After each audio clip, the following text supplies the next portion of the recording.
Welcome to Ichiraku Ramen and thank you for joining me for another journey into the world of shinobi.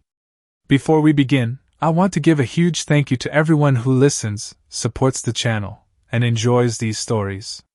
Today's story is part 6 of The Will of Fire, Reignition. Summary: war, politics, and a Hokage who does not hold back. The shinobi world is on the brink of collapse, and Konoha needs a leader who can navigate the bloodshed. Enter Naruto Uzumaki Namikaze, the Crimson Storm.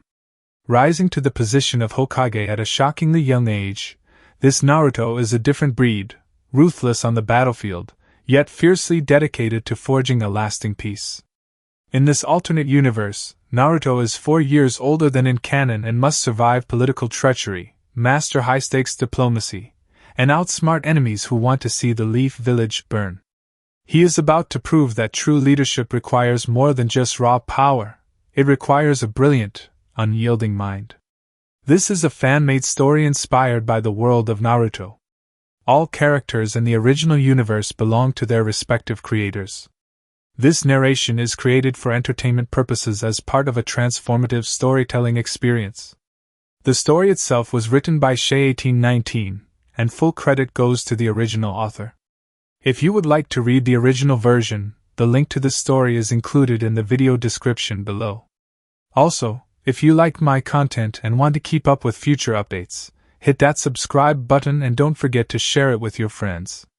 Now sit back, relax, and enjoy. The Shadow of the Akatsuki Arc. Chapter 51, Ghosts of Rain. The room was still. Only the slow, irregular beep of a heart monitor kept time, rising and falling like a fading memory. A soft, golden hue filtered through the blinds, but the light was pale and unwelcome in this corner of the Konoha hospital. The scent of antiseptic clung to the air, masking the metallic tinge of blood that had soaked into the floor the night before. Tsunade sat motionless beside the hospital bed. Her hand gripped Jiraiya's, cold beneath the bandages, as if by sheer will she could keep his chakra from slipping further away. Her eyes, red from a night without sleep, didn't blink. His face was pale. His chest barely moved. Tubes ran from his arms, feeding him fluids and chakra restoratives. A reinforced bandage wrapped around the right side of his body where his arm should have been. He had come back to her broken. She hadn't spoken since the surgery. Not to Shizen. Not to the nurses. Not even to Naruto. Only when her thumb gently brushed the knuckles of his remaining hand did she whisper, "You idiot! You said we had more time." A rustle of cloth made her lift her head. Fukasaku, weary and rain-speckled, stood just inside the doorway. His old cloak dripped water onto the floor, and he held his small hands in front of him as if unsure what to do. "He did his best," Fukasaku said softly. "But it wasn't enough. I should have pulled him out sooner." Tsunade looked away. "Go see Naruto," she murmured. "Tell him everything. Because I can't." The door to the Hokage's office slammed open with a rush of chakra and wind. Naruto stood at the far end of the room, sealing notes in one hand, a kunai in the other. His clones flickered through scrolls, adjusted supply rosters, mapped patrols. The war room never slept now. He didn't turn around. "I thought you'd come sooner," he said. Fukasaku climbed onto the desk, slower than usual. His back was straighter, his expression tired but resolute. "He almost died," the elder toad said. "He should have died." Naruto dropped the kunai. Fukasaku looked up at him, eyes narrowing. "Naruto, that wasn't just a failure. It was a warning. Pain is real, and he's worse than any of us feared." Naruto said nothing. His fists clenched. "He controls 6 bodies," Fukasaku went on. "Dead ones. Moves them all like puppets. And the real one? Not even close to the fight." Naruto finally looked up. "Nagato." Fukasaku nodded. "Yeah. Red hair. Rinnegan. And he thinks he's a god." Naruto's expression darkened. "You trained with me for 3 years," the toad said, jumping closer. "You mastered every technique Jiraiya knew. You completed Sage Mode. You're one of us now, a full-fledged toad sage of Mount Myaboku. Doesn't feel like it, Naruto muttered. Fukasaku jabbed a finger into Naruto's chest. Then make it real. You need to go all out, kid. No holding back. This village is counting on you. Naruto turned toward the window. Outside, beyond the walls, clouds gathered on the horizon. He hurt someone I love, Naruto said quietly. If he comes here, I'm not just going to stop him. I'm going to end him.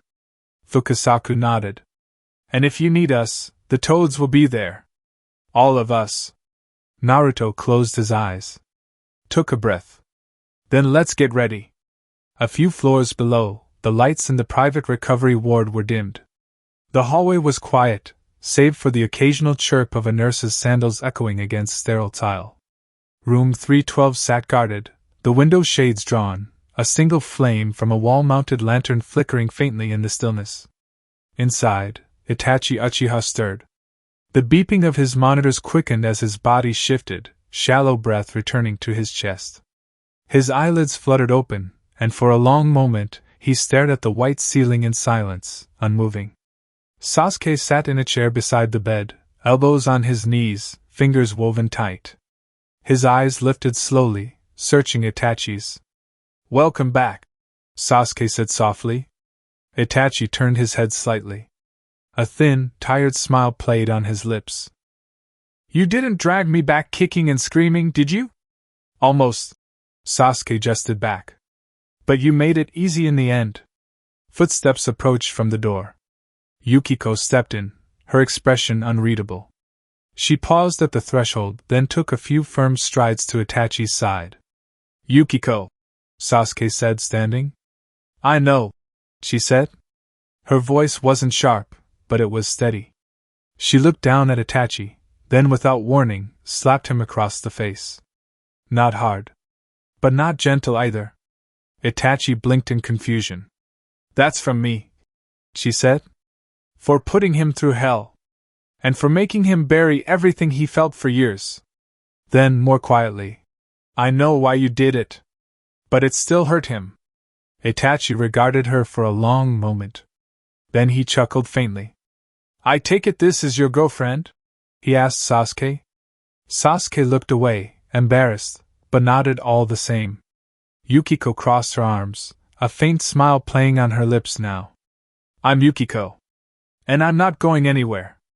Itachi exhaled slowly. Then I suppose I can stay a while longer. They stood, in quiet, the three of them. The beginning of healing not just in the body, but in something far deeper. Outside, the storm loomed closer. And the next truths would not wait long. A knock came at the door. Naruto stepped in, his gaze sweeping quickly over Itachi and then to Sasuke. Yukiko, he said with a nod. Your shift's about to start at the precinct. She nodded and gave Sasuke's shoulder a brief squeeze before turning to leave. She paused at the doorway to offer Naruto a short bow. After she left, Itachi tilted his head. The Uchiha police force is active again? Naruto gave a faint smile. Reinstated a year ago. They help keep order and balance. Yukiko's one of the best officers we have. Itachi seemed both surprised and thoughtful, but said nothing more. We need to talk, Naruto said. About Madara. About Kabuto. About what's coming.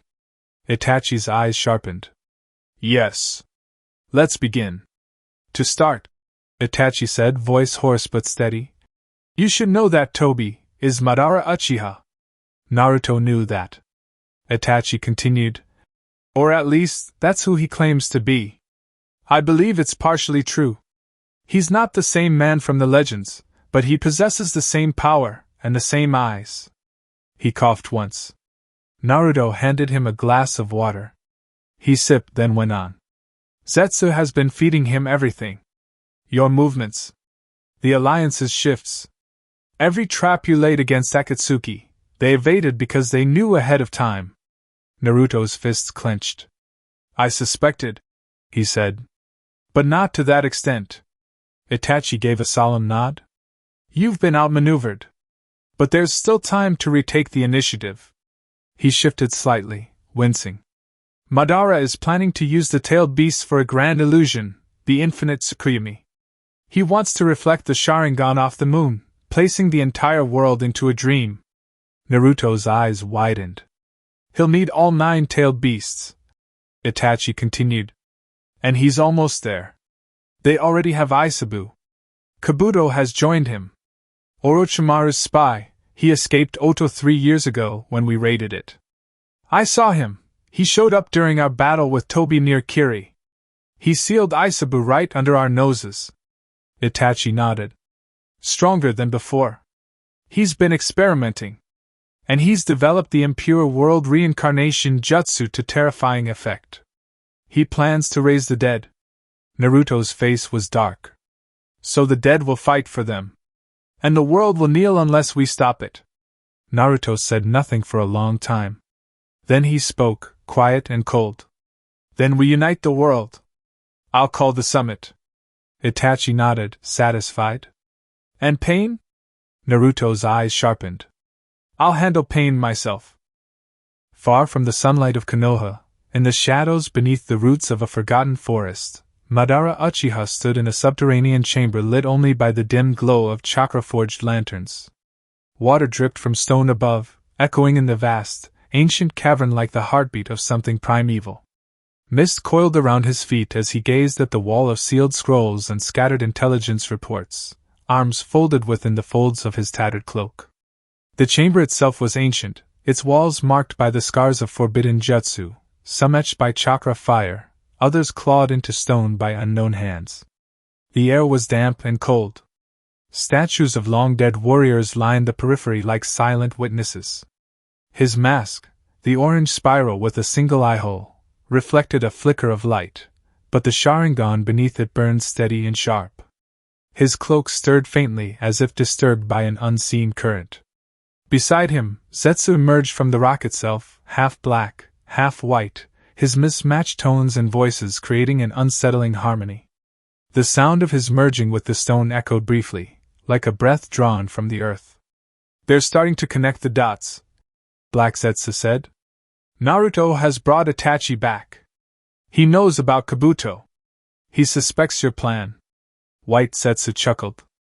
Too late for them. We're ahead like always. Madara didn't respond immediately. His lone eye traced the seal on one of the scrolls, intelligence reports stolen from Kumogakure, detailing movement near the Jinchuriki of the Eight Tails. He tapped it once with a gloved finger, then moved on. Kisame will move soon, Madara said at last. His voice was calm, almost bored, but there was iron beneath it. Let him bring us the Hachibi. We will finish the others in sequence. The boy in Konoha can scream all he wants. Zetsu shifted, his black half leaning in. And Kabuto? He waits for your word. He's begun his collection. He brought Aisabu's chakra fragment, and is working on the reanimation seals. He claims to have acquired several powerful corpses. Madara's eye gleamed beneath the mask. Then it's time, he murmured.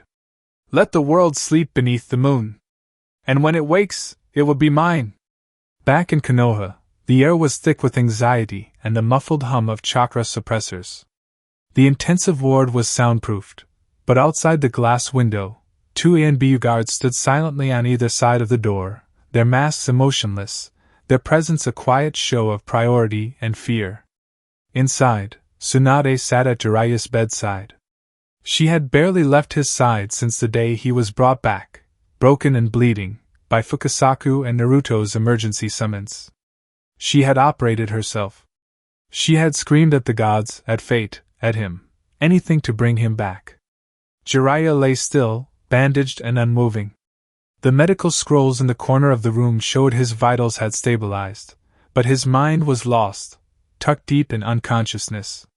Chakra healing could only go so far, and Tsunade had pushed her own limits beyond reason. She had burned her own life force to try and draw his back. Now she held his hand, the skin warm but limp.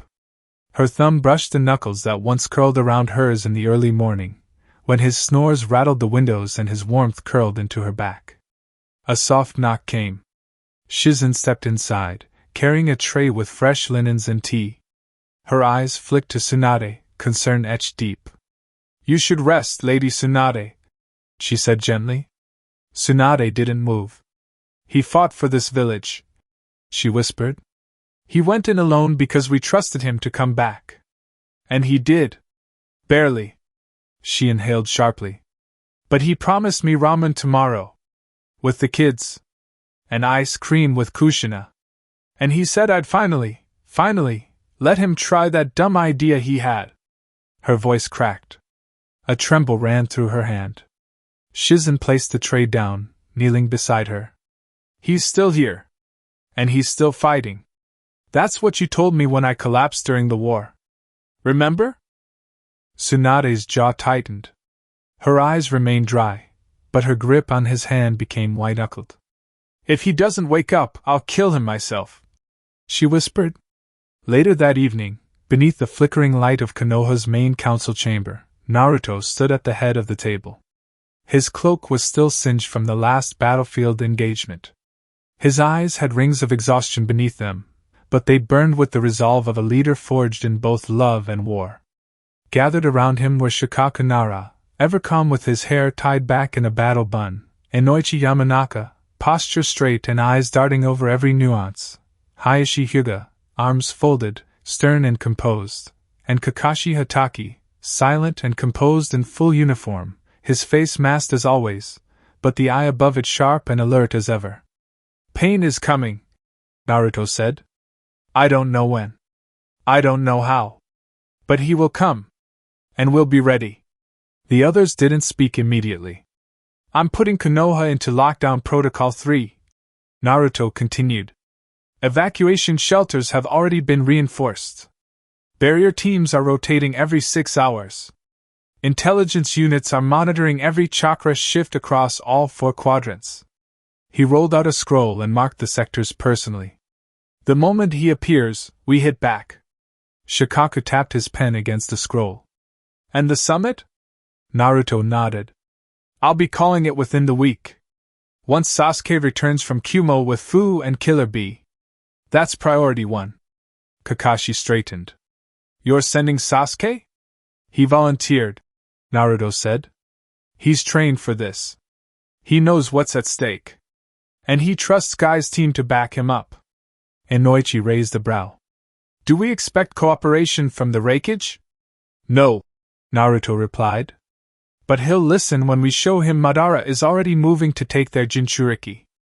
And when Fu stands beside us, it'll prove the alliance isn't just words. It's action." Hayashi nodded. "What of our border defenses?" Naruto turned to him. "Yukiko's precinct will double patrols along the southern and eastern walls. A and B squads remain on standby. Alpha is already deployed." There was silence again. The tension in the air was thick. Then Shikaku exhaled. "Let's prepare for a war." The air beyond Konoha's eastern gates was crisp with the hush of early dawn. A fine mist clung to the forest floor, curling through tree trunks like lazy ghosts, and birdsong had yet to reclaim the branches. In this quiet, a group of 6 stood poised at the threshold of the woods, each a seasoned shinobi with purpose drawn clear in their eyes. Sasuke Uchiha led the group, his black cloak catching the breeze collar high around his chin. His expression was unreadable, his gaze fixed forward, but there was a quiet fire smoldering behind his dark eyes. His left hand rested near the hilt of his blade, a weapon more of habit than necessity now, but one he carried with reverence. He had grown into the role Naruto entrusted him with, ANBU captain, field leader, and protector of the village. Beside him walked Fu, her vibrant green hair bound in a loose braid down her back, her eyes sharp and alert. The Takigakure Kunoichi, who had once been an outsider, now wore a modified leaf forehead protector, her badge of allegiance earned, not given. Despite her cheerful nature, there was tension in her shoulders. The 8 Tails was their target, and she knew firsthand what the Akatsuki could do to a Jinchuriki. Behind them, Mato Guy bounced lightly on his heels, hands on his hips and a fire already in his voice. "A mission like this calls for youthful urgency, my comrades," he declared. "And what better team to accompany the next generation than the mighty green beast of Konoha? Niji Hyuga exhaled beside him, barely hiding the exasperation in his eyes. We're trying to remain inconspicuous, he muttered, activating his Byakugan for a sweep of the surrounding terrain. Lee, to no surprise, mirrored his sensei's enthusiasm with a grin. Yes. With hard work and eternal resolve, we shall bring honor to Konoha. Tenten, arms folded, rolled her eyes but couldn't suppress a smile. I swear every time I think they've mellowed. Sasuke glanced over his shoulder. Save your energy. We don't know what's waiting near Kumo. Fu chimed in, her voice soft but pointed. I know Killer Bee. We've trained together when he visited Taki on mission exchanges years ago. He won't go quietly if something's wrong. And if Kisame's already moved, Sasuke said, then we're walking into blood. They moved with speed, leaping through the treetops, shuffling formation every few clicks. The mood shifted once they reached the river basin that marked the edge of fire country. The wind turned colder, harsher. The sky clouded over, and a heavy pressure tingled against their skin. Zetsu, perched high on a cliff hours ahead, watched them in silence. They're moving faster than expected, Black Zetsu murmured, buried deep in the rock. Should we tell Madara? White Zetsu asked with a grin. Or let Kisame have his fun first? Black Zetsu was already disappearing into the stone. Let's see how many of them survive. They moved through the forest with the rhythm of seasoned shinobi, swift, light, deliberate. The rustling of leaves and the distant cries of wild birds were the only sounds that accompanied their long trek. After several hours, they finally paused along a rocky ledge overlooking a deep valley, the sun cresting higher behind cloud cover. Guy suggested a quick rest, and no one protested. Tenten pulled out a canteen and passed it to Fu, who took it gratefully with a quiet smile. You know, Fu said as she took a drink. For a mission meant to stop an international kidnapping, we're awfully calm. Speak for yourself, Tenten replied, stretching out her legs. I've been trying not to stress about what could be waiting for us near Kumo. Niji, standing nearby with his arms crossed, gave her a glance. That's rich, considering you've been throwing kunai into trees since sunrise, he said smoothly. Fu's eyes narrowed, teasing. Oh? Trouble in paradise? Tenten blinked. What? You too, Fu said, grinning now. I've been watching. Little glances. Niji subtle smiles when he thinks no one's looking. The way you pass him tea first. Lee gasped, hand to his heart. You are dating. I knew it. Niji huffed, but the faint blush on his cheeks betrayed him. Tenten, on the other hand, covered her face with both hands, her voice muffled behind her gloves. We weren't trying to keep it a secret, just not broadcasting it. Guy's eyebrows sparkled with emotion. The fires of youthful romance burn bright today. Fu laughed, eyes twinkling.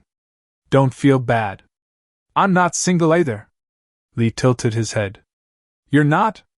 Who's the lucky one? Fu stretched her arms behind her head, eyes fixed on the sky above. Shino. There was a moment of surprised silence. Even Niji blinked. The Aburame? Tenten asked, smiling. Shy, quiet Shino? He's not shy, Fu replied, smirking. He just waits for the right words. Besides, I asked him out first. We've been spending more time together during Jinchuriki suppression training. He listens. That's beautiful, Guy murmured, wiping away a single tear. Love finds a way. Sasuke, leaning against a tree with his arms folded, allowed a ghost of a smile to flicker across his face. Fu caught it. What about you, Captain? He met her gaze for a moment, then shrugged, pretending indifference. Yukiko. She moved in last spring. Oh, Lee said. She is strong. And serious. You two must spar often. Sasuke smirked faintly. Among other things. Niji raised an eyebrow while Fu choked on a sip of water. Tenten stared at him, stunned. Guy coughed awkwardly. Ah, yes. Passionate flames of love burn brightest in the young. Sasuke chuckled under his breath. Yugao Daicho gave me a speech about not breaking her dear little sister's heart. Tenten laughed. Oh, I'd pay to see that. I told Naruto and Shikamaru over drinks. They wouldn't stop laughing for 20 minutes. Fu nudged his shoulder. You love her? He looked away briefly, then nodded. Yeah, he said simply. I really do. A comfortable silence followed, filled only by the rustling wind. Then Guy clapped his hands once. And I too, my radiant friends, am soon to be wed. All heads turned toward him. I am, yes, the lovely Ramen maiden of Ichiraku, is to be my wife. She's already begun planning. Kakashi will be my best man. But I insist Neji and Lee stand beside me. And Naruto, of course, will officiate. Lee launched into the air with joy. YOSH! I shall wear the finest green tuxedo. Fu leaned over to Tenten. That poor girl. They all laughed. After a while, the warmth faded, and the air turned more somber as the mountain winds grew colder. Sasuke's voice grew quiet. What's ahead could change everything. Madara's watching us. And if Kisame is already in Kumo... Fu's smile dropped. They're hitting hard and fast. Gaara, Yujito, Rashi. Tenten nodded. We're not walking into a skirmish. This is war now. Neji activated his Byakugan again, scanning the tree-ling. I'll take point. Keep your guard up. Sasuke turned to them all, the leader now, not just of ANBU, but of this family Naruto had built. Stay close. No one gets separated. They nodded, each in their own way. Then, like smoke slipping between the branches, they vanished back into the forest green and gold, headed for thunderclouds building in the east. The village felt quieter now. Not peaceful, not yet, but caught in a stillness between storms. In a private courtyard tucked behind the Hokage's residence, sunlight filtered through a lattice of wooden beams above a small koi pond. Kuratsuchi sat on a stone bench with Kushina nestled in her arms, humming softly as she combed through the little girl's wild black and blonde hair. The 3-year-old squirmed impatiently, a plush toad toy clutched tightly in her grip. Mama! Kushina whined. Where's Papa? Papa's busy, Chibi-chan. Kuratsuchi replied gently. But he'll be here soon. Be patient. Papa promised he'd play ninja. The child grumbled, puffing her cheeks. Kuratsuchi grinned. Oh, he'll keep that promise. Even if I have to drag him out of a council meeting myself. Just then, the back gate creaked open, and Naruto stepped in, hair tousled from the wind, cloak still unbuttoned from an earlier patrol. The moment Kushina saw him, she lit up. Papa! She launched from Kuratsuchi's lap, barreling into him with arms wide. Naruto caught her with a soft grunt and lifted her high into the air, spinning once before tucking her against his chest. There's my little storm cloud, he murmured. Kuratsuchi rose and approached, leaning into him with a small, tired smile. She missed you. I miss you both more, he said, pressing his lips to her temple. They stood like that for a moment, a family untouched by the burdens of title, politics, or prophecy. But only for a moment. Kuratsuchi pulled back and gave him a look, the kind only a wife could give.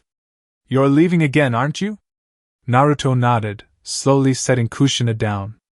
Training, he said. It's time. Kuratsuchi crossed her arms. Kurama? He nodded again. I can't keep holding back. If they're coming, if I'm going to fight Pain, and Madara, and whatever else is waiting, I need full access to his chakra. Kuratsuchi's expression tightened. You said you'd wait until... I know what I said. He cut in, then softened. But I can't put this off any longer. Not with the way they're moving. Not with Jiraiya in a coma, not after Asuma. She looked away, jaw tense. Then, finally, she nodded. Then you better come back stronger, she said, and stepped forward, poking his chest. Because if you don't, you're not getting out of diaper duty next month. He grinned. Deal. Kushina looked up between them. Papa's going to fight bad guys again? Naruto crouched beside her and tapped her nose. Only the worst ones, Chibi. But I'll be back. Promise? I swear on every bowl of Ichiraku ramen I'll ever eat.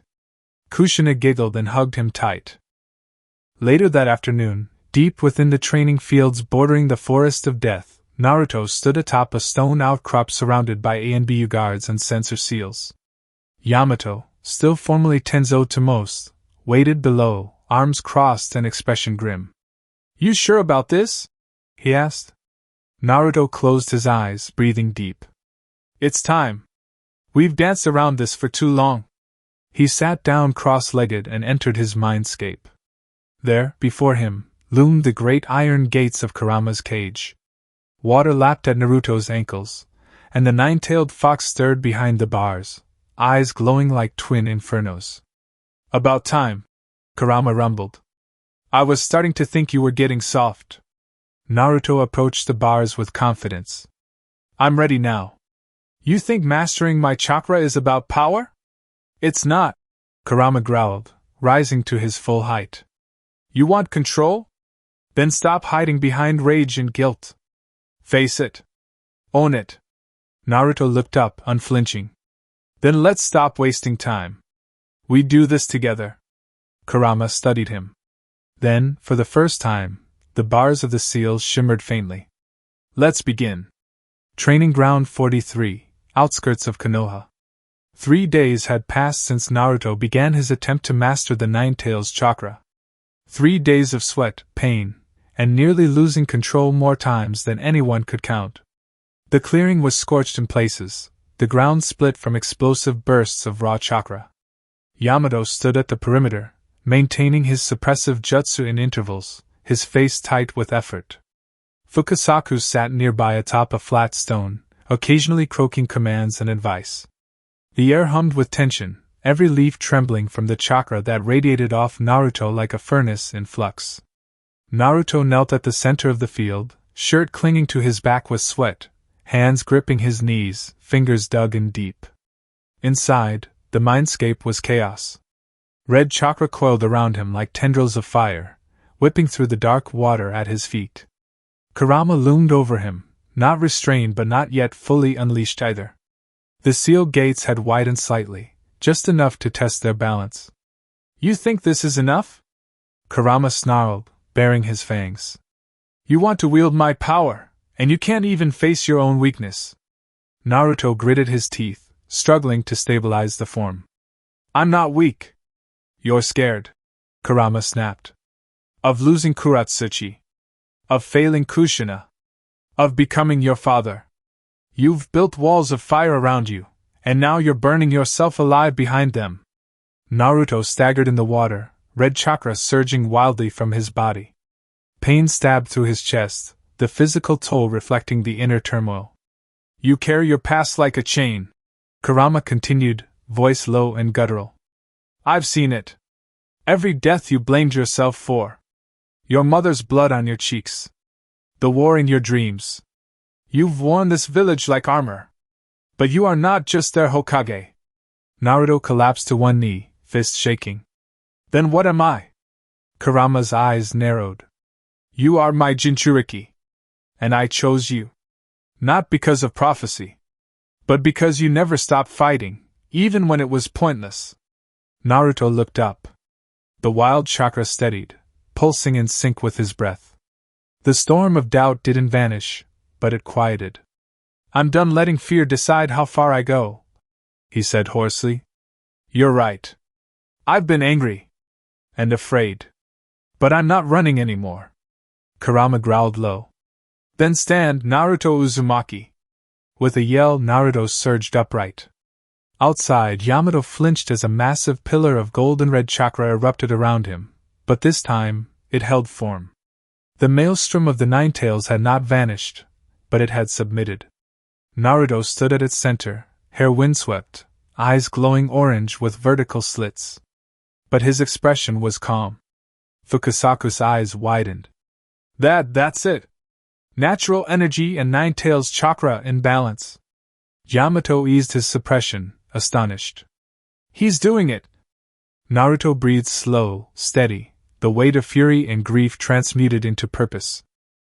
From the treetops, an ANBU messenger hawk descended rapidly.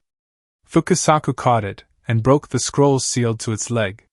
His face darkened. He's here. The wind over Konoha shifted. It was subtle at first, a stillness in the leaves, birdsong fading, clouds thickening like bruises in the sky.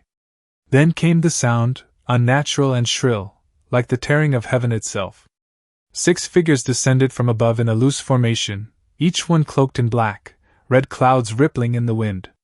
Their eyes shimmered with concentric circles, the Rinnegan. Pain had arrived. And beside them, gliding like a petal caught in a storm, came Konan, her wings of paper folding outward like the bloom of death itself. The lead Pain, Deva, touched down at the southern gate, his sandals hitting the dust like the toll of a funeral bell. The others spread outward. Konan veered northeast.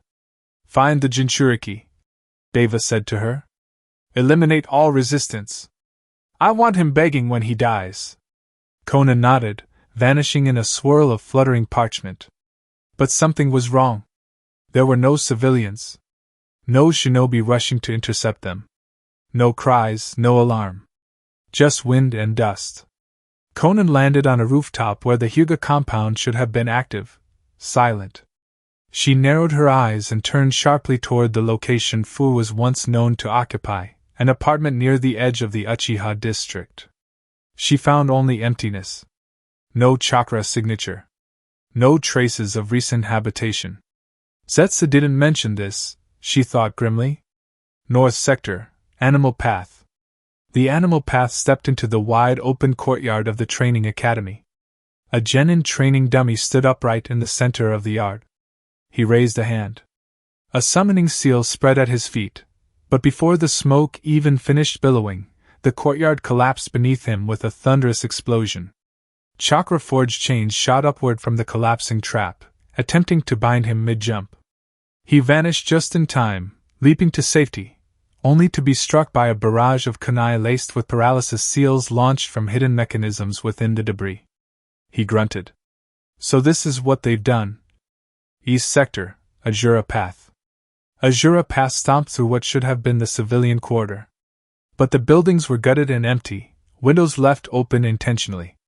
Then a shadow passed over him. Dozens of paper bombs unfolded from above, sewn into the flags hanging across the buildings. They detonated with a roar, throwing flame and smoke skyward. When the fire cleared, Azura stood, scorched and missing his left mechanical arm. He looked toward the tower. Not bad, Naruto Uzumaki. Deva Path, approaching the tower. From atop a warehouse, Deva watched the eerie stillness below. Only tactical shrapnel traps and collapsing choke points greeted him. He activated his Rinnegan's long-range perception. They're gone. All of them. They moved the civilians, underground? No, they want this. A whisper of chakra caught his attention, just enough to raise his guard. Then silence again. Until it shattered. The sky exploded in golden red. A shockwave rippled through the village as Naruto landed in front of the Hokage tower. No warning, just sudden, absolute presence. His cloak billowed in the wind. Golden chakra coursed across his body in waves. The Nine-Tails form visibly coiled around him in faint silhouette. His eyes blazed, a fusion of Toad Sage Orange and Kurama's vertical slits. He stood still, surrounded by the residual echo of his high-speed arrival, wind curling around him like a summoned storm. Deva Path stepped forward slowly, the wind of Shinra Tensei parting the smoke before him. So, Pain said, voice even. You show yourself? Naruto didn't respond right away. His expression was calm. Controlled. But not gentle. I gave you a chance, Naruto said at last. His voice was deep. Cold. You could have stayed in the dark. But now, you've come into my home. Behind him, a summoning circle flared, and Fukasaku leapt onto his shoulder. I've already buried stronger men than you, Naruto said. You won't even get a grave. Pain narrowed his eyes, but before he could reply, the ground beneath him surged. Naruto flashed forward, the earth cratering where he once stood. The battle had begun. The first clash was thunderous. Naruto shot toward Deva Path like a golden comet. The very ground shattered beneath each leap, wind and pressure caving in rooftops as he moved. His fist cracked against Deva's palm, Shinra Tensei flaring just in time to deflect the blow, but not without cost. The force sent Deva path hurtling backward through 3 walls, embedded into a collapsed merchant hall. Without missing a beat, Naruto turned. Preta path lunged from above to drain his chakra. Naruto vanished. He reappeared behind him with a crackle of golden light, driving his Rasengan directly into the back of his opponent. Not pure sage energy, but enhanced with unstable Ninetales chakra. The result was messy and explosive. The Rasengan spun out of control just as it made contact, releasing a volatile burst that sent both of them tumbling across the square. Naruto skidded back to his feet, panting. A flicker of unstable chakra coursed around his arm, momentarily warping the Rasengan residue into sharp, serrated arcs before it fizzled. Fukasaku shouted from his shoulder. "Your control is slipping! Pull it back, Naruto boy!" "I know," Naruto growled. "It's too much, still too much." From across the rubble, Azura Path rose from the smoke, his mechanical limbs sparking. 3 cannons extended from his back, locking in on Naruto's position. Pain was adapting quickly. The village square erupted as missiles screamed across the clearing. Naruto slammed his hands together, calling forth a barrier of wind chakra that deflected the first wave. But the third detonated behind him, sending him forward in a half-spin that left his cloak charred along the edge. He rolled, grimaced, not fast enough. Not focused enough. The fox's chakra keeps boiling over. Naruto centered himself. "Kurama, help me!" "You're the one losing focus," Kurama growled. "You think this is just power? I'm not some lantern you flip on and off. Control me, or I'll burn you out from the inside." "I am trying to control you," Naruto bit out, sweat lining his brow. "Then stop thinking like a Hokage and start thinking like a predator." Naruto's eyes narrowed. The chakra around him snapped tighter, more precise. The silhouette of the Ninetales became a blur of motion instead of a wild flame. Naruto vanished again, and this time, Human Path didn't see the punch coming until his head was buried in a crater. Across the rooftops, Konan moved swiftly through the old Uchiha district. Her wings of paper spread wide, 1,000 shuriken folded within her like blades in waiting. She was looking for the girl. "Fu, where are you?" Her sensory paper tags scattered around the district hadn't found a chakra trace that resembled her. Strange. She landed softly near the edge of the central shrine, just as the wind shifted. A crow landed on the railing. Her eyes flicked to the side. He stepped from the shadows. He was slower than usual. Pale. Dressed in loose robes under a Konoha flak jacket. His eyes bore fatigue, illness, and quiet resolve. "Itachi Uchiha. I assume you're looking for someone," he said simply, Sharingan glowing red in the dim light. Konan's eyes narrowed. "You shouldn't be standing. I've had worse days." Before either could move, a blur landed beside him. Kakashi, Sharingan eye narrowed beneath his Hittite. "I think you're trespassing," he said calmly. Konan narrowed her stance. "I'm not here for you." "Too bad," Kakashi replied, raising his chakra blade. "We're here for you." She flung her hands upward, and a whirlwind of paper ignited mid-air. The second front had begun. Konan's paper storm erupted in a flurry of razor-edged petals, each one humming with chakra and the promise of death. They spun through the air like a hurricane of white and crimson, aimed to shred both Uchiha and Hatake where they stood. Kakashi acted first.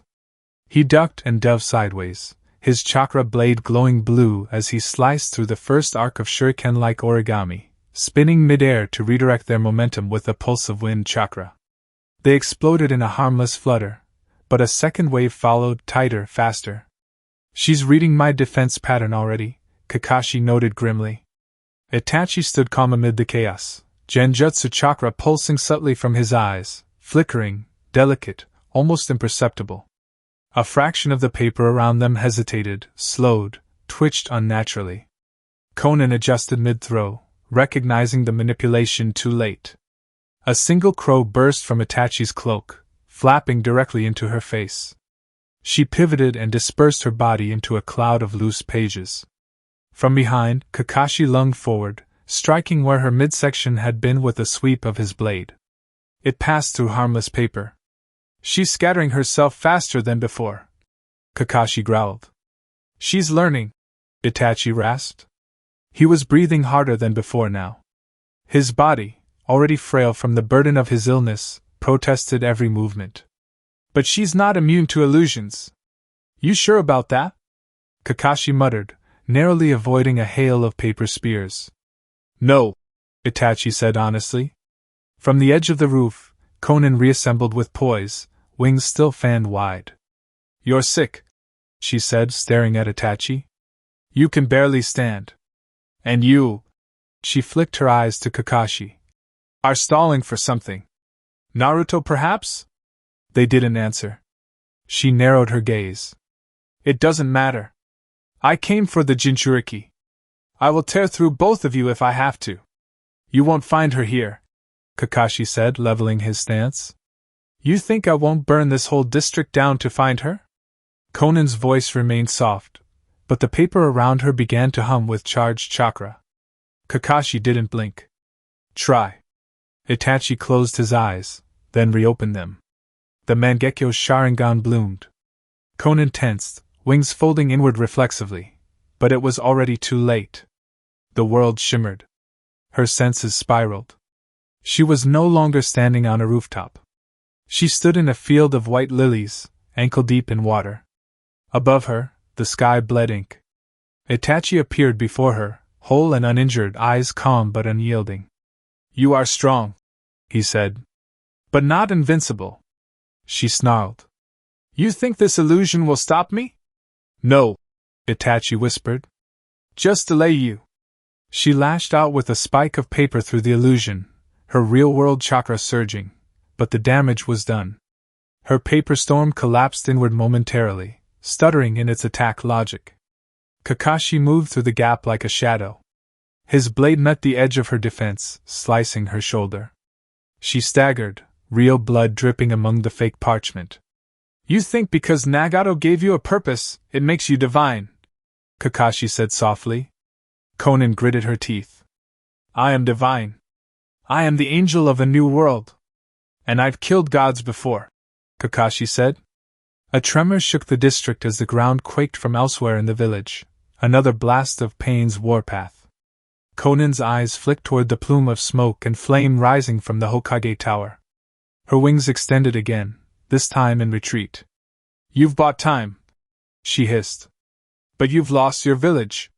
With that, she exploded into a swirl of paper and chakra, retreating eastward with terrifying speed. Kakashi lowered his blade, panting. She's going to regroup. She'll go to Pain, Itachi muttered, leaning against a beam. Blood dripped from his nose, and his knees trembled slightly beneath him. We must warn Naruto. Kakashi offered his arm, and Itachi accepted it with a rare nod of gratitude. Let's move. The fourth Pain body hit the stone with a crunch that echoed through the silent ruins of the village square. Naruto didn't stop. His fist slammed into the face of the Pain body, Naraka path, once. Then again. Then again. Each impact cracked bone and sent a bloom of chakra into the air. His golden aura flickered violently, the edges turning ragged with rage. The mask of focus that Naruto had tried so hard to hold onto was slipping, replaced by something primal. Did you forget? Naruto snarled between blows, voice guttural and laced with fury. Did you forget what happened the last time someone tried to invade my village? Another punch. Blood splattered the earth beneath him, not red, but something darker, tinged with chakra decay. You think you can take what's ours? Another. You think I'll let you? He didn't see Deva path reposition behind him. A split-second shimmer of chakra. Shinra Tensei. Naruto's body was lifted from the ground and launched into the remains of a clock tower. The spire cracked and collapsed beneath him as he smashed through stone and timber, crashing into the dust. Silence. Then rubble shifted. Groaning. Naruto rose slowly, his face bleeding, his arm visibly dislocated, golden chakra sparking wildly around him. Kurama's voice echoed through his mind. You're slipping. I'm fine, Naruto muttered aloud, stumbling as his chakra cloak flickered again. You're not. You're drowning in it. He didn't have time to respond.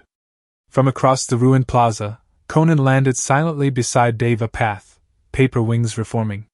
You were right, she murmured to him. He's powerful, but not stable. End him now, said Pain. But a sudden jolt of chakra lit the air behind them. Itachi emerged from the shadows, his cloak torn, his stance strained but unyielding. And beside him, Kakashi, mask bloodied, but Sharingan alive and alert. Sorry we're late, Kakashi said dryly. Had a little paper jam to handle. Itachi wasted no time, Mangekyo flaring as he targeted Preta Path with a genjutsu feint. Kakashi ducked to flank Azura, blade glowing. Naruto stumbled to his feet in the background, then took a breath, letting his chakra stabilize briefly at the cost of his power. His golden glow dimmed, but steadied. 3 of them against the remaining paths and Konan. For a moment, it seemed like the tide might turn.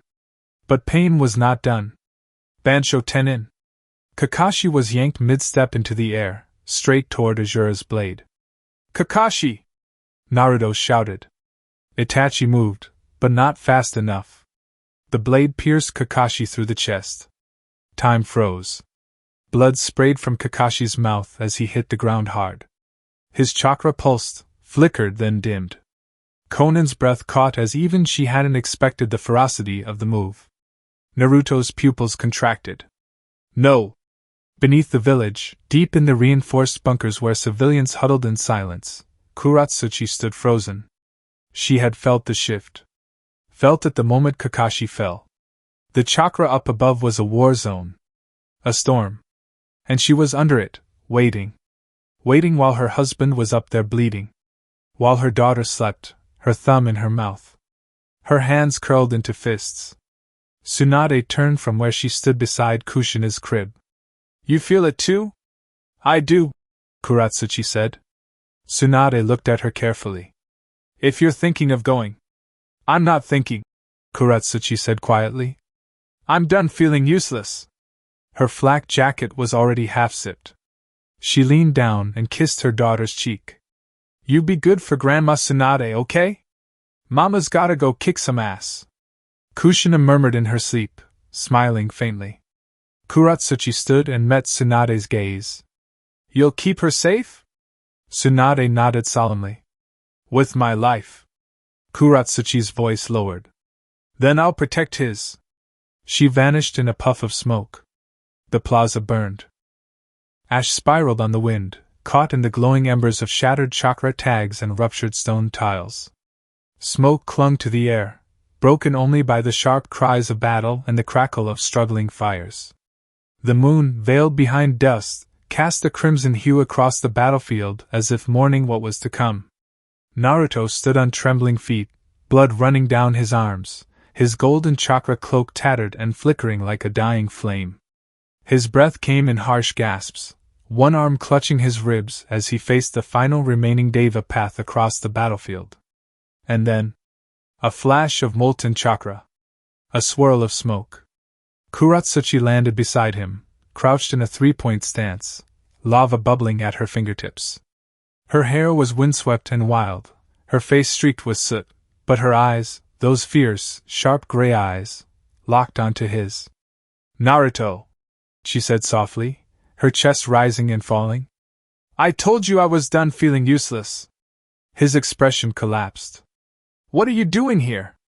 His voice cracked, part anger, part fear. You promised, we promised, Kushi-chan. She's safe. Kuratsuchi stepped closer. With Tsunade. I can't lose you, he said hoarsely. Not now. Not again. Her hand reached out and pressed against his chest plate, just over his heart. You won't. I'm not here to die, I'm here to fight. I made a vow, remember? In sickness and in health. You're hurting. So here I am. Naruto stared at her for a beat, pain and love swirling behind his storm-touched gaze. Then he smiled. Broken. Grateful. Then let's end this. They moved as one. Naruto blurred forward with narration, flickering into the blind spot behind Deva Path and swinging his chakra blade. Kuratsuchi followed the opening with a burst of lava-style magma lances, raining down molten spears that forced the enemy to divert chakra into evasive maneuvers. Naruto's kenjutsu cut close, too close, and Pain stumbled for the first time. They pressed harder. Kuratsuchi's lava met Naruto's wind, boiling into blistering steam that obscured their movements, and from the cover, he hurled a Rasengan searing with heat. Deva Path blocked it, but just barely. You fight with her, the Pain body said, voice synthetic and cold. Like she is part of your soul. Naruto's eye twitched. She is. They attacked again, synchronized, trained, married in fire and war. But even that wasn't enough. It happened fast. Too fast.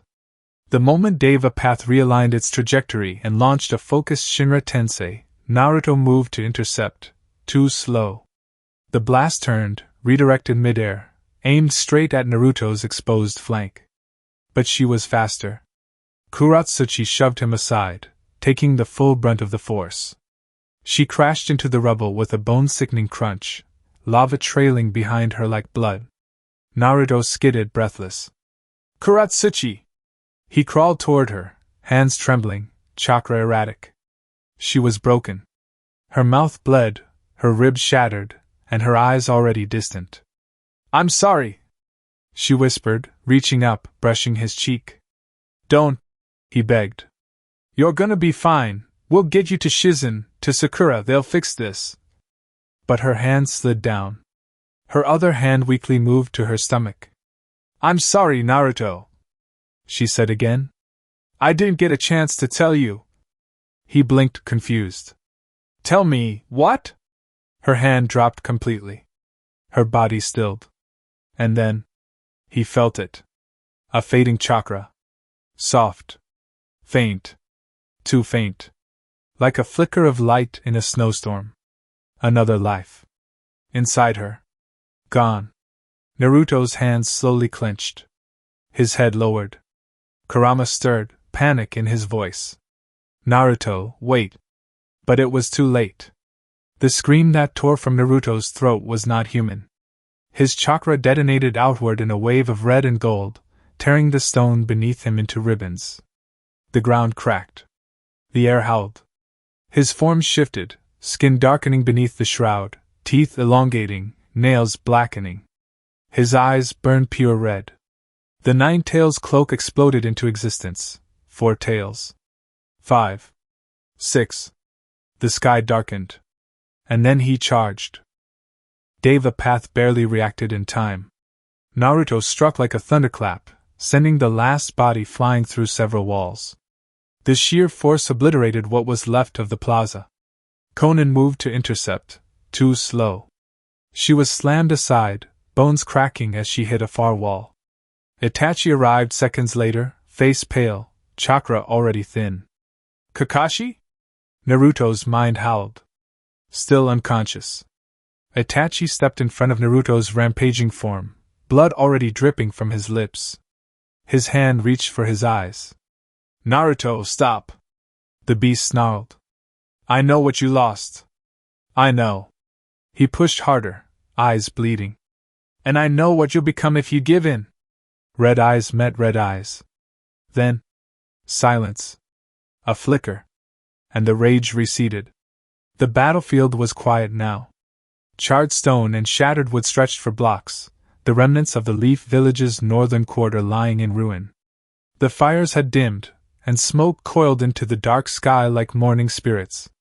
Somewhere beyond the destruction, the last winds of battle faded, leaving behind only memory, and the weight of death. Tsunade arrived first. Kushina clung to her arm, small fingers wrapped tight around the Sanin's battle-worn cloak. The girl had been crying for some time now, her cheeks flushed, her voice hoarse. The sight that met them broke what little composure Tsunade had left. Kakashi lay still, collapsed near a crumbled wall, his headband half askew, blood matted along his flak vest. Shizen rushed to him immediately, Rei trailing behind her, his tiny mask slipping as he stumbled. Beside him, Kuratsuchi's body rested half-shielded by rubble, her hair stained with soot, her arms curled as if she'd been reaching for someone even at the end. Kushina's voice cracked through the silence. "Mama?" Tsunade's heart shattered anew. She dropped to her knees and pulled the child against her. "Sure, it's okay, sweetheart. She's just resting." But she couldn't look at Kuratsuchi. Not yet. Not while Naruto was missing. "He wasn't here when I woke up," Itachi said behind her, breathing shallowly as he leaned against the wall. "He went after the real ones." Naruto found them in a grove unlike any he'd seen before, tucked away beyond the cratered hills of the outskirts, hidden by terrain and silence. It was eerily quiet. A great paper tree bloomed in the clearing, its trunk wrapped in layers of origami sheets, and its branches fanned outward with leaves of folded memory. Beneath it sat Nagato, skeletal and bound to the machine that sustained him. Konan stood beside him, battle-worn but defiant. They looked up as Naruto approached. "Came to finish us?" Nagato rasped. "No." Naruto sat across from him, not drawing a weapon, not raising a hand. "I came to understand." There was a long silence. Konan's eyes narrowed, uncertain, but not hostile. Nagato began slowly. He spoke of war. Of Yahiko. Of Jiraiya, and of how hope had been beaten out of them by reality. He told the story of pain, not as a title, but as a philosophy born from ruin. The world would never stop fighting. Pain was the only language everyone understood. Naruto didn't interrupt. Not once. He listened. When Nagato's voice finally trailed off, wind rustled the paper leaves above them like soft applause. "I heard a lot of people say the same things," Naruto said quietly. "But none of them were my master." Nagato's eye twitched. "Jiraiya believed in people," Naruto continued. "Even when they let him down. Even when the world hurt him. And yeah, maybe I don't have the answer. Not yet. But I won't stop trying. And I won't break my word." There was silence. Then Konan quietly, almost in disbelief. "You're really his student." "I am." Nagato looked up at the sky, clouds parting just enough to show the stars beyond. "Then maybe that's enough." He reached forward, placing his hand on the ground. Light erupted.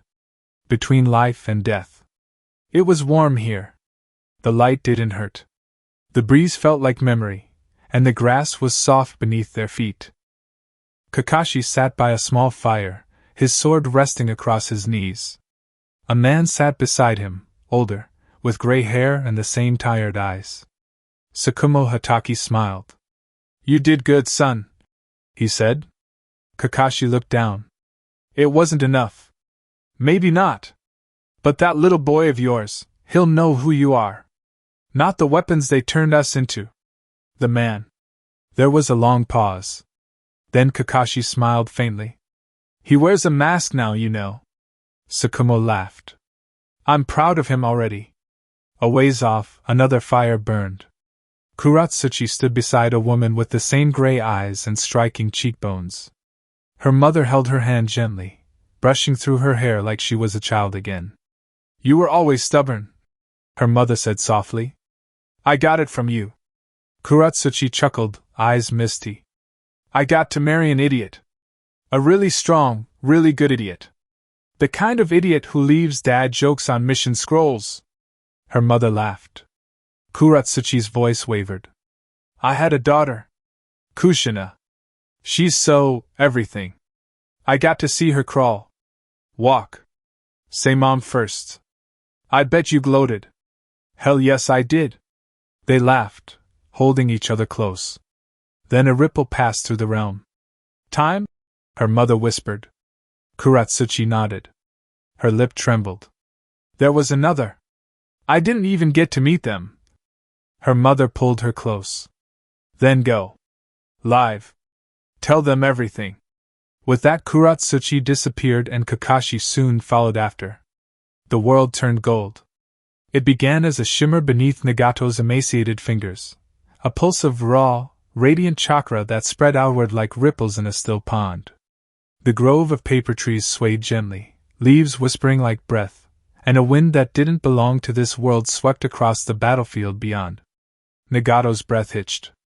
His pale eyes, rippling with the power of the Rinnegan, glowed, even as the rest of his body dimmed. "Let this not be in vain," he whispered. His voice was thin. "This is my apology." Konan grasped his hand. "Nagato." But his eyes were already distant. He was looking at something she could not see. Someone else. "I can still see him. Yahiko. He's smiling. I think he forgives me." Then he slumped forward. His final breath escaped like a sigh. The chakra released in that moment became a flood. 3 radiant orbs rose into the sky, streaking in different directions like comets crossing the heavens. One broke off mid-flight and vanished beneath the earth, heading toward the underground hospital where a battered, unconscious Jiraiya lay breathing only by miracle. The beeping of the monitor grew stronger. A breath filled his lungs. He did not wake, but the death had been pulled back, just enough for now. Another orb descended over the ruins of Konoha. Tsunade's breath caught as golden light hit Kuratsuchi. She shielded Kushina instinctively, but the light wrapped around the little girl like a blessing, then drifted away, seeking its mark. Kuratsuchi's body was first. The light kissed her brow, spreading warmth through her limbs. Her lips parted. A ragged gasp filled the bunker. "Kushina?" She jolted upright. Beside her, the small child blinked awake, face lighting up in joy. "Mama!" Kuratsuchi pulled her close, sobbing, holding her like she'd never let go. Across the field, Shizen screamed, then cried in disbelief, as Kakashi blinked open his eye beneath a layer of fresh gauze. Rei leapt into his arms, and the medic Nin wrapped her arms around them both, shaking. "Don't you ever," Shizen muttered against his chest, "ever do that again." Itachi stood with Konan in silence, the body of Nagato still slumped at the roots of the paper tree. Either of them moved. "He died free," Konan whispered. Her paper wings slowly folded behind her. "Yes," Itachi said quietly. "He chose peace in the end." The silence lingered. Then, "You can't return to AIM," Naruto said, standing a few feet away, arms at his sides. "They'll come for you. For the Rinnegan." "I don't care," Konan murmured. Itachi looked to her, then to Naruto. "I'll go with her," he said. Naruto blinked. "Itachi. She's no threat. She's mourning. And she holds the key to something the Akatsuki still wants. I can protect her. And I can learn more." Naruto searched his eyes. This wasn't defiance. This was conviction. "You'll report in." Itachi nodded. "Always." Konan didn't argue. She simply turned, folding a flower from her own wings, and placed it at Nagato's feet. Together, the two vanished into the dusk, paper scattering in their wake like the ending of a story.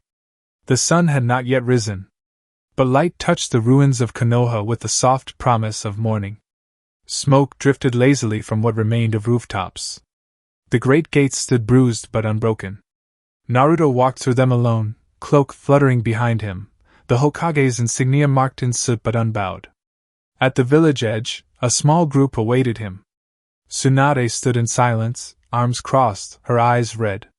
Kushina raced from behind her legs, shouting, "Daddy!" as she leapt into his arms. Naruto caught her, lifting her high, his face breaking into a tired smile. Behind her, Kuratsuchi stood. Alive. Her dark hair was tied back in a half-knot, and soot still clung to her uniform, but her arms were crossed, and her foot tapped impatiently. "You broke the damn promise again, didn't you?" Naruto grinned sheepishly. "I got better at making up for it." Kuratsuchi rolled her eyes, stepped forward, and kissed him hard. The crowd gathering near the square burst into cheers. Survivors, shinobi, civilians, old friends, and former enemies alike. They lifted torches and shouted his name, echoing through the village ruins like a vow. Ino wiped her eyes. Choji grinned and lifted a fist. Shikamaru just sighed and muttered, "Took him long enough." In the back, Kakashi leaned against the wall, arm around Shizen, with Rei perched on his shoulders. The boy now wore a fox mask. "Told you he'd come back," Kakashi murmured. Tsunade watched them all. Then turned to the monument where the 5 Hokage stood tall. She smiled. Several days later, as the sun filtered gently through the slowly rebuilt rooftops of Konoha, Naruto sat on the porch of the Uzumaki residence, Kushina curled up asleep in his lap. The village buzzed with quiet purpose, hammers clinking, chakra pulses humming through reconstruction seals, and children chasing one another across freshly cleared streets. An Anbu hawk circled once and dove. Naruto caught the scroll and read quickly, eyes narrowing. Sasuke, Fu, and Guy engaged Kisame. B joined them. Deidara came to support, both targets reported dead. This time, it's permanent. Reignition has agreed to the summit. Naruto exhaled slowly, the weight of forward motion finally settling over his shoulders. Behind him, soft footsteps. Kuratsuchi leaned in the doorway, arms crossed beneath the hem of her loose jacket, her eyes steady, and the faintest curve of a smile on her lips. "Well?" she asked, voice low. "You ready to go see Tsunade?" He looked up. "She's got some questions," Kuratsuchi added, resting a hand gently over her stomach. "About the newest little brat growing in there." Naruto blinked once, a dumbfounded grin blooming across his face as his fingers reflexively tightened around his daughter. "Quick pause, guys, I just want to take a second to say thank you. We actually hit 3,000 subscribers, and that is entirely because of you. I genuinely could not have done it without this community, and it means more than I can put into words. Now we're setting our sights on 3,000, and if you're not subscribed yet, this is your moment. It takes 1 second, and it truly makes a difference. Alright, let's get back to it. Naruto's not going to wait forever." The Shadow of the Akatsuki Arc Final Chapter. Chapter 52, Octopus in the Clouds. The wind that rolled over the cliffs of the Land of Lightning was heavier than the clouds it carried. Distant thunder echoed across the coast, rumbling low like a sleeping beast beneath the storm-hazed sky. High above the narrow mountain passes that zigzagged into the hidden cloud village, a figure stood on a precipice, his cloak whipping behind him in the updraft. Sasuke Uchiha narrowed his eyes, his vision tracing the faint shimmer of chakra signatures that flickered in and out of his Sharingan's perception. The air was tense, saturated with the presence of something primal and cruel. Beside him, Fu adjusted the straps on her flak vest and gave a sharp nod to Tenten, who crouched low behind a jutting boulder. Niji's eyes were distant and pale, tracking every movement like a hawk. Lee bounced lightly on his toes, silent but burning with energy. "They're here," Fu murmured. "Kisame's chakra. I've felt it before. But it's stronger this time. And there's another one. High output. Explosive type." Sasuke's eyes narrowed further. Deidara. That name stirred an angry pulse in his blood. He had faced the bomber once before, now, it would be the last time. "I'll go for him," he said quietly. "The rest of you support B. If we lose him, this entire trip was for nothing." Lee's brows furrowed. "And what if they both come at once?" "We adapt," Niji answered flatly. "Just like Naruto-sama would." There was a pause, just the storm breathing across stone. Fu's eyes shifted. "Then let's make it loud." A moment later, the team dropped from the ledge and vanished into the haze of lightning and war. The dojo perched high above Kumobiku's inner cliffs trembled with the echo of thunder, both real and forged from fists. Killer Bee spun, flipped, and flowed through the open-air chamber like a whirlwind wearing sunglasses, blades dancing from every joint like lightning wrapped in steel. Slam. Whoosh. Crack. Yo, my moves ain't slow, I slice, I dice, puttin' on a show." He slammed his 7th practice dummy into the far wall. The others were already splintered at his feet, casualties of his morning routine. He spun his blade once, slid it back into the scabbard over his shoulder, and pointed dramatically at his students. Omoi was wide-eyed and tense, sweat crawling down his temple. Karui, arms crossed, looked halfway between impressed and irritated. Samui, as ever, remained unreadable, a breeze ruffling her flaxen hair as she chewed calmly on peppermint root. "You're hesitatin', contemplatin', too much thinkin', not enough sinkin' that blade in," B sang, waving at Oma like a disappointed dance instructor. I wasn't," Oma stammered. "I just imagined if they had a—" "Don't say dragon," Karui snapped. Oma deflated. "A poison dragon with paper bombs." B grinned. "If it's breathin' fire, slash higher. If it's droppin' bombs, dodge with calm." Samui stepped forward. "Sensei," she said, voice low. "Something's wrong." B's face shifted, smile softening. He closed his eyes, and the faintest pulse of foreign chakra brushed the edges of his perception. Heavy. Deep. Hungry. He felt it in his chest. A ripple through the Hachibi. "Yo, this flow ain't from the home show," B muttered. "Kisame's close, like a nasty ghost. Deidara too, that art boom freak, he's back for a rematch, comin' in sleek." Karui straightened. "Then it's true. The Akatsuki are here." "Uh-huh," B said. "They comin' bold, not breakin' stride, ready for war, like thunder worldwide." Oma stiffened. "What do we do?" B turned to his students with a rare moment of gravity behind his shades. "Time to move, time to groove. You three, find the boss man Reignition and fast. Let him know it's a full-blown blast. Tell him B's got the south path sealed. I'll make sure the leaf don't get peeled." "You're going alone?" Samui asked, eyebrows lifting slightly. B grinned. "It's my stage, my mic, my verse. It's time for the Akatsuki to rehearse their final fight." He threw his coat off, chakra swirling around him like a golden tide. "I'm the wall, the blade, the thunder drops. I'm the eight tails jive, let's make them stop." And with that, he vanished in a blur of motion, leaping from the edge of the dojo's cliff like a streak of lightning set loose. The wind howled through Thunder Vale, a storm-carved gorge split by an ancient river and walled on either side by jagged cliffs. Lightning rippled across the distant peaks, silhouetting a lone shinobi standing at the heart of the clearing. Killer B. He rolled his neck, rapped a beat beneath his breath, and flexed his shoulders as the ground began to tremble. From the west, the roar of water surged unnaturally. Samahata sliced the terrain like a shark breaking through waves. Kisame Hashigaki emerged from the mist, shirtless and grinning, his gills twitching as he hoisted his monstrous blade over one shoulder. Well, Kisame rasped. "I was hopin' we'd meet again. Eight Tails Jinchuriki, you ready to dance?" B twirled his dual swords.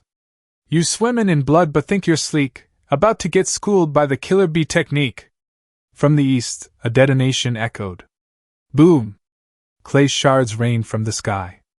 Deidara descended atop his giant clay bird, one eye gleaming madly, blonde hair whipping in the wind. "You won't be rhyming much longer, Jinchuriki," he barked. "My art is an explosion, eternal and beautiful." B smirked. "Your art's a joke, your rhymes are broke, step up and catch my cloak." The moment cracked like thunder. Kisame surged forward, Samahata screeching as it scraped the canyon floor. B sidestepped the lunge with smooth acrobatics, flipping onto a boulder and unleashing a spinning strike with his twin blades. Kisame blocked, barely. Sparks flew. Above them, Deidara hurled birds, each glowing with chakra. B shot into the forest below, moving like a shadow, evading the blasts with leaf-bouncing speed. The forest erupted behind him in a firestorm of clay and smoke. But B was already beside Kisame again, fists glowing with tailed beast chakra. Bam! A solid punch caught Kisame in the ribs, sending him skidding across the earth. Samahata screamed, lashes of chakra writhing as it tried to recover the balance. "You're strong," Kisame grunted, licking blood from his lip. "Stronger than before. You too slow, water-breathing fish man, better pack up and swim, scram." He flared with chakra, his version 1 cloak lighting up his limbs in flickering red gold. Tentacles danced from behind him as the Eight Tails influence surged. From above, Deidara shouted, "You're ignoring me?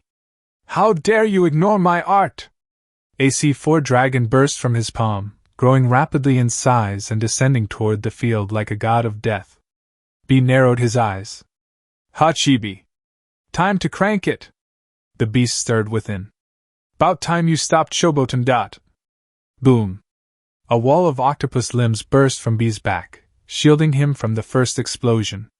He skidded backward, cloak flickering, damaged but stable. He hurled one of his blades like a spear, striking Deidara's mount dead center. The bird exploded prematurely, tossing the artist through the sky in a wild spin. Kisame lunged again, Samahata absorbing energy in great gulps, but B ducked under the swing and released a massive backhanded chakra punch, catching Kisame clean across the jaw. Kisame tumbled, and hit the cliff wall hard. "Yo! I ain't done yet, ain't even broke a sweat!" Just as B was preparing his next move, a second surge of chakra sparked across the battlefield. A flicker of motion, then Sasuke appeared beside B in a crack of lightning, sword drawn. Behind him, Fu, Niji, Tenten, Lee, and Shino dropped into the clearing like a coordinated strike team. Sasuke's eyes gleamed with the full force of his Mangekyo Sharingan. "Kisame. Deidara. You're finished." Deidara, now grounded and battered, growled. "TCH. You again. You don't die easy, huh?" "I don't die at all," Sasuke replied coldly. "You, on the other hand." Lightning sparked across his blade. Fu landed beside B, tossing him Kisame's still writhing sword that had been knocked from his grip. "Here," she said.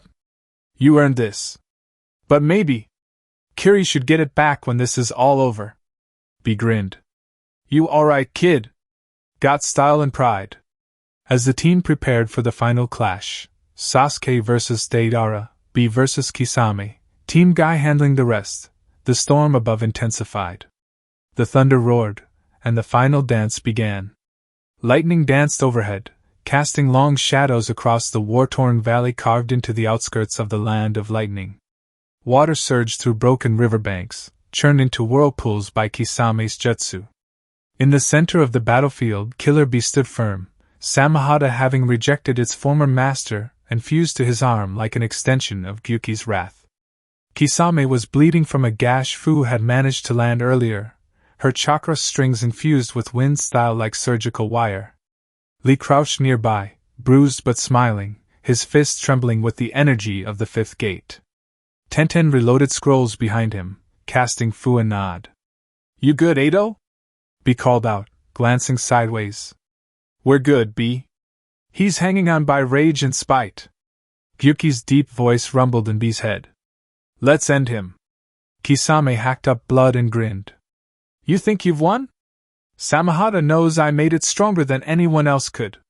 He slammed his palm into the earth. "Water style, exploding coral prison!" Massive coral spikes erupted from the ground, aimed at B and Sasuke. B spun into action, slicing through the coral with chakra-enhanced swipes while Sasuke blurred through with Chidori-infused Kenjutsu, the Mangekyo flaring in his eyes.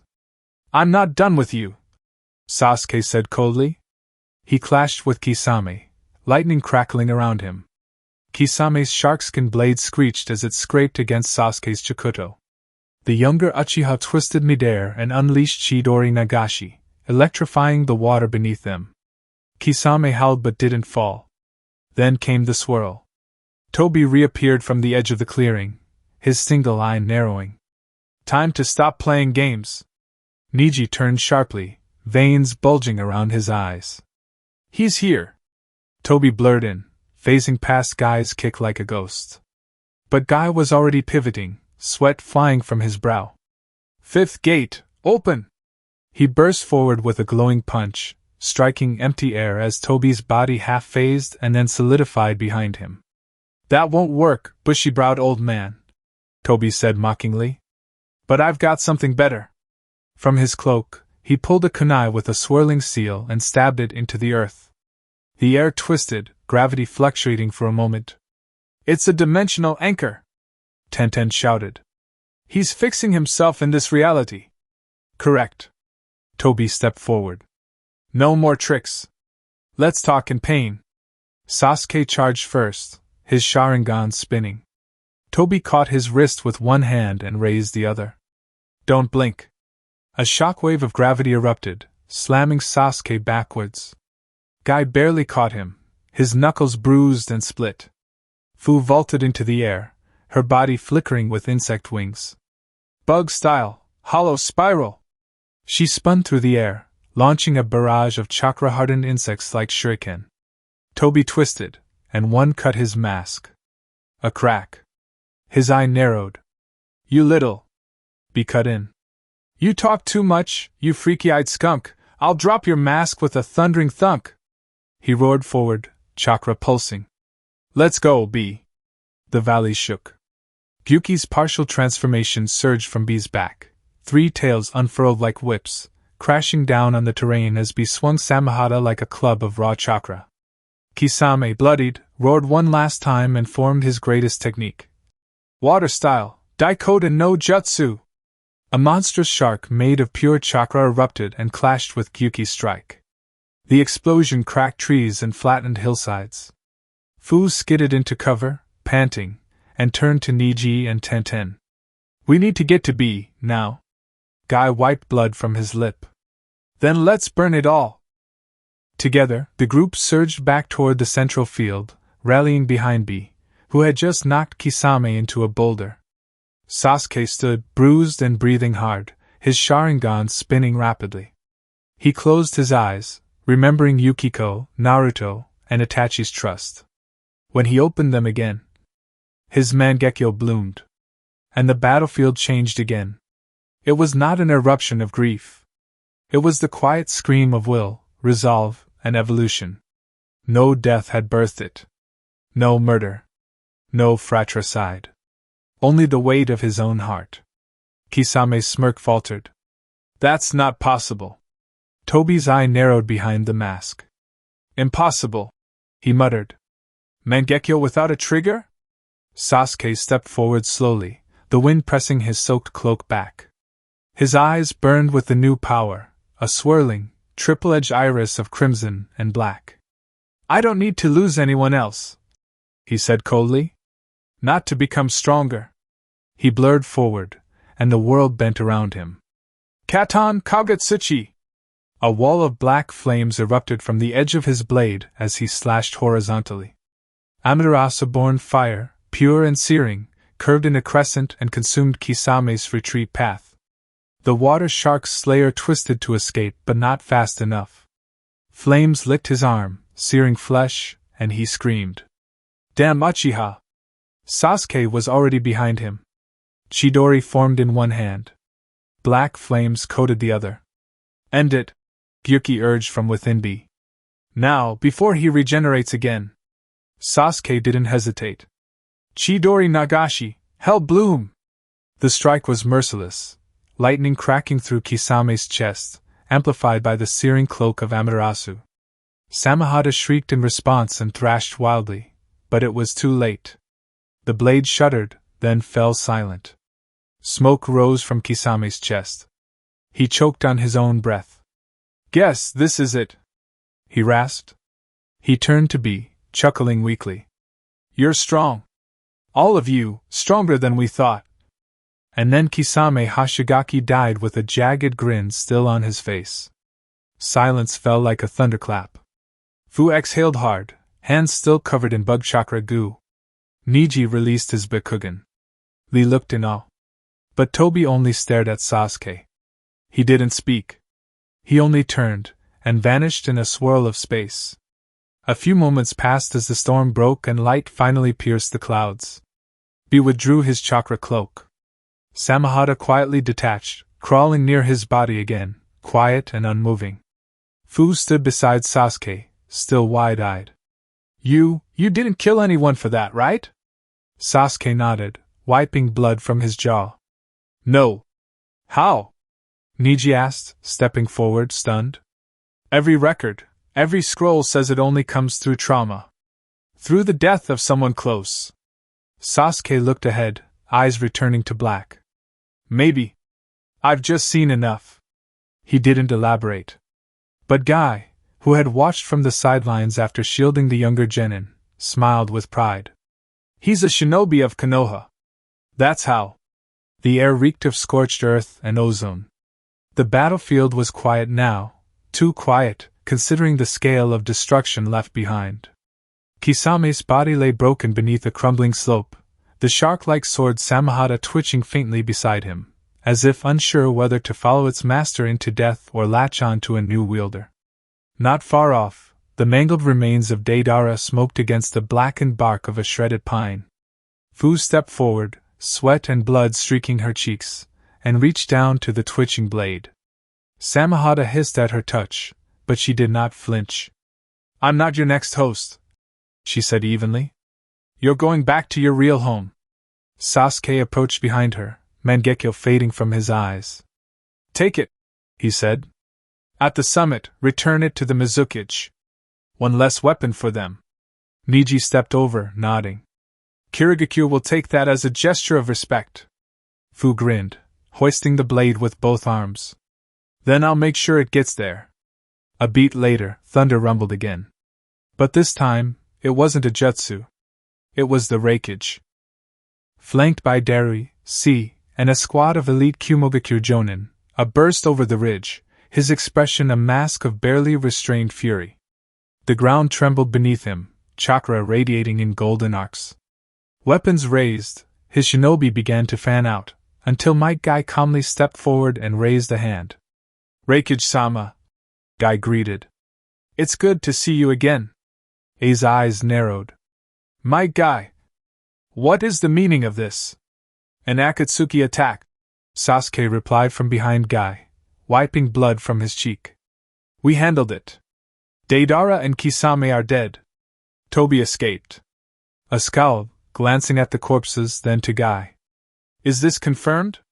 It is, Guy said with a deep breath. But we didn't come just to fight.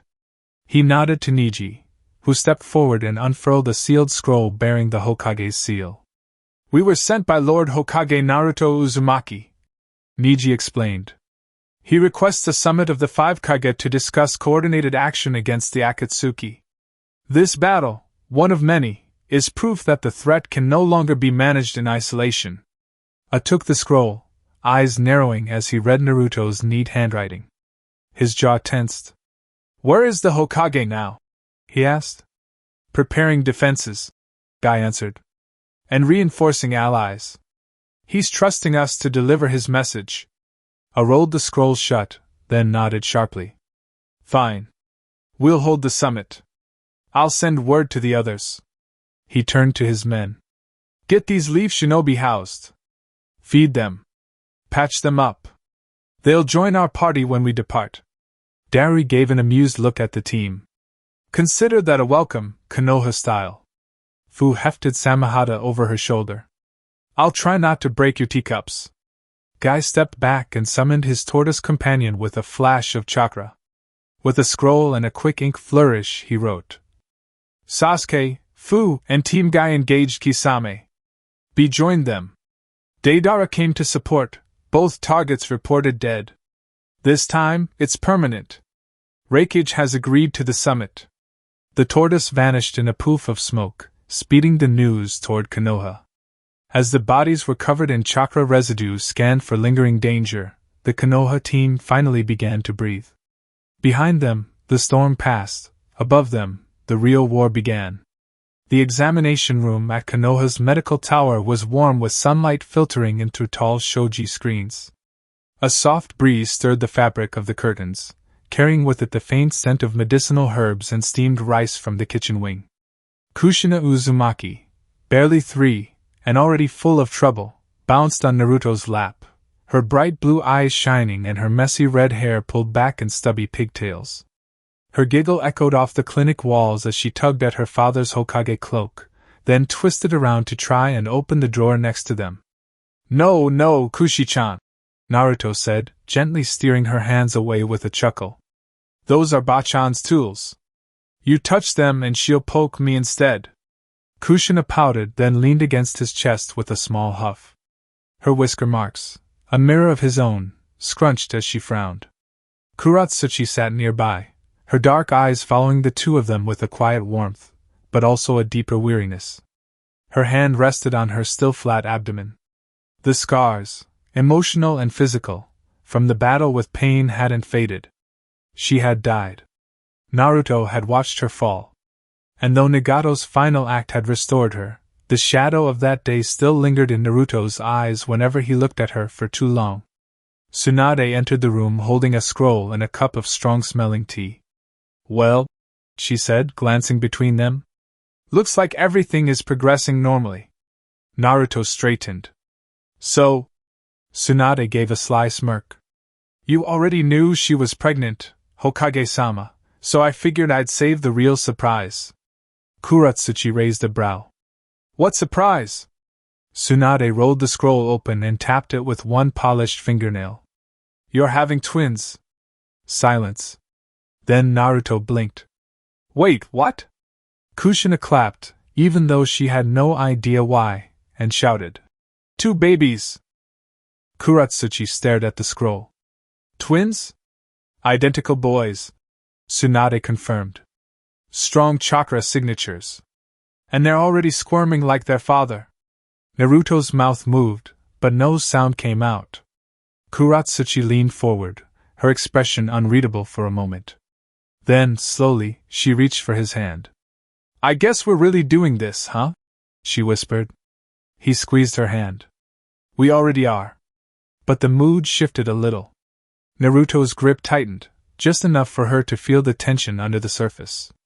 Tsunade, sensing it, stood and stepped outside, muttering something about grabbing fresh tea. As the doors shut behind her, Naruto turned slightly, looking at Kuratsuchi, serious now. "I don't want you going out again," he said. "Not while you're carrying them. Not after what happened during the pain attack. I can't." His voice cracked faintly. "I can't lose you again." Kuratsuchi didn't pull away. But she didn't back down either. "I died trying to protect you and this village. I'd do it again. But don't ask me to stay behind while you fight for the future I'm carrying.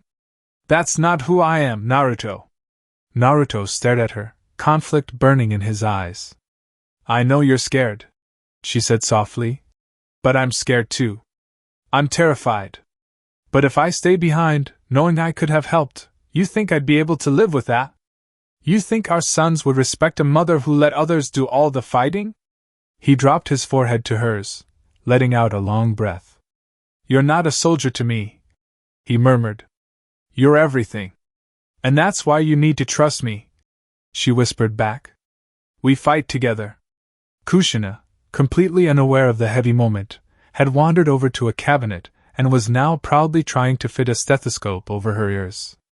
Tsunade came back in, caught the sight, and laughed. "Trouble already, huh?" she said, then looked at the couple and their daughter. "3 Uzumakis," Tsunade said, folding her arms. "Soon to be 5. And all of them future menaces." Kuratsuchi snorted. Naruto grinned. "I'm just glad Kushi-chan takes after her mother." "Damn right," Kuratsuchi replied, brushing a hand through her daughter's hair. "But she's got your stubborn streak." Kushina stuck the stethoscope against Naruto's forehead. "I found your brain!" Naruto gasped dramatically. "You did? I thought I lost that in the last mission." They all laughed, and for a moment the world outside, its wars, its shadows, its politics, faded into a haze of light and joy.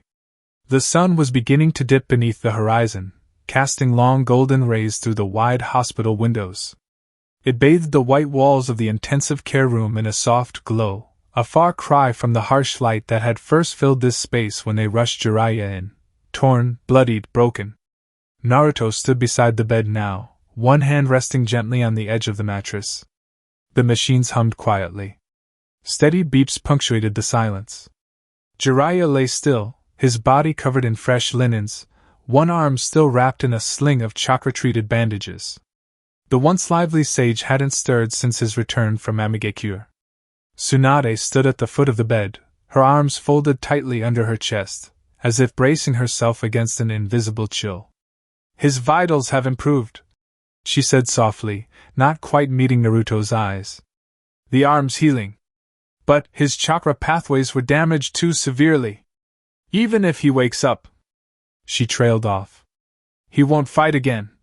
Naruto finished for her. She nodded once. The words were like stone between them.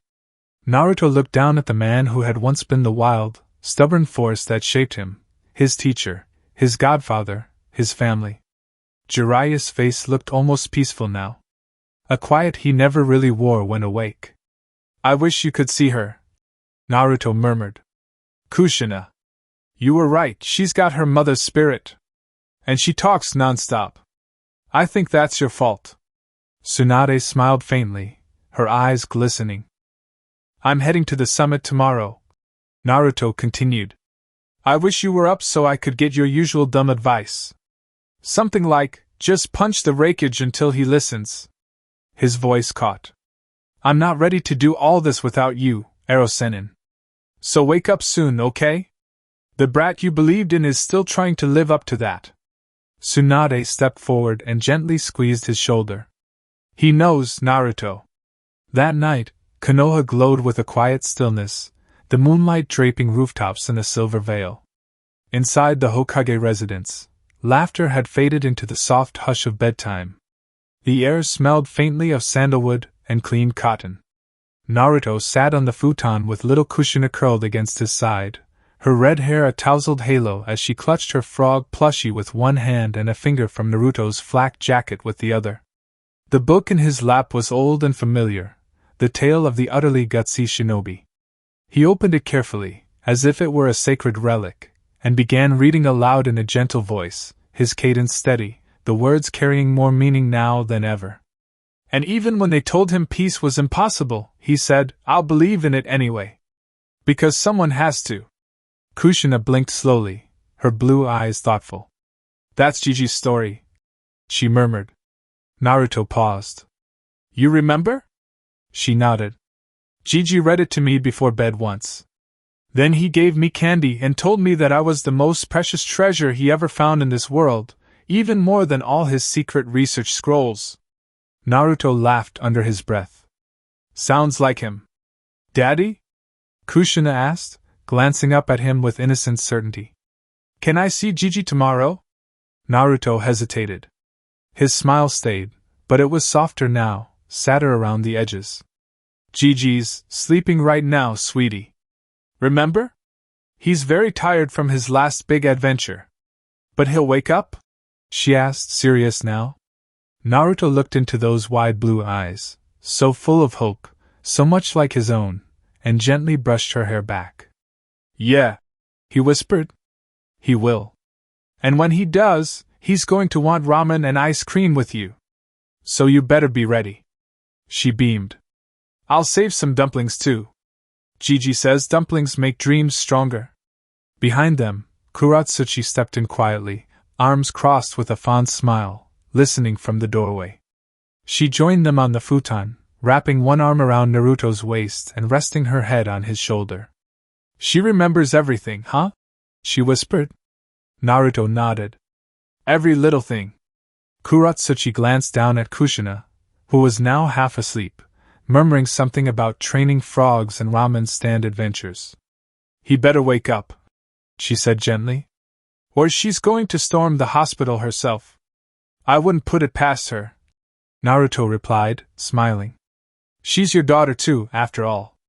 Kuratsuchi smirked. "Flattery might get you somewhere." Their hands met between them, fingers laced. Around them, the house settled for the night. The quiet of peace was never permanent in their world, but for this moment, it was enough. Kanahigakure, Hidden Leaf. The sun had barely crested the trees when Naruto stood at the village gates, his cloak brushing against his boots in the breeze. The symbol for fire flared across his back. Beside him, Kakashi adjusted his gloves, Shikamaru yawned through a final mental checklist, and a few A and B lingered in the shadows, ready to follow, but never be seen. Kuratsuchi stood a few paces back, arms folded across her chest. Her hair had been tied up lazily, and a hand rested over her stomach. There was no arguing with her about staying behind this time. "Don't even think about trying to talk me into bed rest again," she muttered. "I'm pregnant, not glass." Naruto grinned at her, one hand sliding around her waist. "I wasn't. I was going to say you'll be the one holding down the village while I'm gone." Her eyebrow arched. "Damn right." Kushina toddled out from behind her mother's leg, frog backpack bouncing. "Daddy! Don't forget to bring Bachan something spicy." Naruto knelt to scoop her up, nuzzling her nose. "And what about you, Chibi-chan?" She grinned. "Something red. Like Mama's lipstick." He laughed, passing her back to Kuratsuchi. "I'll see you both in a few days." Tsunade waited nearby, arms folded as she watched the send-off. "Don't die, brat," she said, softer than usual. Naruto gave her a mock salute. "Wouldn't dare." With that, the convoy turned, passing through the gates and onto the long road to the land of iron. Behind him, Kuratsuchi stood tall, watching until he was gone from view. Sunagakure, hidden sand. Red winds kicked up as Gaara walked through the arched gateway of Suna. The desert sun cast long shadows across the sand-packed streets. His Kazekage robes billowed like ghostly wings behind him. Temari and Kankuro fell into step at his sides. Neither spoke for a time. "You ready, Gaara?" Kankuro finally said, almost to himself. "This is a very big moment for every village." "Yes," Gaara replied, gaze steady. "It is." Behind them, the village was quiet but attentive. Suna remembered wars like it remembered drought, slowly, and with scars. As they disappeared into the rising heat waves, Temari muttered, "Let's just hope the others at this summit aren't total idiots." At Wagakure, hidden stone. From the cliffs above the mist-streaked gorge, Anoki hovered on his platform, a wool cloak over his hunched shoulders. Kitsuchi and Akatsuchi flanked him, boots crunching gravel as they walked toward the departure ridge. "Of all the things I wanted to do in my twilight years," Anoki grumbled, "diplomacy wasn't on the damn list." "You still look sharp," Kitsuchi offered with a faint smile. "I look like a paper scroll left out in the rain," Anoki snapped. "Let's get this over with before my hip decides I'm too old to care." As they turned down the mountain path, Kitsuchi offered quietly, "Naruto said he had something to give us at the summit." Anoki grunted. "If it's sake, I'll forgive half his nonsense. If it's more baby photos of Kushi-chan, well, maybe I'll forgive all of it." Kirigakure, hidden mist. Mist rolled off the docks as Meitarumi stepped out in a slate blue coat, her long auburn hair flowing like a river of fire. Zabuza and Haku stood behind her, both poised and ready. A few villagers gathered at the harbor edge, watching with cautious hope. The bloody mist days were long gone, but tension never truly left Kiri. "Summit time," Zabuza muttered. "Another round of who's the biggest shark in the pond." "I brought you to buy anyone who thinks it's them," Mei replied sweetly. Haku smiled faintly and offered a formal nod. "Shall we?" They stepped onto the waiting skiff, sails unfurling. The mist swallowed them whole, their silhouettes vanishing into the sea's silver fog. Kumogakure, hidden cloud. Lightning cracked in the distance as they stood atop the highest ridge overlooking Kumogakure. Below, the mountain village shimmered beneath stormlight. Darui and C were already saddled up, scrolls and supply packs cinched tight. B shadowboxed in slow motion, singing softly under his breath. A exhaled. "They want a summit," he said. "Fine. Let's see if they've got a summit worth showing up for." B threw a thumbs up. "We'll drop the beat, and bring the storm, Kumo style, we change the norm." C groaned audibly. "You've been practicing that all morning, haven't you?" B winked. "Ado and me, we don't need practice. We're lightning on instinct." The Reignition convoy began its descent, the mountain watching silently behind them. Somewhere ahead, history waited. A few days later, snow blanketed the land of iron like a burial shroud, hushed and heavy. The sky was pale steel, the wind thin and sharp as a drawn blade. Mounted watchtowers stood like frozen sentinels as the five great powers of the shinobi world arrived, an event that had not occurred in a generation. The fortress itself, Tenro, was a citadel carved from stone and discipline. Situated atop a snow-covered plateau, it was a place without chakra but not without power. Samurai patrolled its halls and flanked its doors with silent, unshakable focus. Their leader, Mifune, stood at the heart of it all, tall, aged, and straight-backed, with a katana that had never been dulled by politics. He greeted each delegation with a measured bow, but his eyes lingered longer on one figure. Naruto Uzumaki entered first, cloak rustling with flakes of snow. He looked less like a politician and more like a storm barely restrained. His sword, Kizuna, was sheathed at his side, his red hair tousled by wind and war. Behind him walked Kakashi, calm and quiet, and Shikamaru, posture lazy but eyes sharp like a hawk circling the entire room. Mifune stepped forward. "Lord Hokage," he greeted, his tone edged with quiet respect. "It honors us that you come first, as the Alliance anchor." Naruto offered a small bow. "The honor is ours, Mifune Dano. You keep peace where none else can." Mifune nodded but said no more. He gestured toward the round summit table, 5 thrones facing one another equally. From the west came Gaara, his red hair stark against the white snow, robes flowing like wind-washed dunes. He said nothing as he entered, but he smiled faintly at Naruto, 2 leaders who had bled and risen together.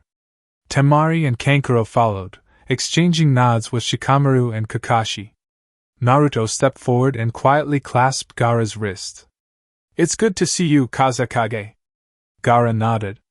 "And you, Hokage. You look tired." Naruto chuckled. "Fatherhood. Worth the fatigue." Next came the gentle crush of heels and perfume, Mei Tarumi, Mizukage of the hidden mist. She moved like mist herself, elegant, warm-eyed, deadly. Behind her strode Zabuza Momochi, half grinning as always, and Haku, whose gaze was serene but watchful. "Naruto-kun," Mei greeted, brushing snow from her shoulders. "You're as handsome as ever. I would have come sooner, but my advisors wouldn't let me travel just to see your smile." Zabuza snorted. "We were busy reinforcing the coast. Akatsuki's been sniffing around." Naruto smiled wryly. "I'm sure Kuratsuchi would have objected." "She always does," Mei said, laughing. From the north, Iwagakure's delegation trudged in like a miniature avalanche. Anoki, floating just inches off the ground, cursed the wind and the stairs in equal measure. Kitsuchi and Akatsuchi held the lines behind him, stone-faced and respectful. Naruto stepped forward and offered Anoki an envelope. "From Kuratsuchi. Photos of Kushina. She said you'd want to see how alike they are." Anoki grunted, then smiled despite himself. "You're lucky I'm too old to steal her and raise her myself. You'd have to go through 3 Kages and 1 livid wife," Naruto said flatly. Kitsuchi chuckled under his breath. The final arrival came like thunderclaps. The main gates boomed open as the Reignition, entered flanked by Darui and C. His cloak was trimmed with lightning-hardened leather, and he carried himself like a weapon unsheathed. "I see the Alliance has already gathered," A said, his voice a storm. "Was this summit or a reunion party?" The air thinned. Mei flicked her hair behind her shoulder. "You were late, Reikage Dano. Perhaps if you trusted us, you'd have received the invitation sooner."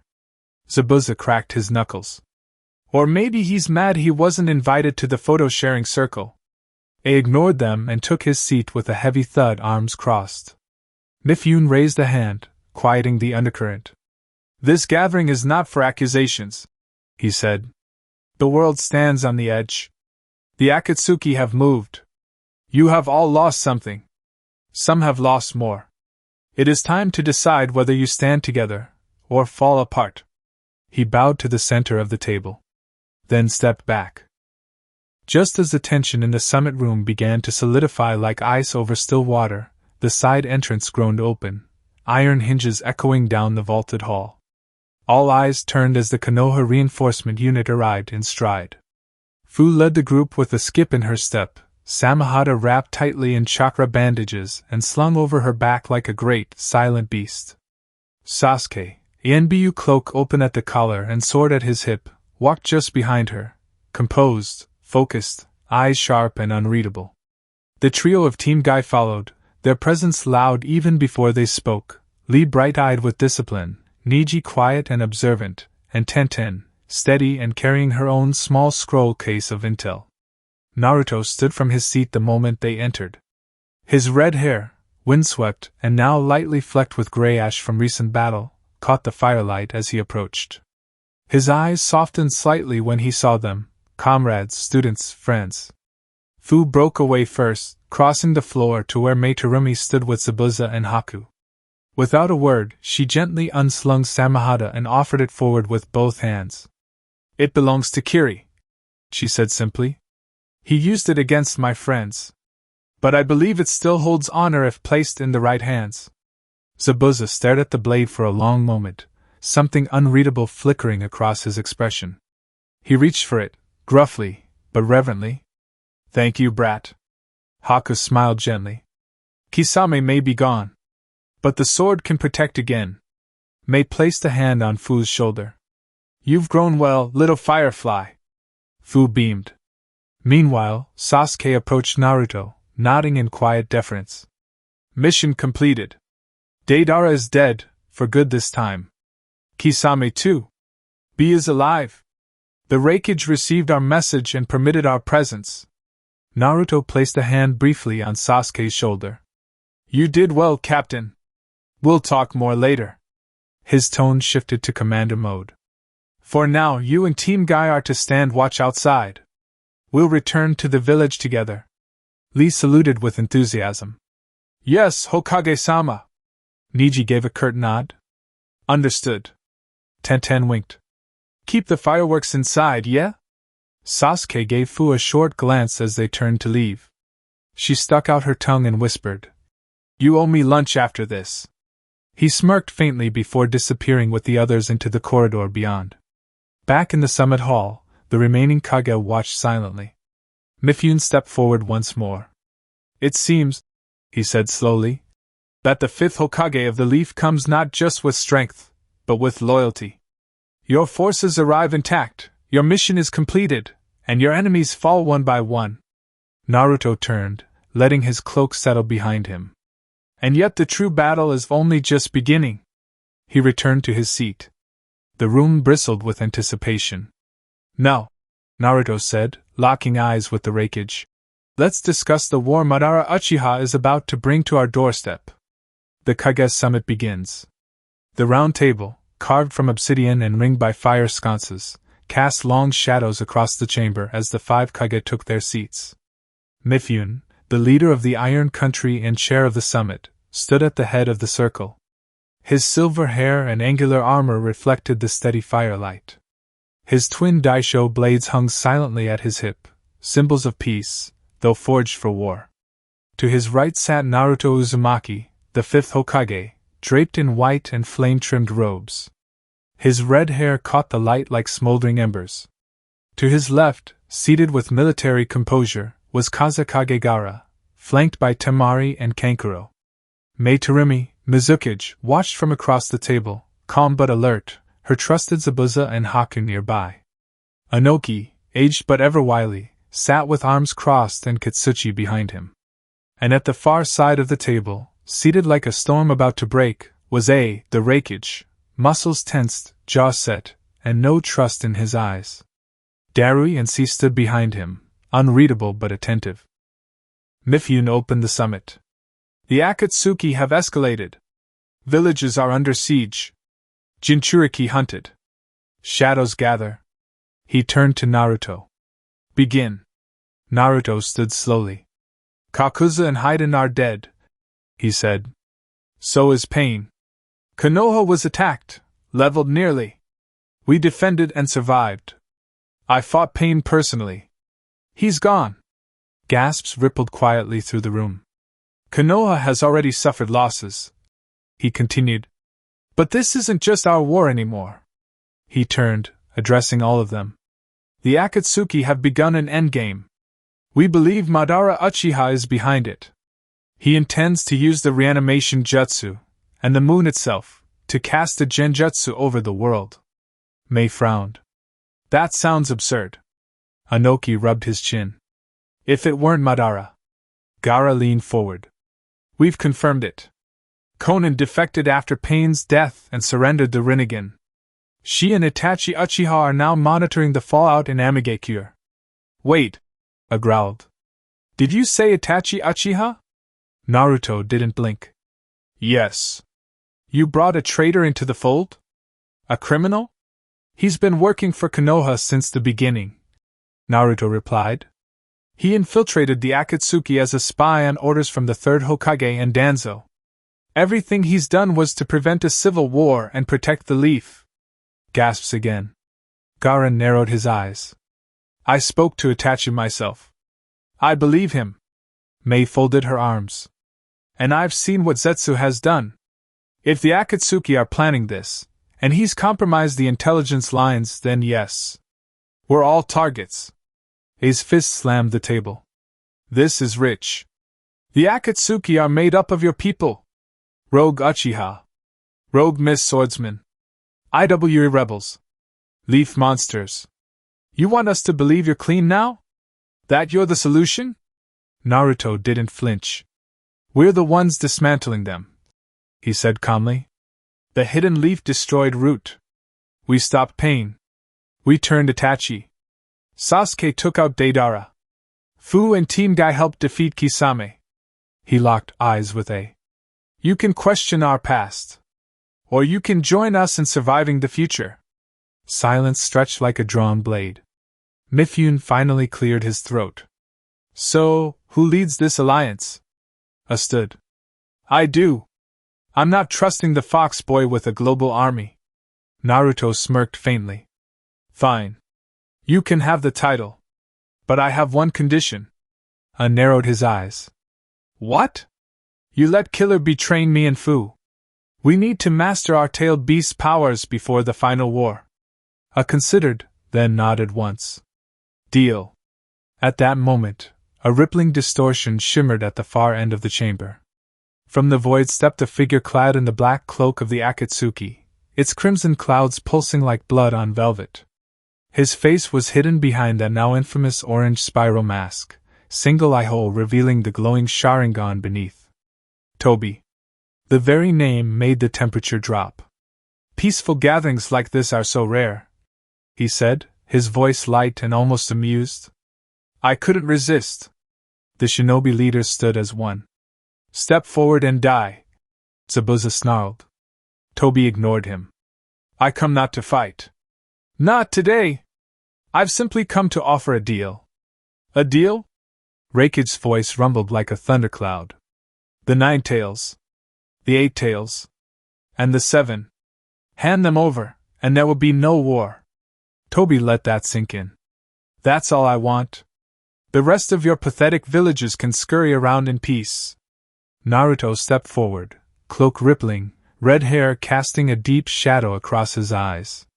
You want me? Come and get me. Toby's eye narrowed behind the mask. Bravado won't protect your village, Uzumaki. Naruto's tone dropped to something cold and final. This isn't bravado. This is a promise. The room seemed to exhale chakra. Every sensor type among the guards flinched at the spike coming from Naruto alone. No distractions. No armies. Just you and me. One-on-one.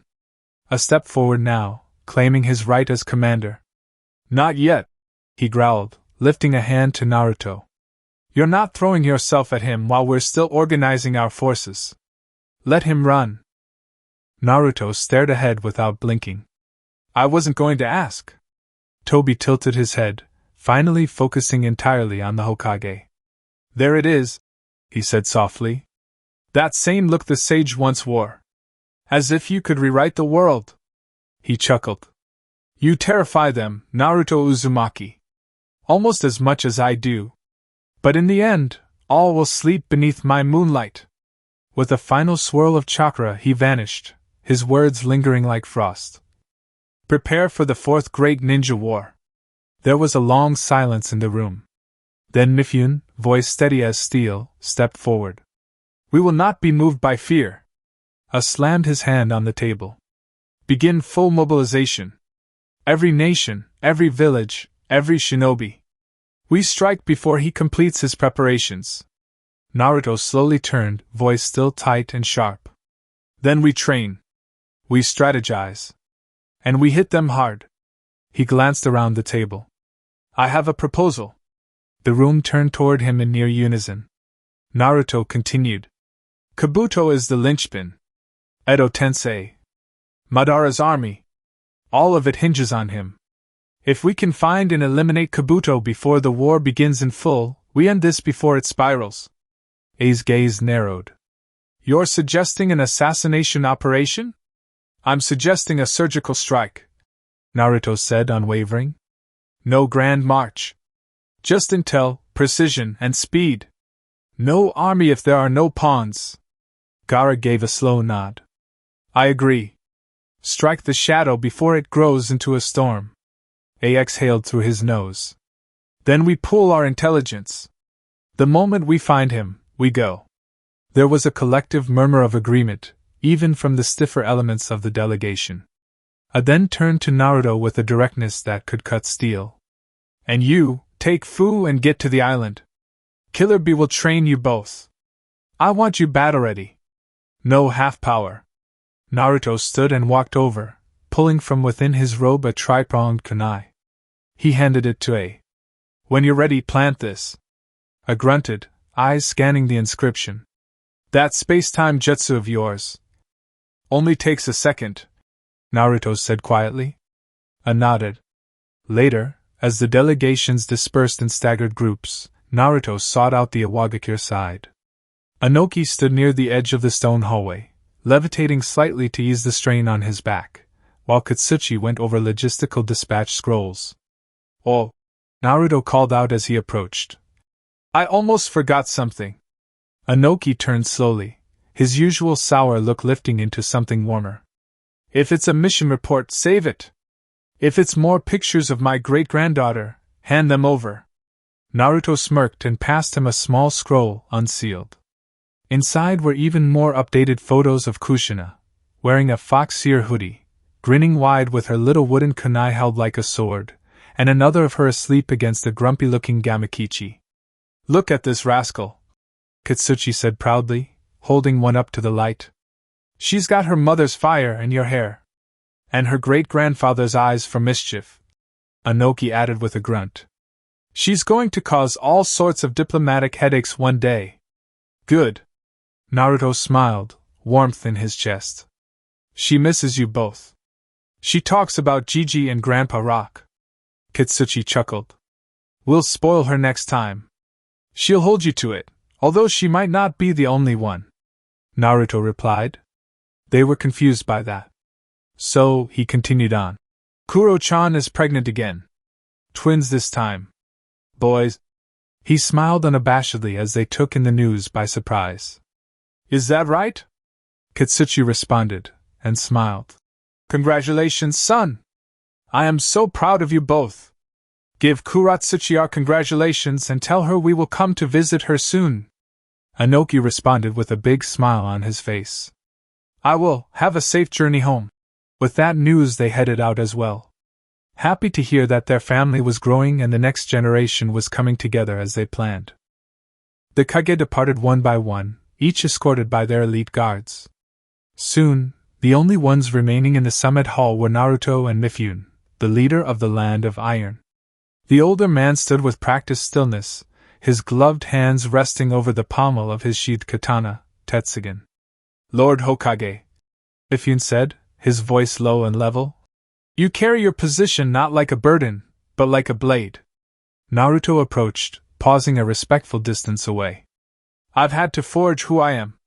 But the village, the people I love, they gave me the steel. Mifune inclined his head. There was a time I did not believe shinobi could ever change. That your world was too rooted in cycles. But you're different. You burn, not just to protect but to lead. Naruto blinked, surprised by the candor. I appreciate that. Mifune stepped forward. Your sword. The one at your side, that's not a standard issue. Naruto unsheathed Kizuna, letting the edge reflect the firelight.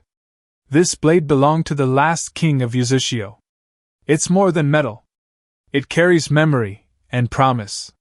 The samurai's gaze flicked toward the fine, old seals etched into the fuller of the blade. You wield it well. One day, if the war spares us, I would face that blade. Blade to blade. As warriors should. Naruto extended his arm, and the two clasped forearms. I'd like that, Naruto said. After all this madness. I'd like that very much. Mifune nodded once. Then go. Train. And come back stronger than ever. The wind was calm as the caravan of shinobi moved beneath the waning afternoon sun, its rays glinting off forehead protectors and armor plates dulled by war and weather. The air held the crisp sharpness of a world in transition, between peace and conflict, between recovery and the storm they knew was coming. They traveled in near silence at first. The dirt path cutting through the forest near the land of iron was well trodden and wide enough for them to walk in staggered formation. Kakashi moved in the rear with Shikamaru, the two absorbed in quiet conversation about village logistics and ongoing border sweeps. Team Guy, Niji, Lee, and Tenten led the forward point with light banter drifting now and then. Somewhere between them, Sasuke and Fu walked side by side, and in the center of it all, Naruto Uzumaki marched with his red cloak rippling faintly behind him. His thoughts were heavier than his footsteps. Konan and Itachi had stayed behind. Jiraiya had not yet woken. And while he carried himself with the composure of a Hokage, every mile closer to the village pulled on his shoulders like a chain. Beside him, Fu glanced up, noticing the furrow in his brow. You're thinking too hard again, she said with a crooked grin. We're not even back yet, and you already look like you're planning 5 missions at once. Naruto blinked and gave a tired chuckle. You're not wrong. They walked a few steps further before Fu added. Thanks for everything. For trusting me to go to Kumo. For believing I belonged with everyone else. Naruto looked over, his voice quiet but sincere. You do belong, Fu. You've earned everything coming your way. The breeze carried a solemn stillness as the shinobi convoy crested the final ridge overlooking the forests that led home. The land of fire's treetops stretched endlessly beyond them, soft green against the late afternoon sky. Naruto walked in silence, his red cloak brushing against his legs as he adjusted the scrolls slung over his shoulder, Kage reports, alliance maps, and messages of war. But none of it weighed on him as much as what was to come next. Fu matched his pace, her hands behind her head and her eyes fixed ahead. She didn't speak until they reached the riverbank where the group had paused to refill canteens and let their legs rest. Hey, she said quietly. You really think I'm ready? Naruto turned to look at her, brow furrowed. Ready for what? For this. She gestured vaguely. Gyuki. Full transformation. Training with B. Going all in. Naruto considered her for a moment, then answered simply. Yes. I wouldn't have asked you if I didn't. Fu exhaled. It's a little crazy, you know. We've been through a lot, but this feels different. It is, Naruto said, tone steady. If we're going to stand against what's coming, Madara, Kabuto, the reanimated army, the infinite Tsukuyami, we need every advantage. That means the two of us need to stop holding back. Fu looked at her reflection in the stream. You're already strong. I've barely scratched the surface, he replied, eyes hardening. Kurama and we're just getting started. They stood in silence for a beat. Then Naruto added, That's why we're going to the island. B's going to train us both. We're going to master this power the right way, not just for ourselves, but for the Alliance. And if we fail? She asked. He shook his head. We don't. Fu smiled faintly. That sounds like something you'd say. Naruto smirked. Because it is. In Konoha, the night was quiet save for the low hum of chakra monitors and soft rustling of paper in the hospital ward. The stars shimmered faintly through the high windows. Inside a secluded room, Jiraiya lay still in bed, his long white hair clean and tucked behind his shoulders.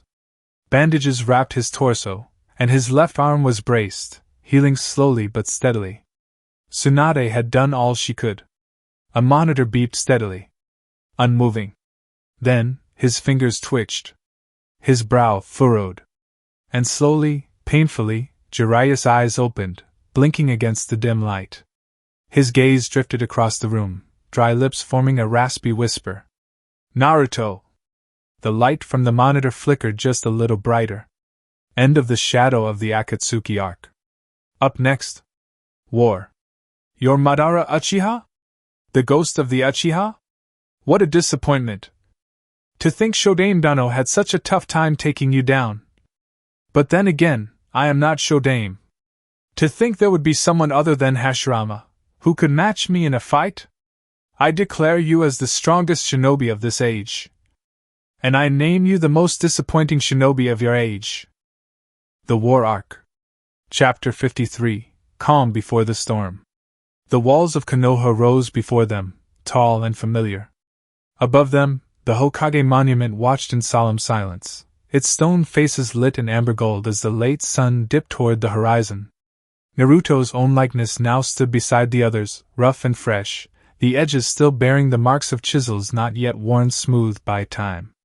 As the gates came into view, the ANBU on duty bowed, and stepping forward from the side guard post was a familiar blonde with a clipped bun and a scroll pouch at her hip. You know? Naruto said, raising a brow. She gave a half-smile, but her tone was brisk, her words already loaded. Good to have you back, Lord Hokage. He blinked. You sound more formal than usual. Your secretary had to learn how to be your gatekeeper too while you were gone, she said. Then her smile softened. Jiraiya-sama is awake.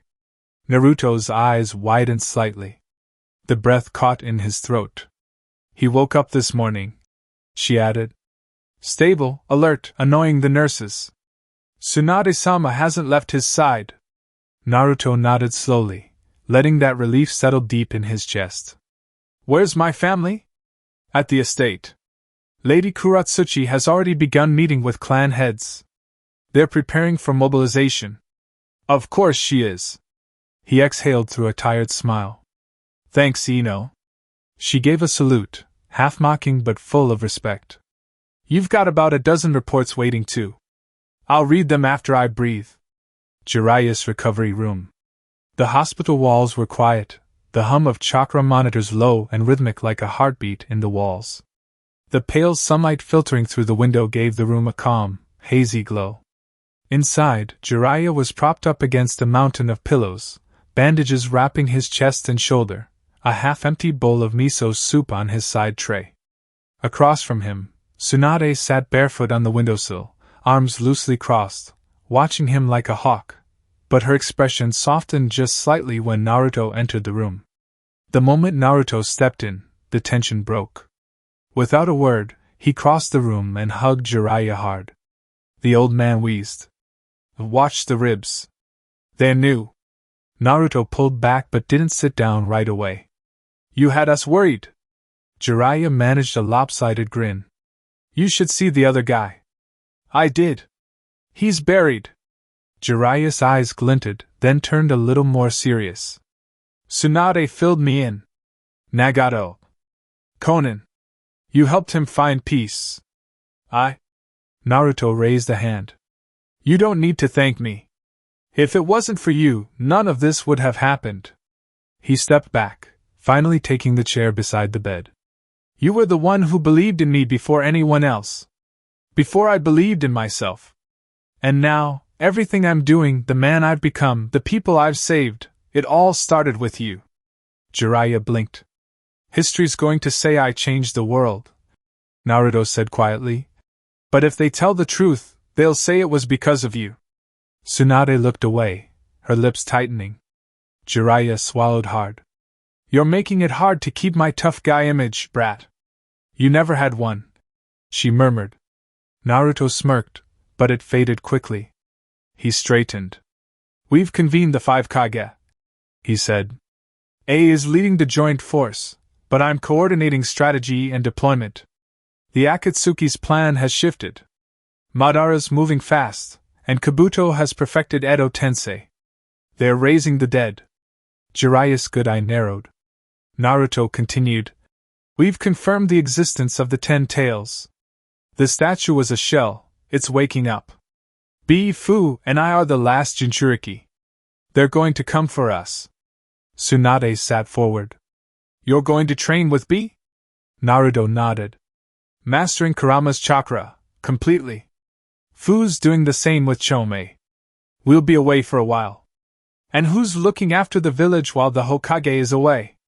Jiraiya asked, raising a brow. Naruto looked between the two of them. Tsunade will take formal command. You are the village's shield. Jiraiya tilted his head. I'm not going to the front? You can't, Naruto said gently. Not this time. Jiraiya raised a protest, but Naruto cut him off. You've fought your wars. You've earned your scars. You saved me once. That's enough. He let the words hang, and then added, more softly. If we fall, you'll be here to protect the next generation. You make sure my kids grow up knowing the stories. You make sure Konoha survives. Jiraiya fell silent. Tsunade reached across and took his hand in hers. I can do that, he said quietly. If it's what's needed.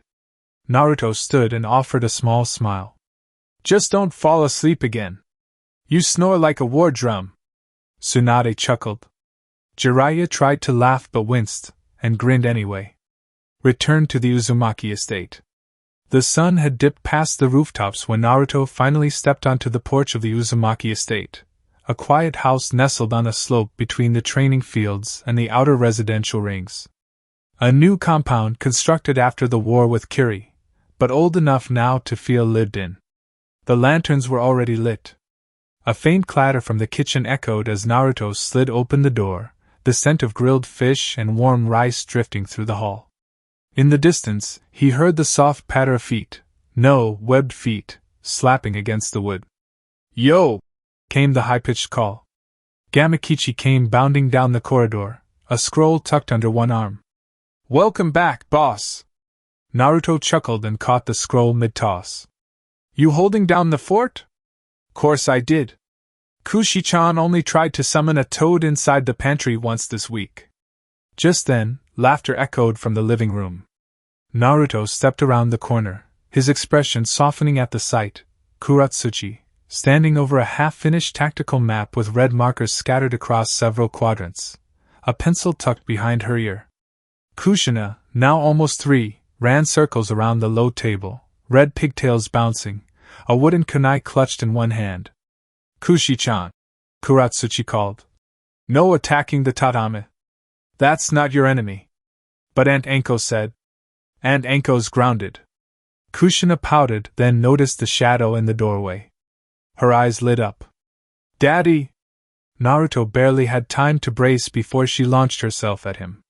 He caught her midair, holding her tight as she babbled about a frog in the bath, Mama's battle maps, and her new wooden sword. I miss you too, princess, he said quietly, burying his face in her hair. Kuratsuchi watched from the side, eyes shining, lips curved in a smile just soft enough to hide how much she missed him. You're late. Naruto stepped forward, Kushina on his hip, and met her halfway. I'm home. The days passed not with urgency, but with a heavy, deliberate rhythm, like the steady beat of a war drum muffled by the sounds of laughter inside a home. Konoha had begun to change. Shinobi filled the streets in tighter formation, supply lines stretched farther into the countryside, and training fields burned late into the night with chakra drills and coordinated maneuvers. Naruto had set the gears of a global war machine into motion, and yet in the cracks between his duties he stole back time. Time to be a husband. Time to be a father. Morning, the Hokage's briefing. The Hokage's office had never looked more like a command center. Scrolls cluttered the desk. Maps were pinned to the walls, colored with ink routes from Suna to Kumo, from IW8 to Kiri. Naruto stood at the head of a round table, eyes sharp as he addressed Kakashi, Shikamaru, Hayashi, and Yukiko, who represented the Uchiha police force. High alert on all major gates, Naruto said, marking a junction near the border. Station Umbu at the Land of Rivers Pass. If Kabuto's hiding somewhere, it'll be in the border zones. Kakashi nodded. I'll assign Alpha and Gamma squads. Tenzo's on standby. Good, Naruto replied. Once I'm gone, we're going to have to trust the intel lines. I want real-time relays via our new mirror seal system. Shikamaru, you'll coordinate with Gaara and A. Shikamaru sighed. I'll need 2 more assistants. I'll give you Ino and Sai, Naruto said. They're fast, quiet, and they already know your moods. Yukiko spoke up, clipboard in hand. Police patrols have doubled along the eastern wall. If anything changes, I'll notify Tsunade-sama immediately. Good. Keep a marker nearby, Naruto said. If anything goes wrong, I'll come back in a flash. Midday, the heart of the home. Naruto never knocked at the door of the Uzumaki estate. He simply walked in, because the smell of Kuratsuchi's cooking, the sound of little feet darting through the halls, and the distant croak of Gamakichi giving unwanted training advice had already told him he was exactly where he needed to be. Today was no different. As he slid the door open and stepped barefoot onto the polished wood floor, the scent of grilled mackerel and simmered daikon greeted him like an embrace. His flak jacket was already slung over his shoulder, the weight of the Hokage gone for just a few hours. Here, he wasn't Lord Fifth. He was just Naruto, father, husband, and walking jungle gym. Daddy! The call came before the impact. Kushina, her red pigtails tied with little yellow ribbons, bolted from the living room, wooden kunai still clutched in one hand. She launched at him full speed, and Naruto barely had time to brace before she collided with his chest. He scooped her up, spinning her once as she shrieked with joy. "Where's your headband, soldier?" he asked, feigning sternness. "I traded it with Aunt Anko for a cookie," she declared. He blinked. "I see. She said I was a chaotic neutral." "What's that?" Naruto tried not to laugh. "We'll explain when you're older." "I'm older now. I'm 3. From the other room, a voice called. "Don't let her fool you. She got that cookie after summoning a toad in the pantry." Naruto stepped into the dining room with Kushina still latched around his neck, and there stood Kuratsuchi, half-armored with a tactical vest over a loose top, her sleeves rolled up as she stirred a miso broth with one hand and pointed a spoon at her husband with the other. "She's going to cause an international incident one day." Naruto smirked. "Just like her mother. I was a model diplomat." Kushina wiggled free and sprinted into the garden, shouting about how she needed to train for chakra control. Gamakichi, who had been sunbathing lazily on a stone, groaned and rolled over. "She's gonna make me croak before I'm 30. Kuratsuchi ladled soup into a pair of bowls and gestured for Naruto to sit. He did gladly. She watched him eat for a moment, then reached over and gently brushed his bangs aside. "You didn't eat at the tower again."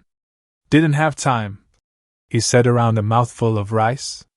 "Yukiko's taken over the eastern patrols. Shikamaru and Kakashi are prepping reinforcements. Tsunade's redrafting the supply chain with Suna. It's moving fast."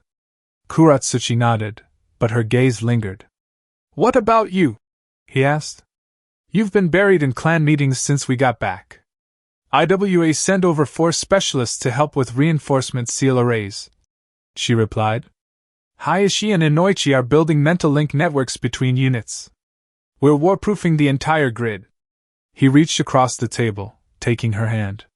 "You're amazing." She raised a brow.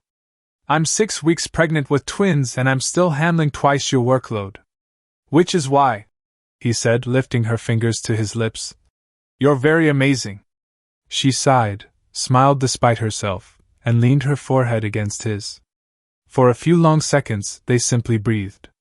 Then, a scream outside. "Daddy, I accidentally shurikened the toad." Naruto stood with a groan, kissed Kuratsuchi's cheek, and walked toward the door. "I got it," he muttered.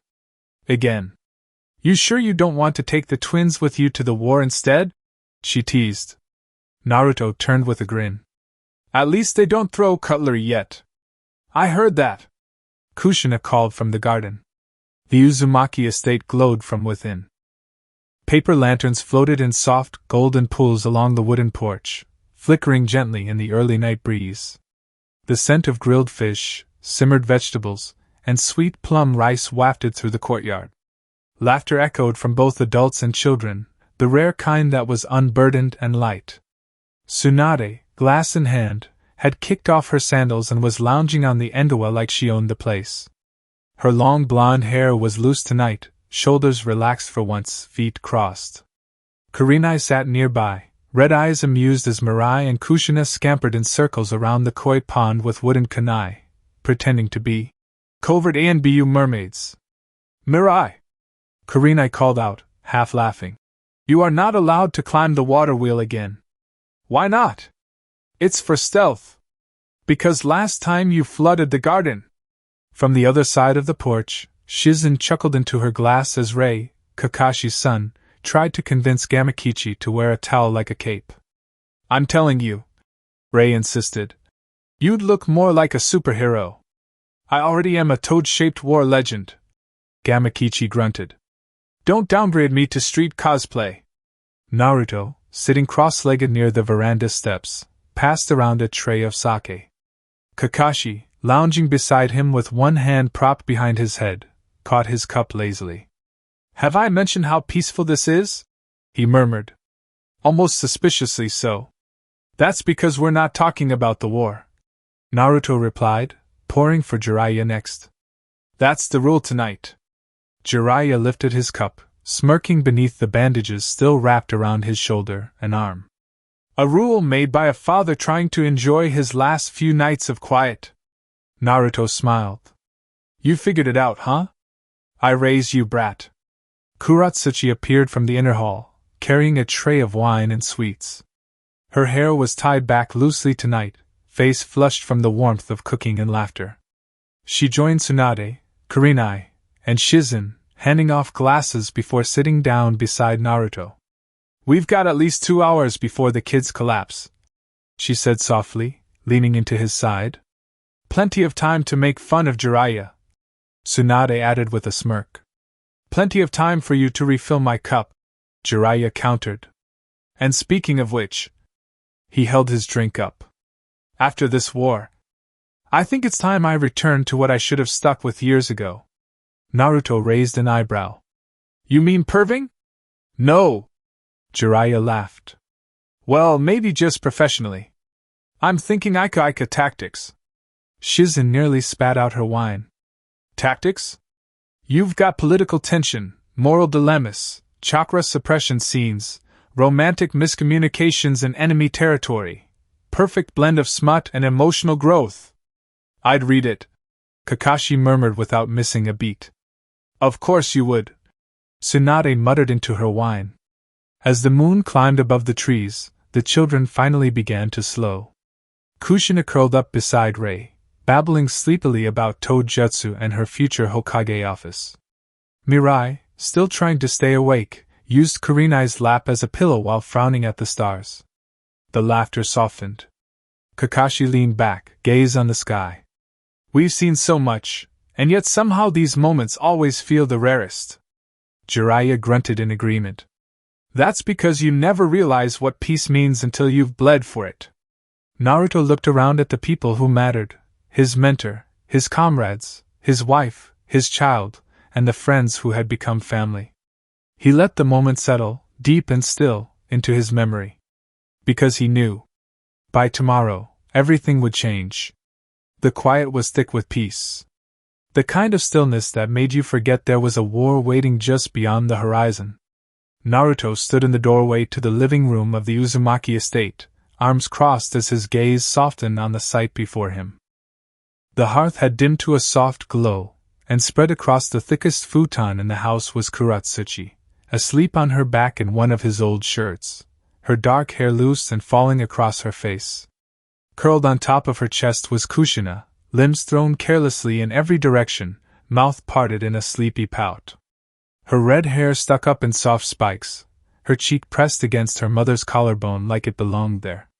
Balanced somewhat precariously on both of them, snoring in rhythmic bursts, was Gamakichi, whose massive belly rose and fell with each breath. One of his legs dangled uselessly over the edge of the futon. A crayon stuck out from under his arm like a forgotten mission. Naruto leaned against the doorframe for a long, long time. He didn't speak. He didn't dare. Instead, he walked quietly to the low drawer near the wall and pulled out the camera. It was old, gifted to him by Konoha when Kushina was born, and it clicked loudly as he framed the shot. He winced. Kushina stirred slightly, but Kuratsuchi shifted her arm up around her daughter's back and held her there, instinctively, protectively. The child settled once more. Naruto stepped closer, crouching, eyes drinking in the sight. Kushina sleeps just like her. Same position. Same way her hand curled in a fist under her cheek. That subtle furrow in her brow that vanished only when she dreamed. But then he caught the line of her jaw. The curve of her nose. The faint whisker marks on her cheeks, twitching slightly in a half-dreamed laugh. He smiled faintly. "She's you, too," he whispered. "I hope the twins are, too, maybe one with red hair, one with blue eyes. And something of mine. Not her grandfather's hairline, please. Or that damn snore." His throat tightened a little. He stood, quietly padded to his desk, and sat down at the writing mat. The candlelight flickered as he dipped the brush in ink and pulled forward a blank scroll. And then, in slow, deliberate strokes, he began to write. Letter 1, to Kushina. To my daughter. Kushina Uzumaki, my fierce little whirlwind. You probably won't remember this night. But I want to. You're 3 years old. You summoned a toad in the pantry yesterday. You also told Aunt Tsunade she's really strong for an old lady. I'm not sure whether to scold you or be proud. I did both.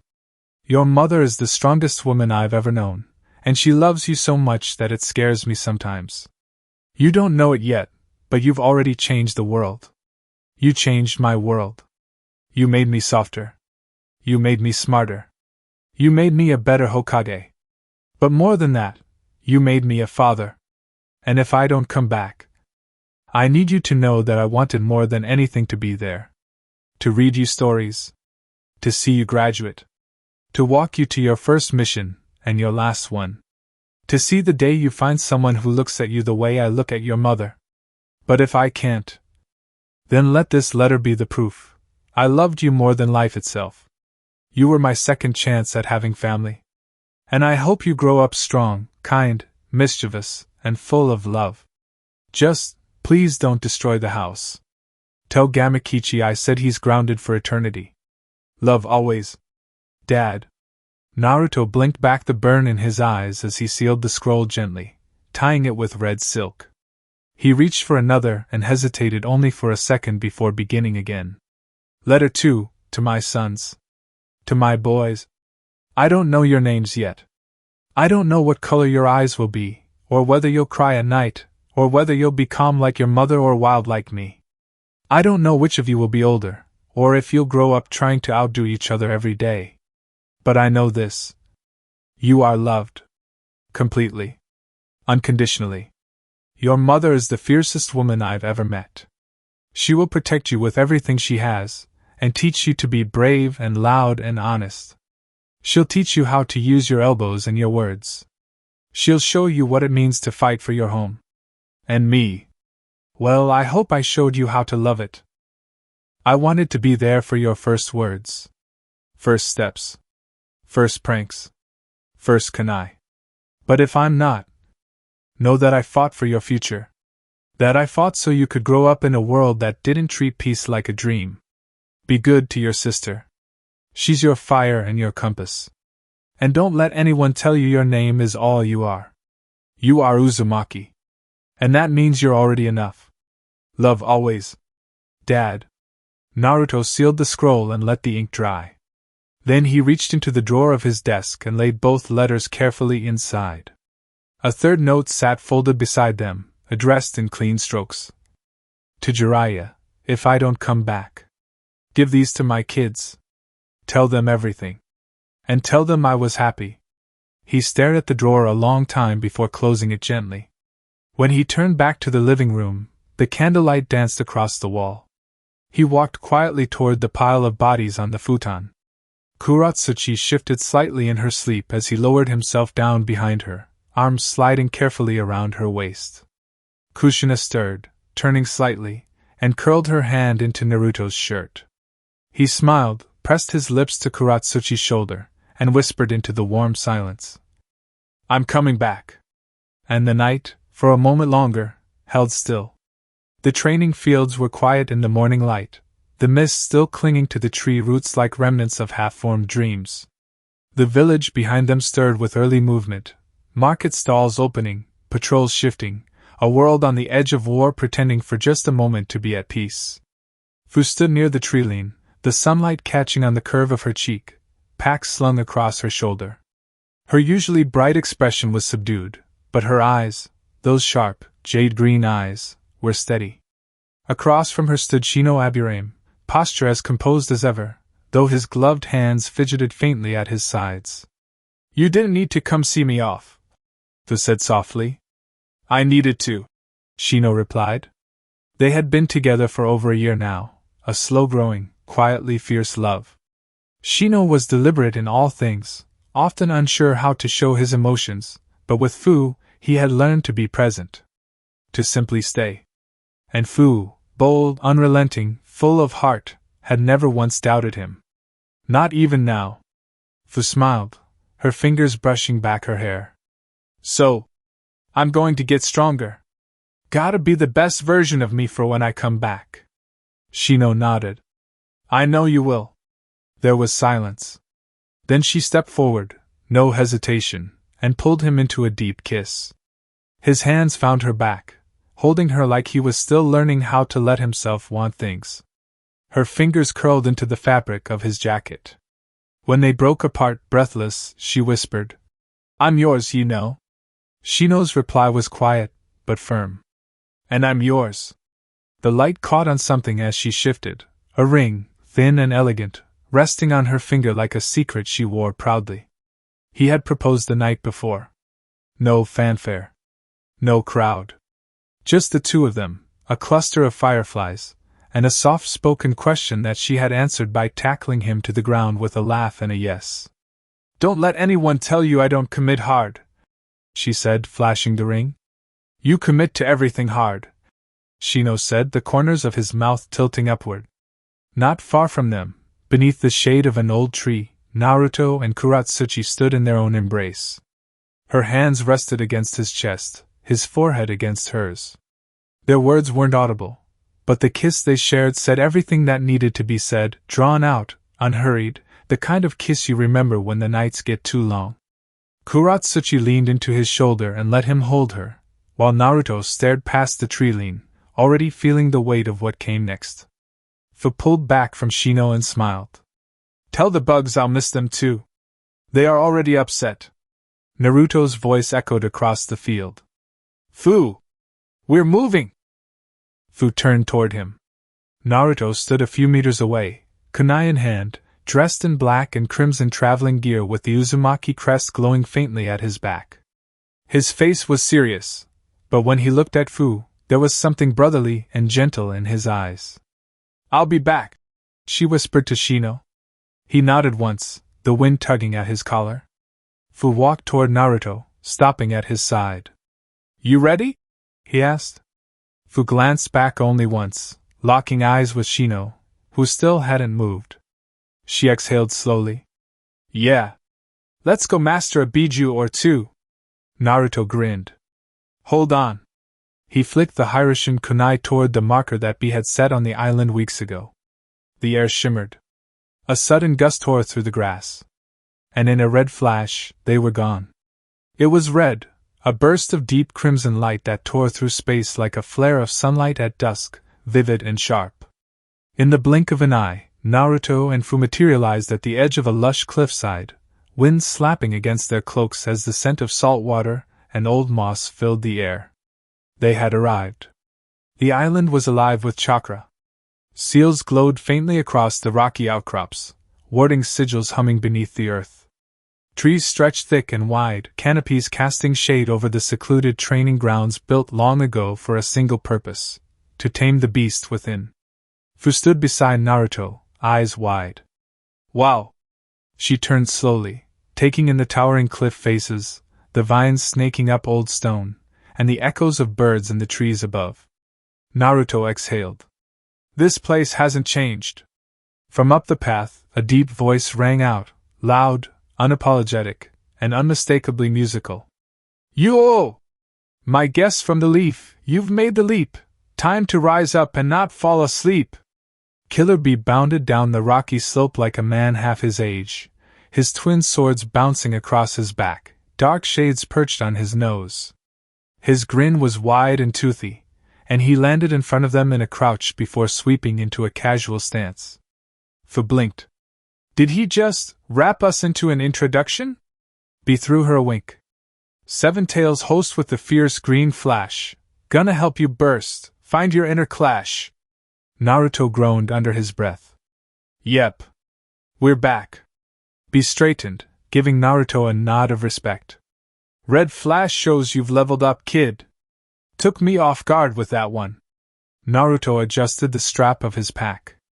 We're here to master our tailed beast forms. Nothing else matters. Right to the point. No time for delay. Let's dive in deep and shake the beast loose today. Great, came Kurama's voice inside Naruto's mind, dry as ever. I forgot how loud he was. Bee grinned knowingly. Tell the fox he's not the only one with bite. 8OS already waiting. I don't think he forgot, Naruto muttered. Fu laughed. This is going to be fun. Fun? More like painful, he said with a shrug. But hey, growth is pain. Let's see what you're made of. He turned, motioning them up the hill. The sacred grounds are waiting. You'll face the part of yourself that resists, the fear that binds, and the beast that won't obey. Naruto glanced at Fu. You ready? Fu reached up and tapped the ring hanging on a chain around her neck. Yeah. For Shino. For what's next? Naruto's expression softened for a beat, then turned serious. For everyone. And without another word, the two Jinchuriki followed Bee into the heart of the island, toward the arena where they would face the truths they had yet to conquer, and the monsters they still had to become. Shadows beneath the world. The chamber was submerged in silence, deep, unnerving, and unnatural. Somewhere in the bowels of a forgotten mountain range, Toby stood beneath a fractured obelisk that pulsed faintly with a heartbeat of its own. The walls were covered in webbed roots and ceiling tags, each one glowing with subtle malevolence. The hollow echo of dripping water was the only sound, save for the slow, deliberate hum of the demonic statue of the outer path, now awake, and hungering. Toby's cloak stirred slightly in the subterranean wind, his single eye glowing red behind the orange spiral mask. His posture was calm, but coiled. Beneath that stillness, a storm waited. Beside him, Zetsu emerged from the wall with a whisper of splitting stone. His half-black, half-white form folded into being like a parasite crawling from a husk. They're moving, Black Zetsu muttered. The Jinchuriki are training. Naruto and Fu, they've gone to the island. White Zetsu grinned. Training together? Cute. Doesn't matter. They'll die like the rest. Toby said nothing at first. He reached out, fingers brushing the stone body of the statue. It's almost ready. We just need one more, and the 9 tails. And then? Asked Zetsu. Toby turned. Then the world ends. Footsteps echoed from the opposite end of the chamber.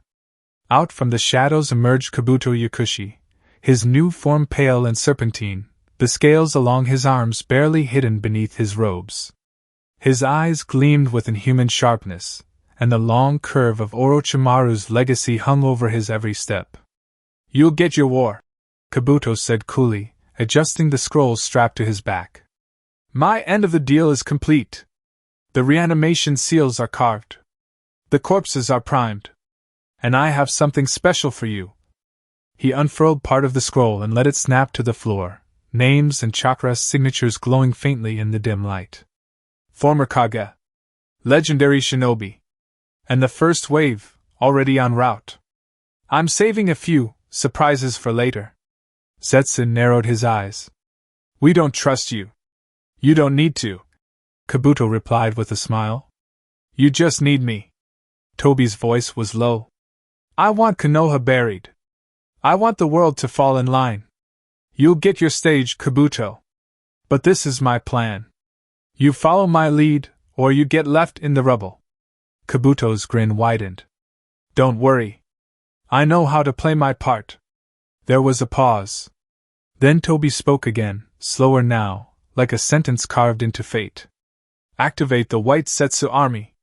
Mobilize the corpses. And mark Kumo first. Setsu hissed in approval. And what of Naruto Uzumaki? Black Setsu asked.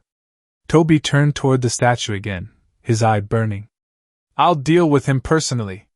The air trembled. The statue behind him opened one of its eyes. The War Arc. Chapter 54. The rain does not forget. The rain never stopped in Amigakure. It fell soft tonight, not the vengeful kind that battered steel and stone, but a gentle, cleansing kind. The kind that whispered rather than roared. A city that once wept blood now exhaled in stillness, carried by the memory of what it endured. From the rooftop of the tallest tower, Konan stood with her paper umbrella folded at her side, letting the rain soak into her cloak and her hair. She welcomed it, its constancy, its honesty.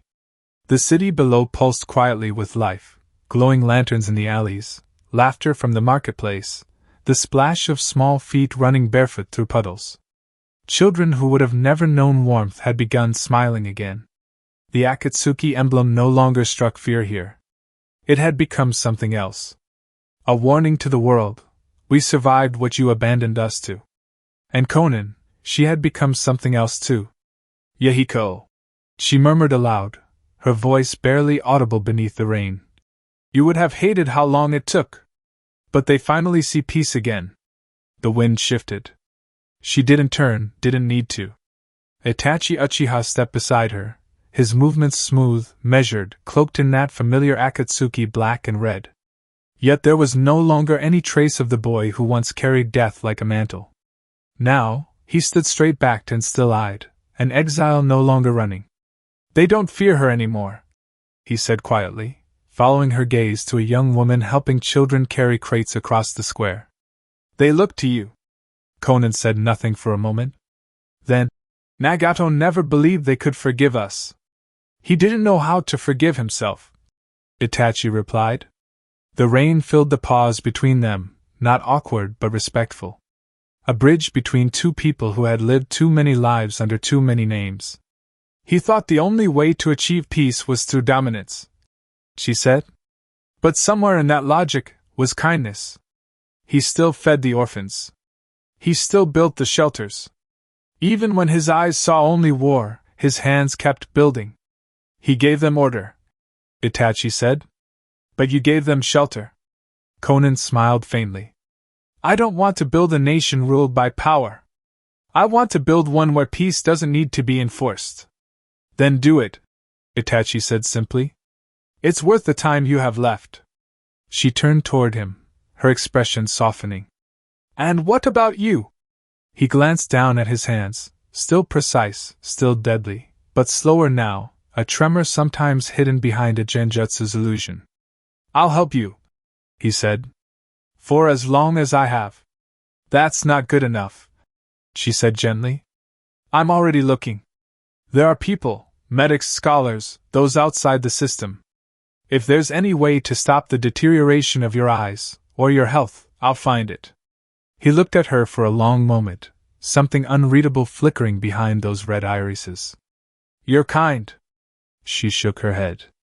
I'm practical. You've bled too much for too many. And I'm tired of watching good people fade quietly. He didn't answer. But he didn't look away either.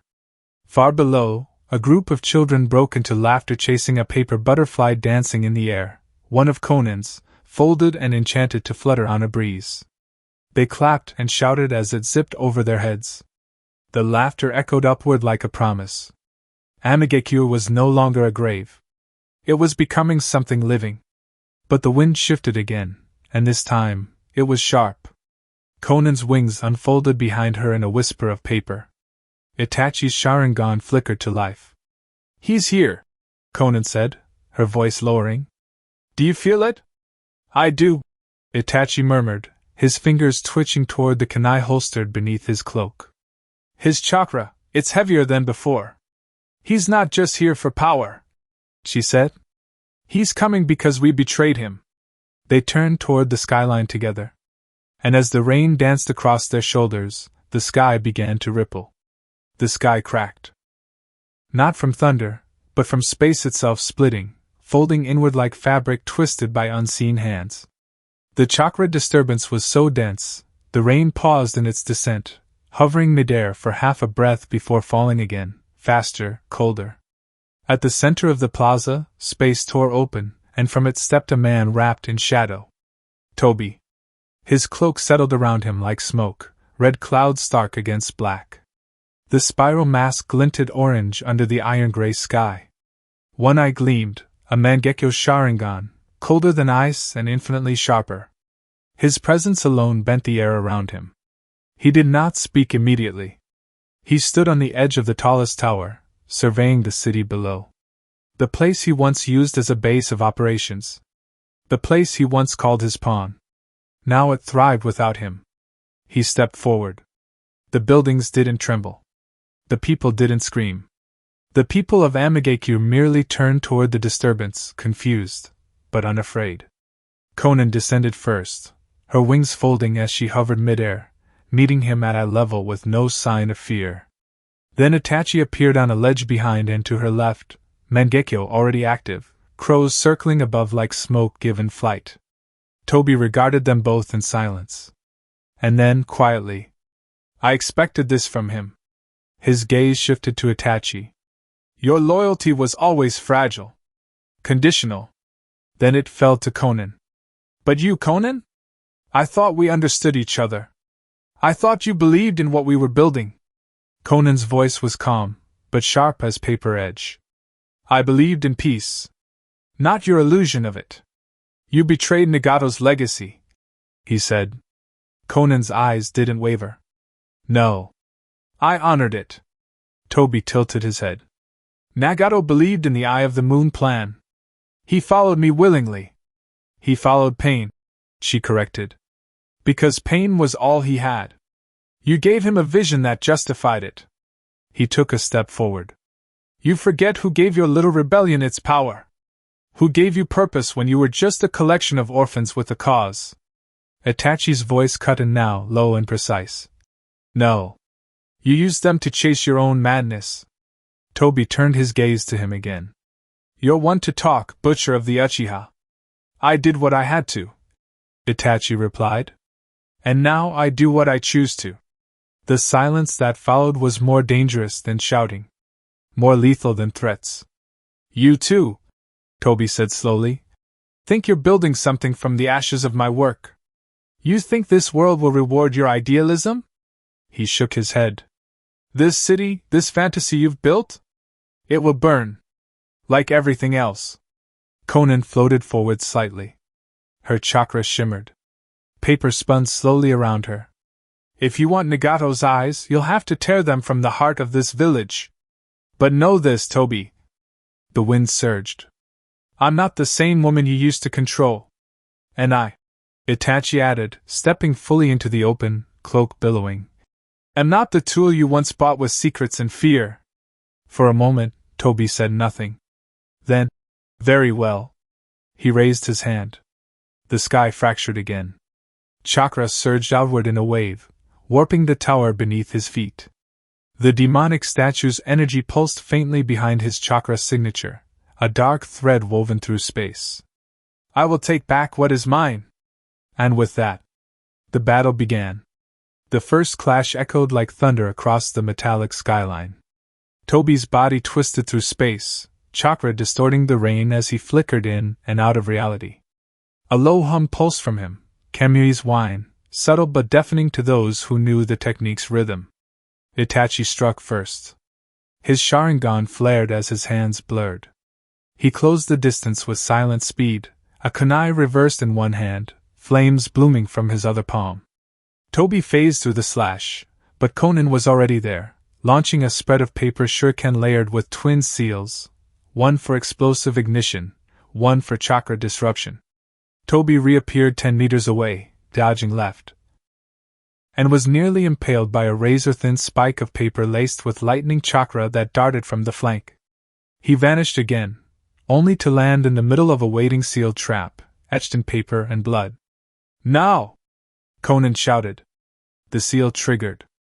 A burst of white light blinded the plaza for a heartbeat, chakra lock field. For a second, maybe two, his ability to phase sputtered. Itachi's crows swarmed, merging into the body of a shadow clone that drove a blade toward the exposed torso of Toby. It met resistance. A flare of black fire ignited. Amaterasu burned through his cloak, searing down Toby's right side. He phased just in time to avoid a direct fatal strike, but the flames still chewed through his shoulder, warping the edge of his mask. He landed clumsily on a nearby rooftop, one arm hanging limp, smoke curling off him. "You planned this," Toby rasped. "You've studied me." Conan stood tall, wings arched like jagged crescent moons. "For months." "You're the fool, then," he said. He thrust both arms outward. The sky bent. Chakra chains exploded from seals etched along his arms, glowing purple and black. They whipped across the field, splitting stone and air. Conan flew up, scattering into paper to avoid them, but one clipped her wing, shredding the edge with enough force to spin her into a rooftop. Toby was already moving, appearing above her in mid-fall. But Itachi reappeared mid-air, intercepting with a volley of shuriken wrapped in fire jutsu. Toby phased through the first volley, but didn't account for the second barrage hidden in the crows that followed. Two embedded in his side. One detonated. Toby snarled as a second explosion cracked his mask from the lower left.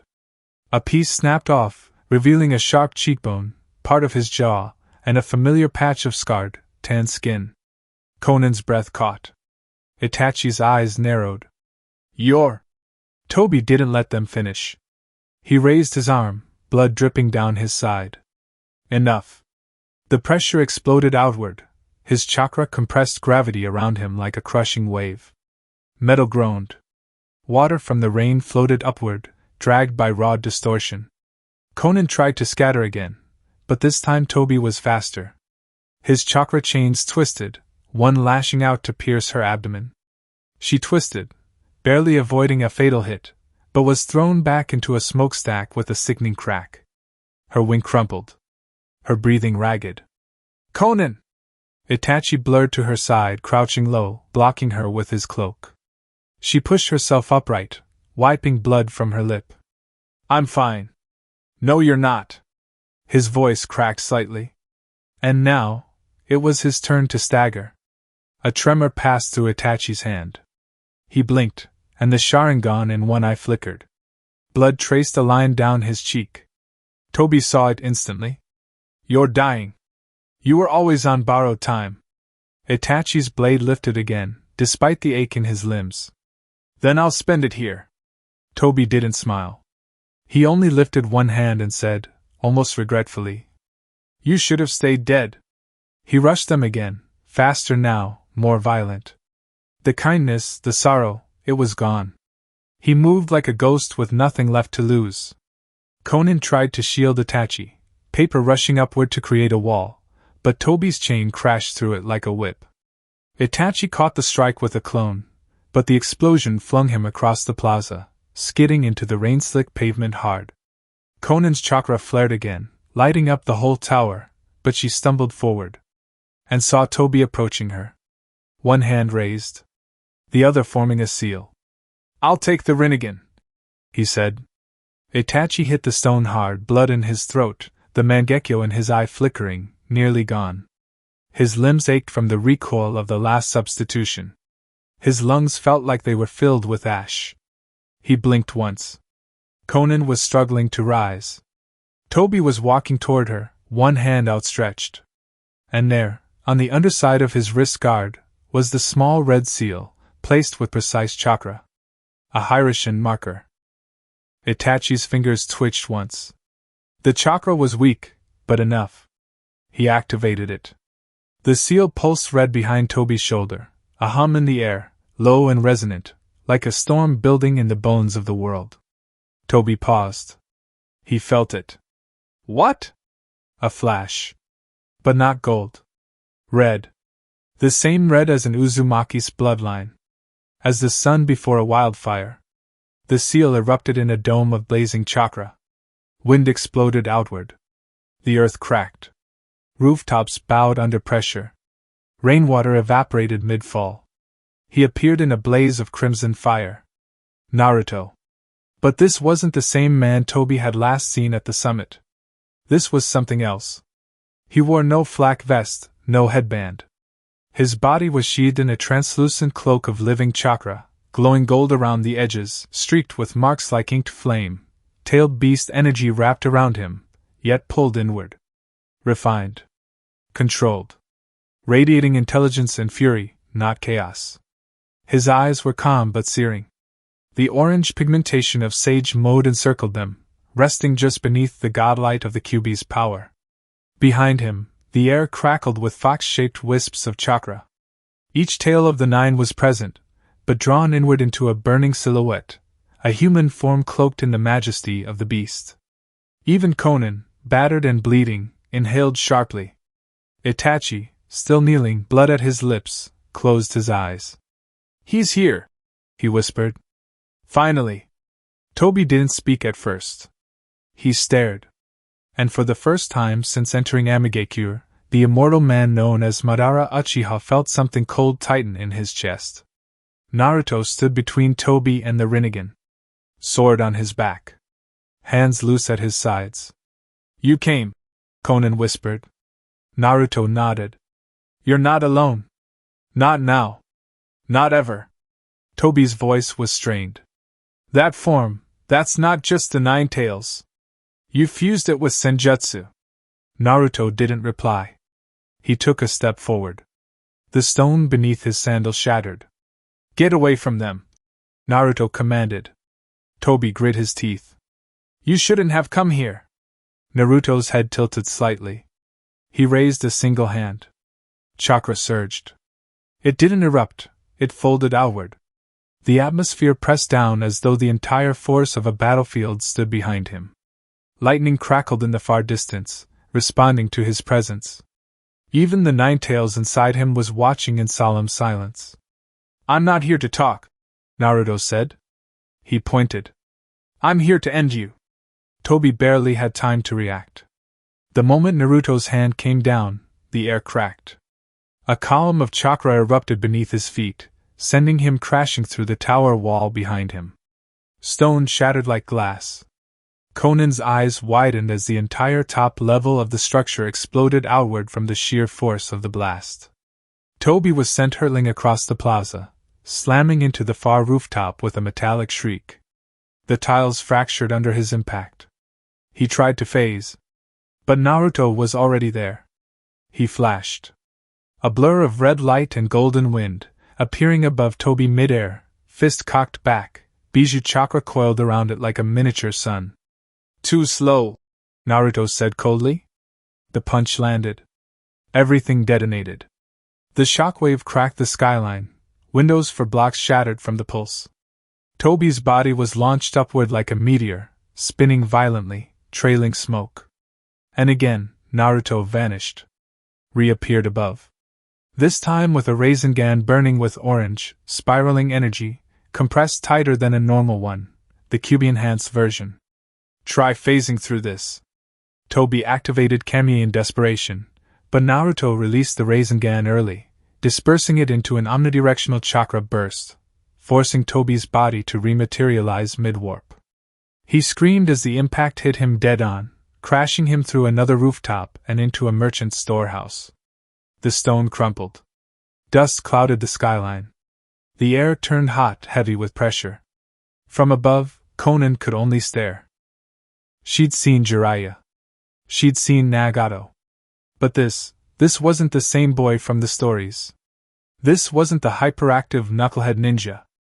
This was Naruto Uzumaki, the 5th Hokage. And right now, he was fighting like an elemental force. Naruto landed on the fractured spire of a broken tower.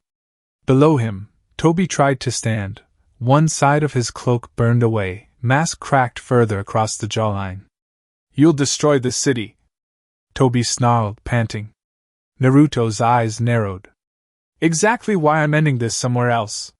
He raised a single hand. Konan and Itachi watched as a new seal lit up beneath Toby, planted in the first blow. A red pulse snapped, and with a roar of displaced wind, both figures vanished in a crimson flash of light. A heartbeat later, the Valley of the End exploded into motion as two chakra signatures tore into being above the water. The sky thundered. Clouds spiraled. Two statues, Madara and Hashirama, stood in eternal stone, watching the chaos from their ancient perch. Toby hit the ground first, skidding across stone, tumbling into the river. Naruto appeared above, suspended midair in a cloak of gold and fire. His chakra flared with such intensity that the water beneath him rippled without touching him. The sun crusted the horizon behind him, and for a moment, it was hard to tell if it was the sunrise that lit the world, or Naruto himself. "You don't get to hide in shadows anymore," Naruto said, voice low and lethal. "We end this here." Wind howled through the ravine. Toby dragged himself up from the riverbank, chakra flaring in unstable bursts. The mask was split further now, cracked spiderwebbing across the right side, revealing more of the face hidden beneath. Naruto stood opposite him, unmoving. The waterfall roared behind him.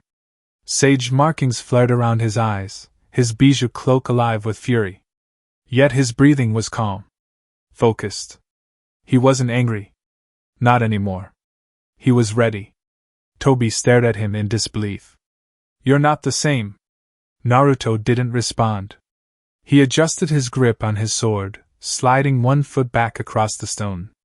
But his thoughts wandered, just for a breath, to the island where it all began, weeks ago. Where he stood in front of a roaring waterfall with Fu and Killer Bee.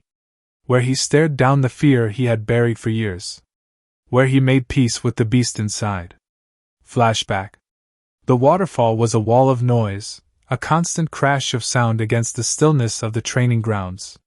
Trees leaned in at the edges of the clearing, their branches whispering ancient secrets, while the mist hung heavy in the air like a breath waiting to be exhaled. Naruto stood barefoot on a stone ledge, the rising sun painting gold across his shoulders. His chakra was stirred, unsettled, like a storm beneath his skin. Every time he called on Kurama's power, it rushed through him like wildfire, radiant and blinding, but fragile. Unstable. His fists trembled at his sides. He wasn't afraid. He was furious that he wasn't there yet. A few meters away, Fu stood with her eyes closed, her back straight, hands resting at her stomach. Her green hair was damp with sweat and spray. She was still. On the surface. Inside, she was screaming. Every time she closed her eyes, she saw the door. That rusted, sealed vault of a room deep beneath Takigaku's central citadel. The single, square window with iron bars. The way the shinobi stared through them, not like a person, but like a caged bomb ticking in silence. Even now, in Konoha, with friends and laughter and warmth, the door was always there. Fu. B's voice was steady. Not loud. Not rhyming. Just present. "You're stronger than what they did to you." Fu shook her head without opening her eyes. "You don't know what it's like." "You're right. I don't," he said. "But the girl standing here isn't the girl they locked away. You changed. So why are you still letting ghosts write your story?" She gritted her teeth. Her fingers curled into her palms. She wanted to scream at him, curse him, tell him he had no right. But instead, her mind conjured a single image. Shino. The way he stood quietly by her side when she couldn't find the words to describe her pain. The awkward way he held her hand, or the little twitch of his mouth when she laughed too hard at her own joke. The silence that wrapped around them, never uncomfortable. He had proposed the night before she left for this mission. Slipped the ring on her finger like a secret. Said he would wait. Said he always had. Fu breathed in. "Okay," she whispered. And when she reached inward, the wings responded. Komiai surged with joy, their chakra entwining with hers in soft, emerald light. The wings didn't explode from her back, they bloomed. Carved in light and memory, they wrapped around her like armor, and when she opened her eyes, she was finally free. The world inside the seal shimmered with gold. Naruto stood still beneath a wide, arching sky that glowed with warm twilight, the kind of light that only lived in dreams or memory. The grass beneath his feet bent gently in the breeze, and in the distance, a red torii gate rose over a knoll of wildflowers. Everything here felt old, but beloved. It reminded him of home. Not the Hokage's office or the Uzumaki estate, but of before. Before the war. Before the NBU. Before the weight of the hat. When he was just a boy, and she would brush the hair out of his eyes and call him her little fireball. Naruto stepped forward, breath catching. She was there. Kushina Uzumaki, not in the abstract, not in memory, but as she'd always been. Hair tied up, sleeves rolled. Not some untouchable ghost. Just Mom. She turned as if she'd known he was coming. And her eyes, the same ocean blue that lived in his daughter's face, welled with tears before he even said her name. Hi, Mama. She didn't run to him. She walked. Arms wide. Steady. A mother who had always been the strong one. You always were the one who found his way back, she whispered. Naruto didn't speak. He just fell into her arms. And for a long time, there was nothing else in the world but the feel of her warmth and the scent of wind and lilies, the way it had been when he was 4 or 5, curled against her chest after falling asleep mid-story. They sat under a tree that didn't exist in the real world. It was the same one they picnicked under when he was 6. He remembered it. Kushina remembered everything. You always did eat too fast, she muttered, wiping at her eyes while Naruto finished recounting the first time Ichiraku reopened after the war. I swear you used to vacuum rice straight into your lungs.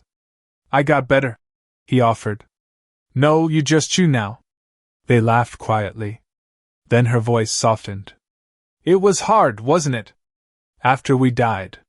He nodded slowly. I think, after losing you and Dad, I forgot how to be me for a long time. I tried. But nothing felt real. I buried it so deep I didn't even feel it. Not until the archipelago mission. Jiraiya dragged it out of me. Tsunade punched it out of me. Her hand found his. You were so brave, Naruto, she said. Even as a kid. You tried to be strong for everyone else. Even when you were hurting. I didn't want anyone to feel what I felt, he murmured. You carried so much, she whispered. He was crying now. Not broken, but undone. I just miss you, he said. Every day. She pulled him close. And I missed you. Every step. Every scar. Every joy. He nodded into her shoulder. I found myself again. After Ashina. After everything. I got back to who you raised. Her hand ran through his hair, fingers trembling. You never left, baby. You just got lost for a little while. Naruto looked up at her through bleary eyes. I'm trying to live like you would have wanted. Kushina smiled gently, brushing her thumb across his cheek. You already are. The wind stirred gently between the tall grass and dreamlight branches. Kushina rested her chin on Naruto's shoulder, arms loosely wrapped around him as he leaned against her side, head tilted toward the sky like he used to when he was small and asked what clouds were made of. He hadn't done that in years, let himself be held like this. You were gone for so long, he said, voice raw. And I didn't know how to be okay with that. I never wanted to leave, she whispered. I fought so hard to stay, you know. Even when the seal started to collapse. I just wanted one more year. To teach you how to make rice properly. To embarrass you in front of your friends. To see you grow up. You saw some of it. I know, she said softly. But it wasn't enough. It never is. No mother gets enough time. They sat in silence for a moment longer. Then Naruto reached into his jacket and pulled out a small, weathered photograph, laminated, creased in the corner. He handed it to her. The image was simple, a red-haired little girl mid-sprint across a training field, chasing a laughing Jiraiya, her arms flailing, pigtails flying. In the background, Tsunade could be seen snickering into her tea. Naruto's handwriting on the back read, Kushi-chan, age 3, chasing Gigi. Kushina stared at it. Her breath caught. Naruto watched her hand rise to her mouth, trembling. She has your hair, he said. My eyes. And your temper. Kushina laughed softly, trying to blink the tears back. She's beautiful, she whispered. And she looks like she never stops talking. She doesn't. Kushina stared at the photo for another long second, then handed it back with a shaky smile. Tell me everything. Naruto did. He told her about how Kushi had demanded ramen for breakfast every day since she could speak. About how she pretended to be Hokage during bath time and forced her summons to report in. About how she had named one of the toads Squishy and insisted that was his rank. About how she sometimes asked about her namesake, and how Naruto always told her, Your grandma was the loudest, bravest, and most loving person the world has ever known. Kushina listened to every word with a radiant, trembling smile, one hand pressed gently over her heart. And, Naruto added, eyes turning soft, I'm going to be a father again. Twins. Kushina blinked. You're not serious. Boys this time. She whistled low. Oh, you're screwed. Naruto laughed. Yeah. Probably. Kushina's voice dropped to a gentler register. Kuratsuchi's a good woman? The best, he said. Strong, smart, terrifying. She keeps me honest. And she puts up with your ramen addiction? She's made peace with it. Kushina gave a loud, delighted laugh that lit the entire dreamscape. Gods, I wish I could meet her. You'd get along, he said. We'd take turns bullying you. I know. She looked at him then, truly looked, and saw not the child she'd left behind, but the man he had become. And her smile turned bittersweet. You're everything I hoped for, Naruto. He didn't respond. He just leaned his forehead against hers. Kushina swallowed thickly. I wish I could stay. I wish I could see them. Your boys. The world you're going to build. You'll be with me, he said. In them. In her. In me. And finally he whispered, voice cracking. I'm scared, Mom. There's a war coming. Madara's alive. Kabuto's raising the dead. People are going to die. I might die. Kushina cupped his face, her thumbs brushing his cheeks. Then live. Fight like hell. Come back home. And when it's over, raise those kids and grow old with the woman who loves you. He nodded. Promise me. He held her hands. I promise. She smiled through tears. Now go show that oversized fox what Uzumaki blood really looks like. Naruto stood, wiping his face. He's waiting, isn't he? Yeah, she said. But you've got this. And just before the world began to fade, just before the dreamscape unraveled, he turned one last time and whispered, Thank you, Mom. Kushina grinned, tears in her eyes. Databang. The seal parted with ease. Naruto stepped back into the chamber of his soul, no longer just a tenant of the Nine Tails, but its equal. Kurama rose to meet him, taller than thunder, burning red in a world of black and white. The air buzzed around them. And for once, there was no growl. No threat. Only stillness. You saw her, Kurama said. Naruto nodded. I did. The beast's great head dipped in solemnity. She was something else. She still is. Kurama was quiet for a long time. Then, at last, take it all. Every ounce. If you're really ready to fight as one, then fight. You've earned it. Naruto walked forward, slowly, and reached a hand to the fox's snout. Let's go win a war. The Valley of the End had seen gods clash before. But never like this. Naruto stood on the river's edge, golden chakra roiling off him like flame caught in starlight. His eyes glowed, not just with sage wisdom, but with fury honed to a blade's edge. Kurama's full chakra form outlined him like a spectral beast, its tails coiling above the cracked water like living comets. Across from him, half kneeling on one of the valley's broken ledges, stood Toby, his mask now cracked nearly to the bridge, revealing part of his jaw and cheekbone. The Sharingan in his eye spun furiously, Mangekyo spiraling red and black. "You've grown strong," he muttered, coughing. "Too strong." Naruto didn't answer. He raised a hand, 2 fingers together, and vanished. Toby didn't see the punch until it crashed into his ribs. He was thrown from the ledge, his body slamming through one of the stone effigies. Dust and debris exploded outward as chakra followed, Rasengan blooming behind him and detonating with a scream of raw power. Toby phased, just in time, but Naruto was already there again. The red flash struck like lightning.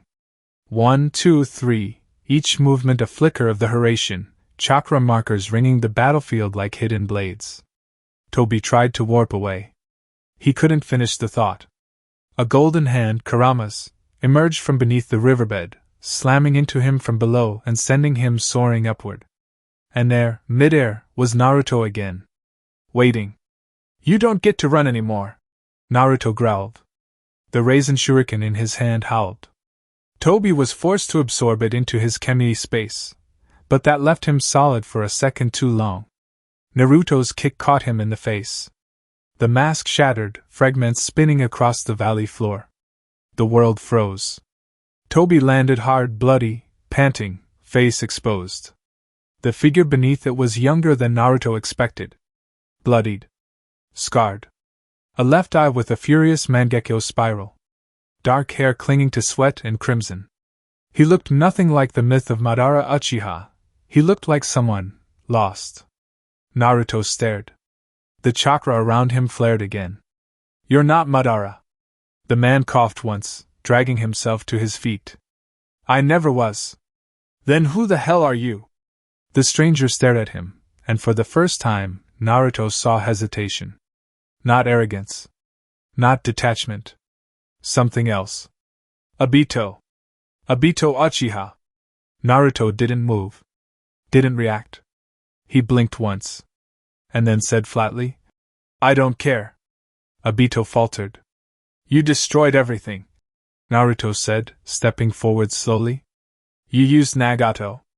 You slaughtered innocent people. You tried to kill my wife. You nearly orphaned my daughter. You don't get to tell me your name like it changes anything." Obito's eye narrowed. "I did it all to break the cycle. And you became part of it." Naruto spat. "You wore another man's name and built your world out of corpses." The chakra around him surged like a storm. "I don't care who you were." His voice grew colder. "All I see is what you did." The ceiling chains pulsed faintly with Uzumaki chakra, red and bright against the dimming sky. Obito lay slumped inside them, breathing shallow, his armor cracked, his eye dim with exhaustion. He made no attempt to escape. There was nothing left in him but silence. Naruto stood over him, chest rising and falling slowly, the last remnants of Kurama's cloak flickering out in golden embers. And then, the air shifted. Leaves rustled on the cliffside. A swirl of chakra announced the arrival of a half-dozen masked ANBU in a flash of movement, fanning out with practiced precision around the edge of the valley. And with them, Kakashi Hatake stepped forward. His gaze swept the ruined battlefield in a heartbeat, the broken effigies of Hashirama and Madara, the churned earth, the ceiling array still burning faintly beneath Obito's body. He looked toward Naruto. Naruto gave him a small nod, tight, controlled, then stepped aside. Kakashi's single eye moved down and locked onto the prisoner's face. He froze. Everything inside him ground to a halt. His body didn't move. His breath didn't come. The weight of decades slammed into his chest with a force greater than any jutsu. Because he knew that face. Even bruised. Even older. He knew it. The jaw. The cheekbone. The sharp cut of his hair. The left eye, Sharingan still faintly glowing. "No!" Kakashi breathed. Obito looked up. And for the first time in years he smiled. Yo! Kakashi! The silence that followed was absolute. The Anbu didn't speak. Naruto didn't move. Only Kakashi stood there, wind brushing through his silver hair, his eye wide with 1,000 unspoken memories. Obito Uchiha. The boy who had died to save him. The friend who had given him his eye. The name on the cenotaph. Alive. A traitor. A ghost. And now, a prisoner. Kakashi's voice, when it came, was barely a whisper. Why? Obito's expression softened, almost regretful. But he didn't answer. Not yet. Naruto stepped forward again, gaze unreadable. I didn't know who he was. He said his name, but I didn't care. All that mattered was stopping him. He looked toward Kakashi. I'll leave the rest to you. The wind picked up. The sky darkened further, a distant rumble of thunder echoing across the valley. And there, in the broken cradle of ancient legends, one friend stared down at the shattered reflection of another, the truth between them still hidden, the pain still waiting. The War Arc. Chapter 55, Blast from the Past. The walls of Tea were bare stone and silence. Obito sat shackled at the wrists and ankles, though the seals did most of the work. He wasn't resisting. He wasn't hiding. He simply sat, quiet, gaunt, half-shadowed beneath flickering chakra lamps. He looked nothing like the terror he had become. Just a man with too many ghosts. Across from him sat Kakashi, dressed in gray, no mask. He hadn't spoken since entering. A long moment passed. You're early, Obito said, voice gravel rough. Kakashi's eye narrowed faintly. You expected someone else? I expected Jiraiya to come in and try to punch me. He's letting me go first. Obito smirked. Still the golden boy. In the adjacent room, behind a thick layer of chakra-inscribed glass, the others watched in silence. Naruto stood with arms folded, jaw clenched tight. Tsunade sat with Jiraiya behind her, arms crossed, her expression unreadable. Guy paced slowly near the back, refusing to speak. And Shizen, her eyes red from earlier tears, stood beside Naruto with a protective hand resting over her abdomen. Rei wasn't there, not for this.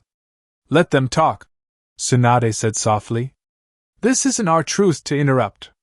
The seal beneath Obito's feet pulsed like a dying heart, one beat every few seconds, anchoring him in chakra-dampening silence. He sat bound in the center of the chamber, a wreck of a man. Scars fresh and old ran in crooked lines along his arms and neck. The right side of his body was stiff, fractured in the battle with Naruto, and unlikely to ever heal right again. The pieces of his mask lay shattered in a tray beside the wall. Across the table, Kakashi watched him in silence. No mask. No Hittite. No armor. Just Kakashi Hatake. Tired. Hollow-eyed. Trying to understand. They told me you were dead, he said at last. Obito didn't look up. I was. You died saving me. I saw it. You gave me your eye, and you were buried under that rock slide. Obito finally raised his head. The eye Kakashi wore, his eye, stared back at him from behind scarred lids. And maybe I should have stayed buried. Kakashi's fingers curled lightly on the table's edge. So why? Obito blinked. Kakashi leaned in slightly. You could have stayed gone. You could have healed. Started over. So why? Obito's voice was low, almost unreadable. Because nothing changed. That's not an answer. Because she died. Silence. Kakashi's breath caught. Rin. Obito's jaw tightened. She was everything. The only light left. And you killed her! Kakashi went still. Obito's voice cracked like dry stone. I saw it. That day. The mist shinobi. The blood. She ran toward you, and you drove your hand through her chest. Kakashi flinched. The room seemed to tilt. That's what you saw? Kakashi asked quietly. I watched from behind the trees, Obito said. My body crushed, my chakra weak. I saw her collapse in your arms. And you looked broken. But it didn't matter. She was dead. My whole world was gone. Kakashi stared down at the table. It made sense now. The madness. The coldness. The way Obito had turned on everything they once swore to protect. I thought she'd been captured. Obito continued. Used by Kiri. You knew. You must have known. You were Anbu. You followed orders. Kakashi looked up sharply. You think I wanted to kill her? Obito was quiet. I didn't, Kakashi said. I never would have. But I had to. He stopped himself. A memory burned in his throat. The sound of Rin's voice. The way her blood had felt on his hands. But no. That wasn't where this story ended. You're wrong, Kakashi said, voice trembling. That wasn't the end. Obito frowned.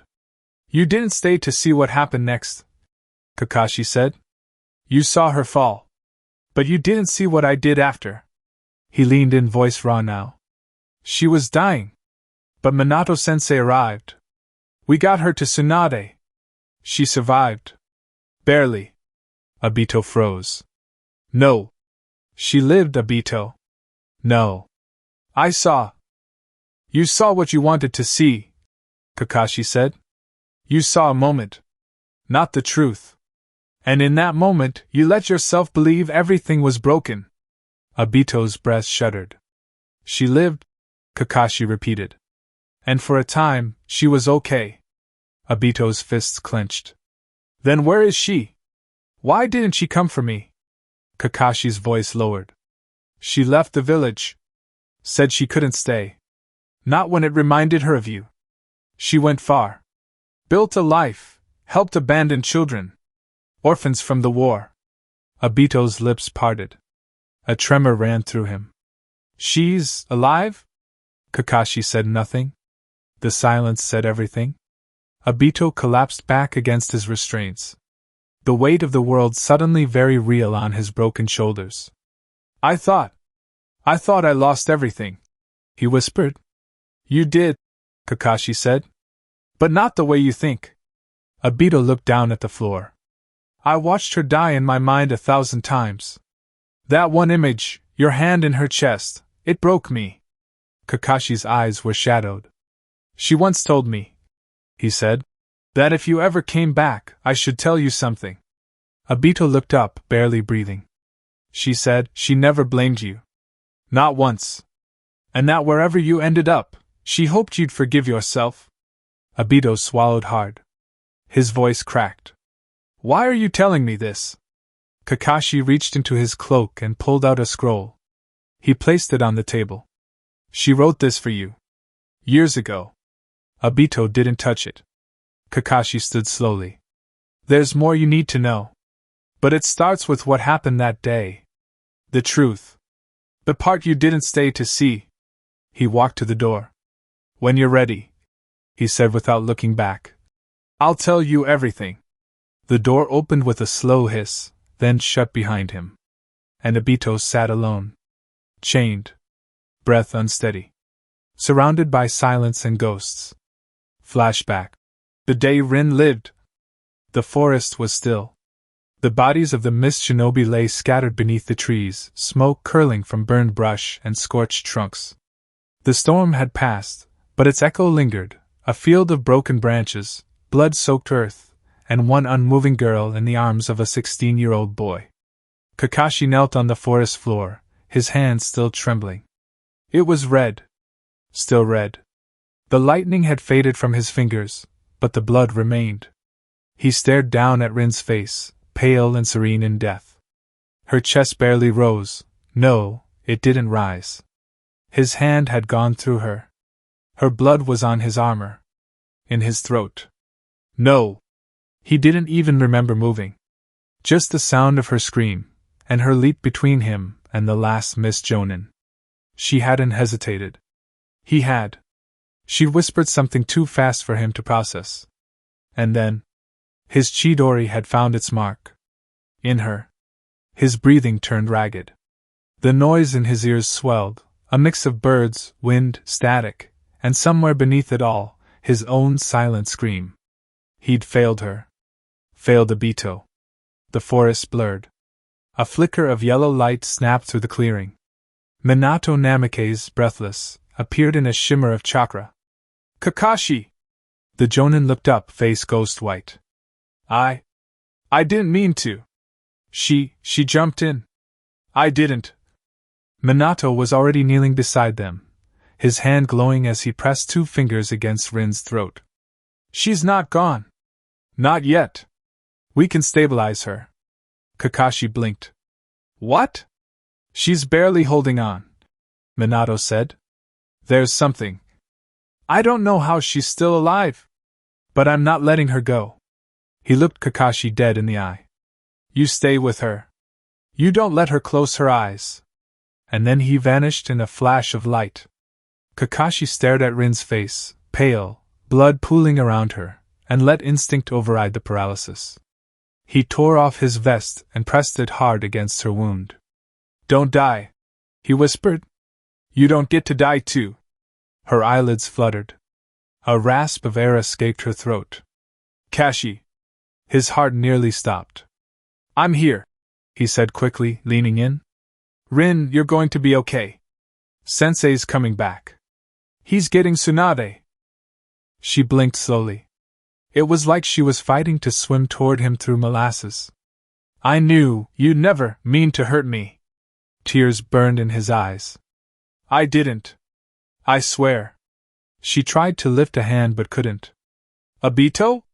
Kakashi's throat clenched. I'm sorry. She didn't speak for a moment. Her head turned slightly, toward the trees, toward the place Obito had once fallen. Her eyes lingered there. No, she whispered. He's not gone. Rin. I'd know. If he was. I'd feel it. You saw what happened. I'd feel it, she repeated. We made a promise. When we were kids. Kakashi furrowed his brow. What kind of promise? She smiled faintly. If one of us ever died, we'd meet again in our dreams. Every night. Until the other joined. And I haven't seen him. Not even once. She blinked slowly. That's how I know. He stared at her in disbelief.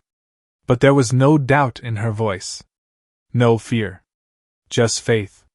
Pure and irrational and shining like sunlight on broken water. Kakashi shook his head. Even if he is alive, he whispered, how would he ever find us? She coughed softly, blood at the edge of her lips. He doesn't have to, she said. He already knows. The memory ends as Kakashi walks out of the darkened chamber and leans back against the wall, eyes closed. Breathing hard. Back in the interrogation room, Obito remains silent. His hand hovers over the scroll. Not touching it. Just hovering. As if somewhere deep in his bones, he already knows too. Kakashi didn't speak again for a while after leaving the room. He stood alone in the corridor, head tilted against the wall, eyes closed. As if the weight of memory was a mountain pressing down on his spine. The chamber remained silent. Obito hadn't moved since Kakashi left. The scrolls sat untouched, inches from his bound hands, as if proximity alone was unbearable. Then the door hissed open once more. Kakashi stepped back inside. He didn't sit. He didn't speak immediately. He only stood there, watching Obito with a gaze that held none of the fire from before. Just a worn, quiet gravity, the kind only grief could teach. Obito's eyes flicked upward. Red-rimmed. Hollow. You said she lived? He said. Kakashi nodded once. And then you left me in silence. Kakashi's voice, when it came, was soft. I wasn't done. He stepped closer. Not too close. Just enough to close the distance between memory and confession. She survived that day, he said. But she was never the same. Something inside her faded. She didn't want to be a shinobi anymore.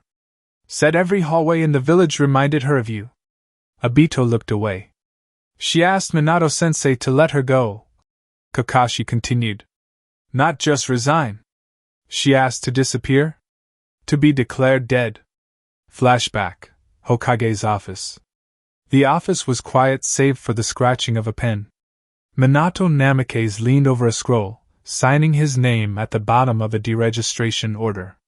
His shoulders were tight with reluctance. Kushina stood beside Rin, arms wrapped loosely across her chest, expression unreadable. Rin wore her flak jacket for the last time. She didn't look sad, only still. "I'm not leaving out of anger," Rin said. "Or shame. I need to find peace. And I can't do it here." Minato looked up. "You don't have to disappear." "I do," Rin said gently. "For my sake." Kushina stepped forward and pulled her into a tight embrace. "You're right? If Naruto behaves." Kushina chuckled misty-eyed. "So I'll never hear from you." Minato reached into his desk and handed her a sealed scroll. "Encoded map. Secure route. No record. Go where you need to." Rin took it. She lingered at the door a moment longer, looked back at them. Then she left Konoha, and her name faded from the records. Back to present. Kakashi's voice carried them back to the chamber. "I didn't hear from her for years. No one did. But eventually I found her." Obito's eyes flickered up. "She was in a remote village near the northern border. A place no one looked twice at. She'd taken over an abandoned compound and turned it into a clinic. And an orphanage." Obito said nothing. "She healed the sick. Raised the lost. She didn't wear a hitate. No chakra signatures. No weapons. Just a soft voice, a steady hand, and peace." Flashback, orphanage visit. Children's laughter echoed across a crumbling courtyard. A boy with two large sleeves ran circles around a girl with a homemade crutch. Another pair sat in the dirt, trying to levitate smooth stones with shaky chakra control.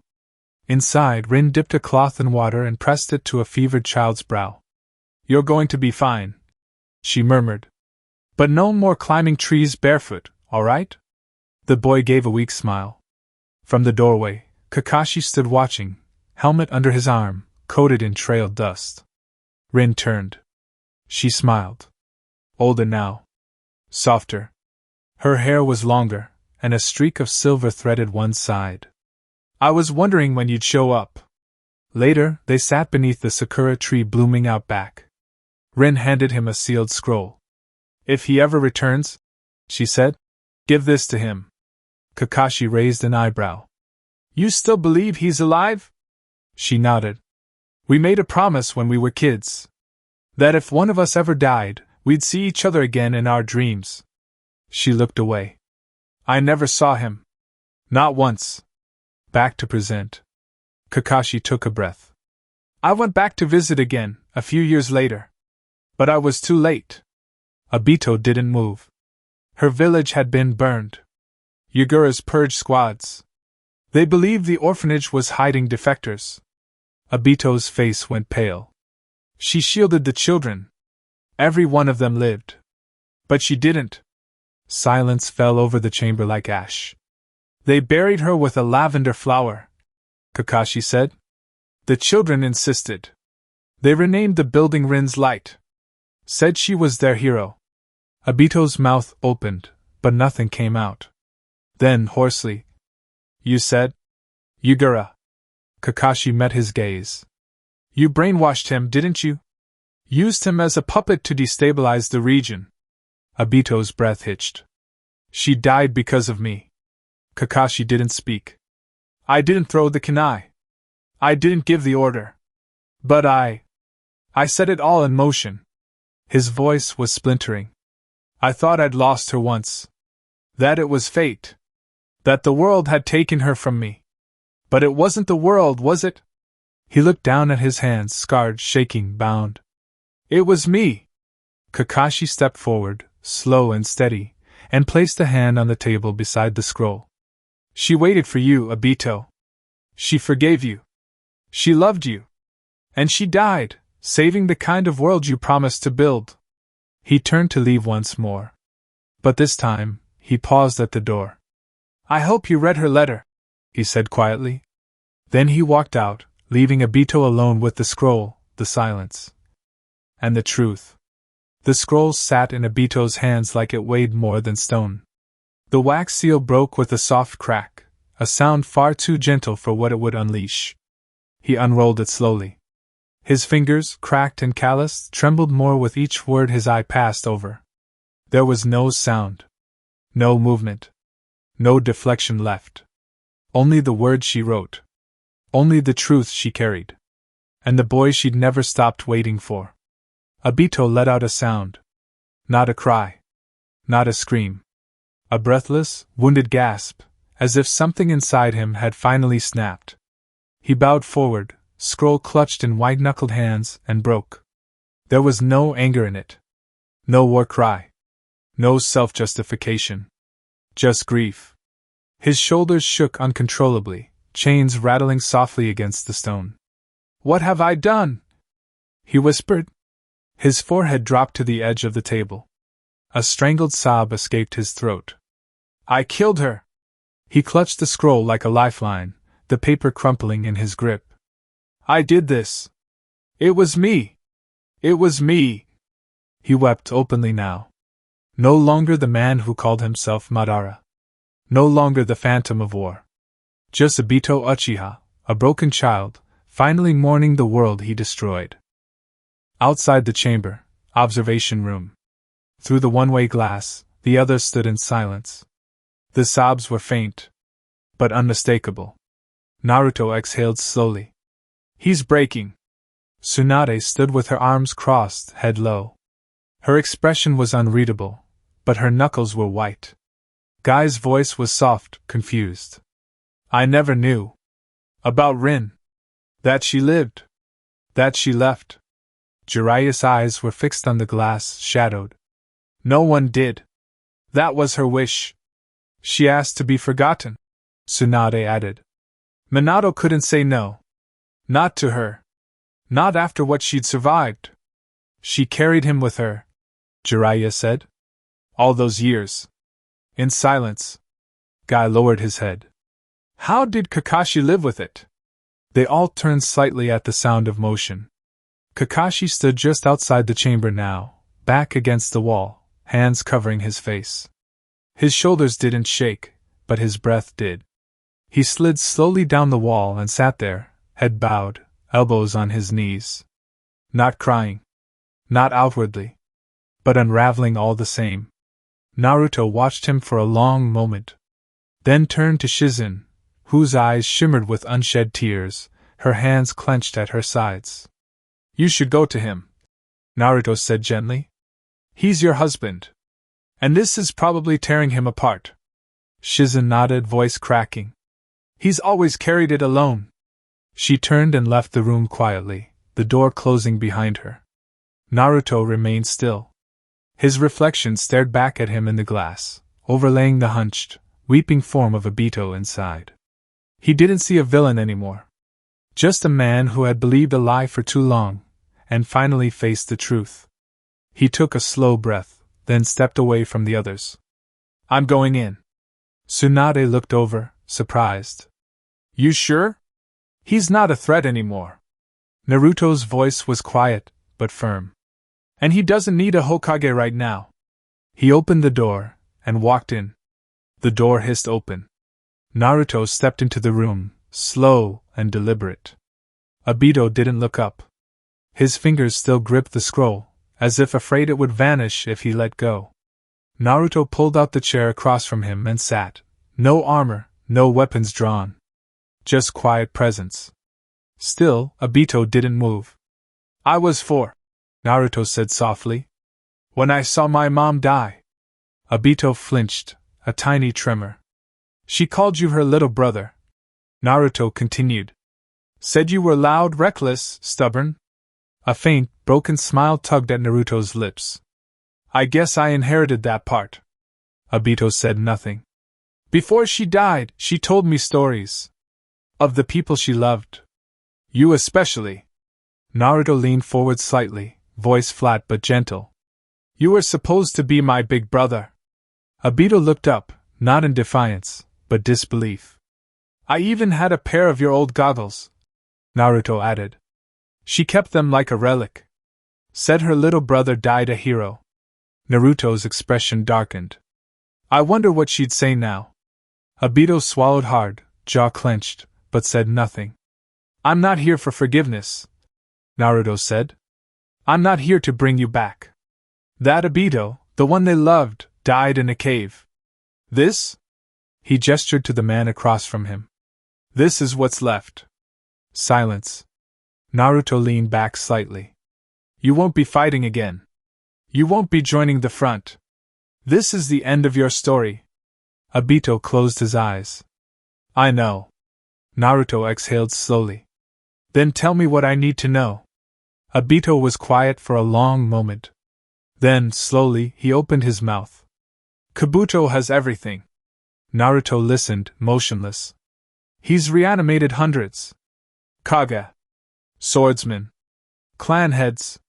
He's using Orochimaru's work, but something darker, something more refined. Where is he? I don't know, Obito said. Even Zetsu was cut out of the loop. He's hiding underground, fortified. But it's not just the Edo Tensei. Obito looked up. He's bringing Madara back. The real one. Naruto's jaw tensed. And he's breeding more white Zetsu. Modified with Hashirama's cells.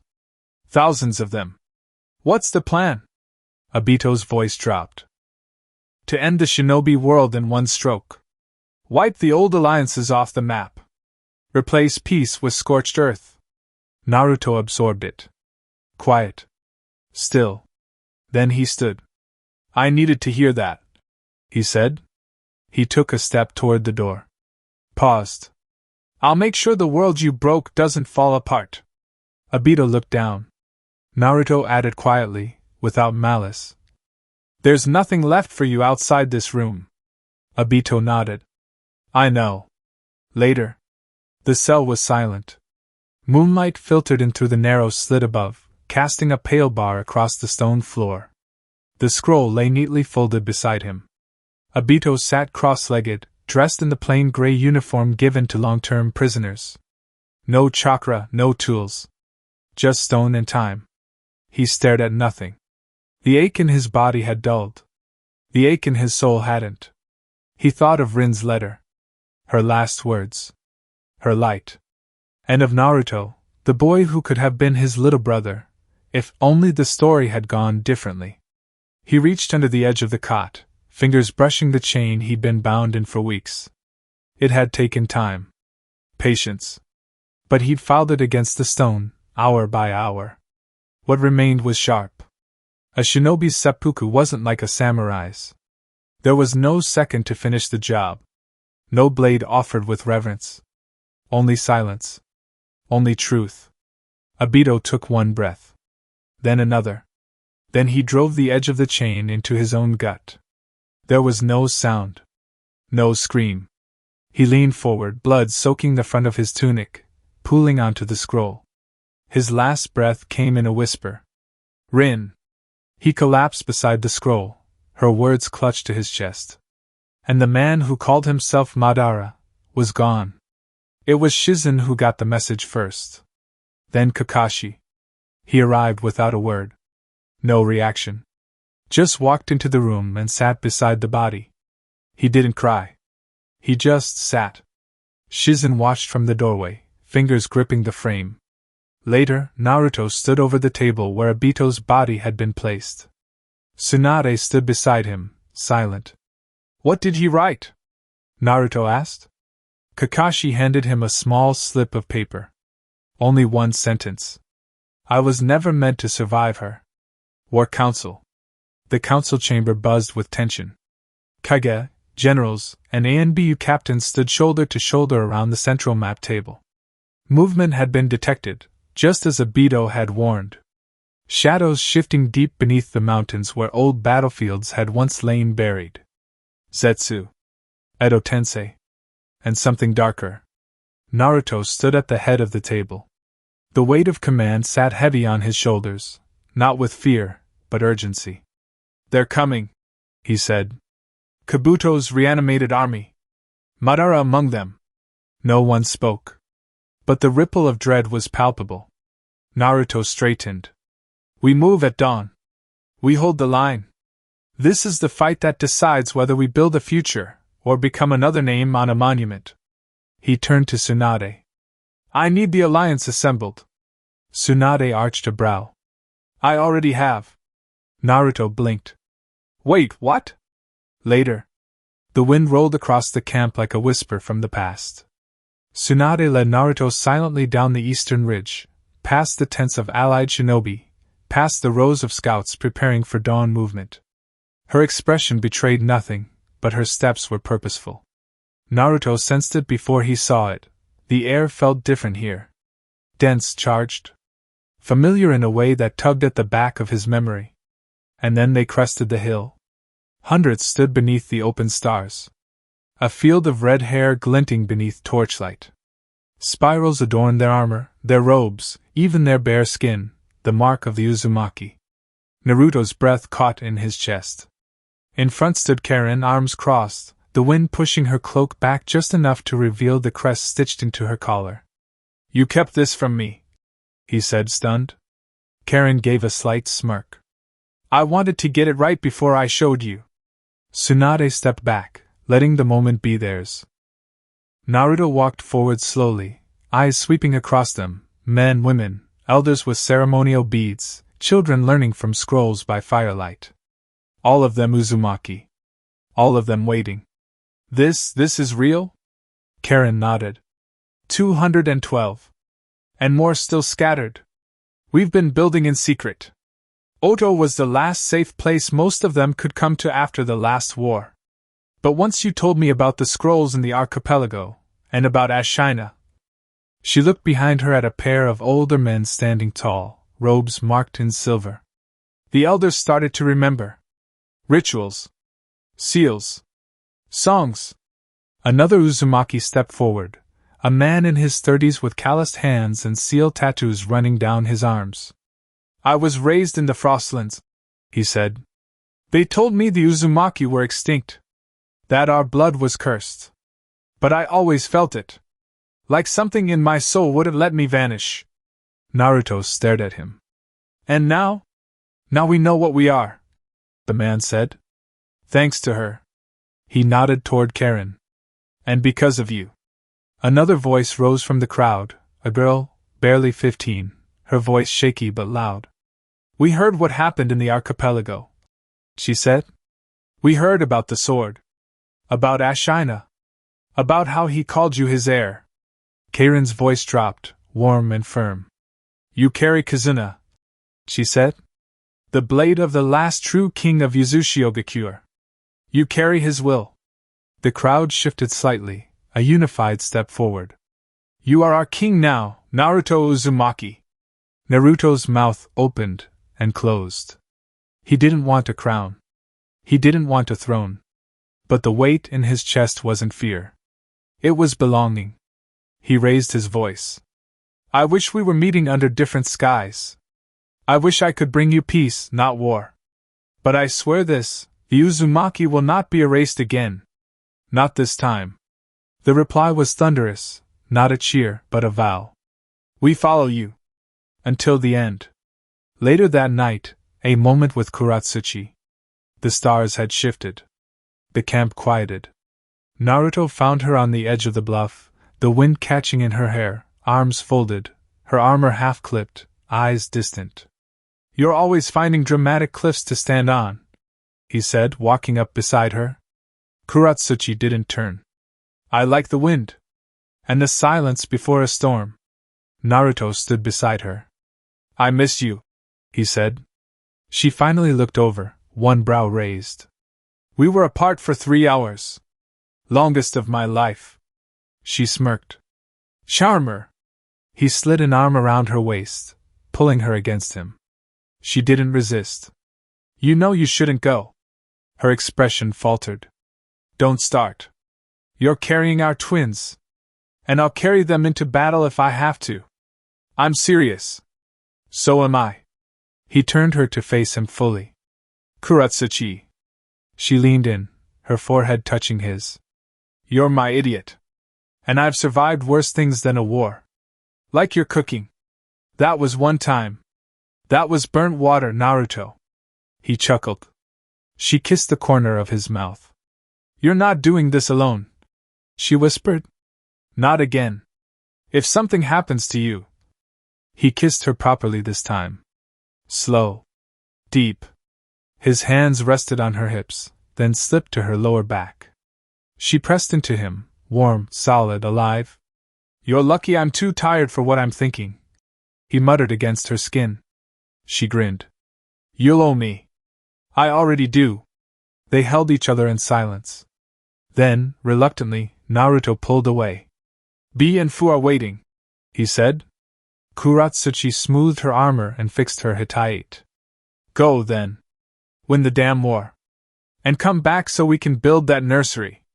I was thinking sage toads painted on the wall. Only if I get lava koi ponds. He laughed, stepping back. Deal. The warfront, assembling the alliance. At sunrise, the army gathered. Sand beside leaf. Stone beside mist. The banner of Uzumaki unfurled for the first time in decades, held by Karen as the new envoy. Stood on the high ridge, flanked by Mei, Gaara, and Chojuro. Naruto passed the command forward. For now, he would vanish again, regroup with B and Fu, and prepare for the final blow. The drums began. Elsewhere, in AIM, the Rinnegan awakens. Lamplight flickered in the hospital room. Itachi stared at his reflection, hand pressed against the glass. A ripple of power stirred beneath the surface of his right eye, a deep, violet wave pulsing through the Rinnegan. Konan sat nearby, wrapped in clean bandages. You shouldn't be up, she said softly. You saved me. I didn't know if it would work. He turned, brow furrowed. You gave me Nagato's eye. She nodded. He trusted you. I hoped it would mean something. Itachi turned back to the mirror. The Rinnegan gleamed. Alive. Awake. He wasn't sure what he was now. But something inside him whispered. You were never done. But a voice at the window interrupted his thought.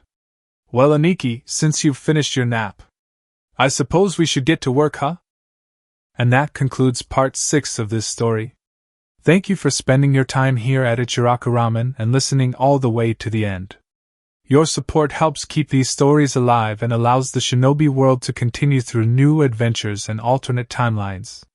If you enjoyed The Will of Fire, Reignition, don't forget to like the video, subscribe to the channel, and turn on notifications so you don't miss future stories.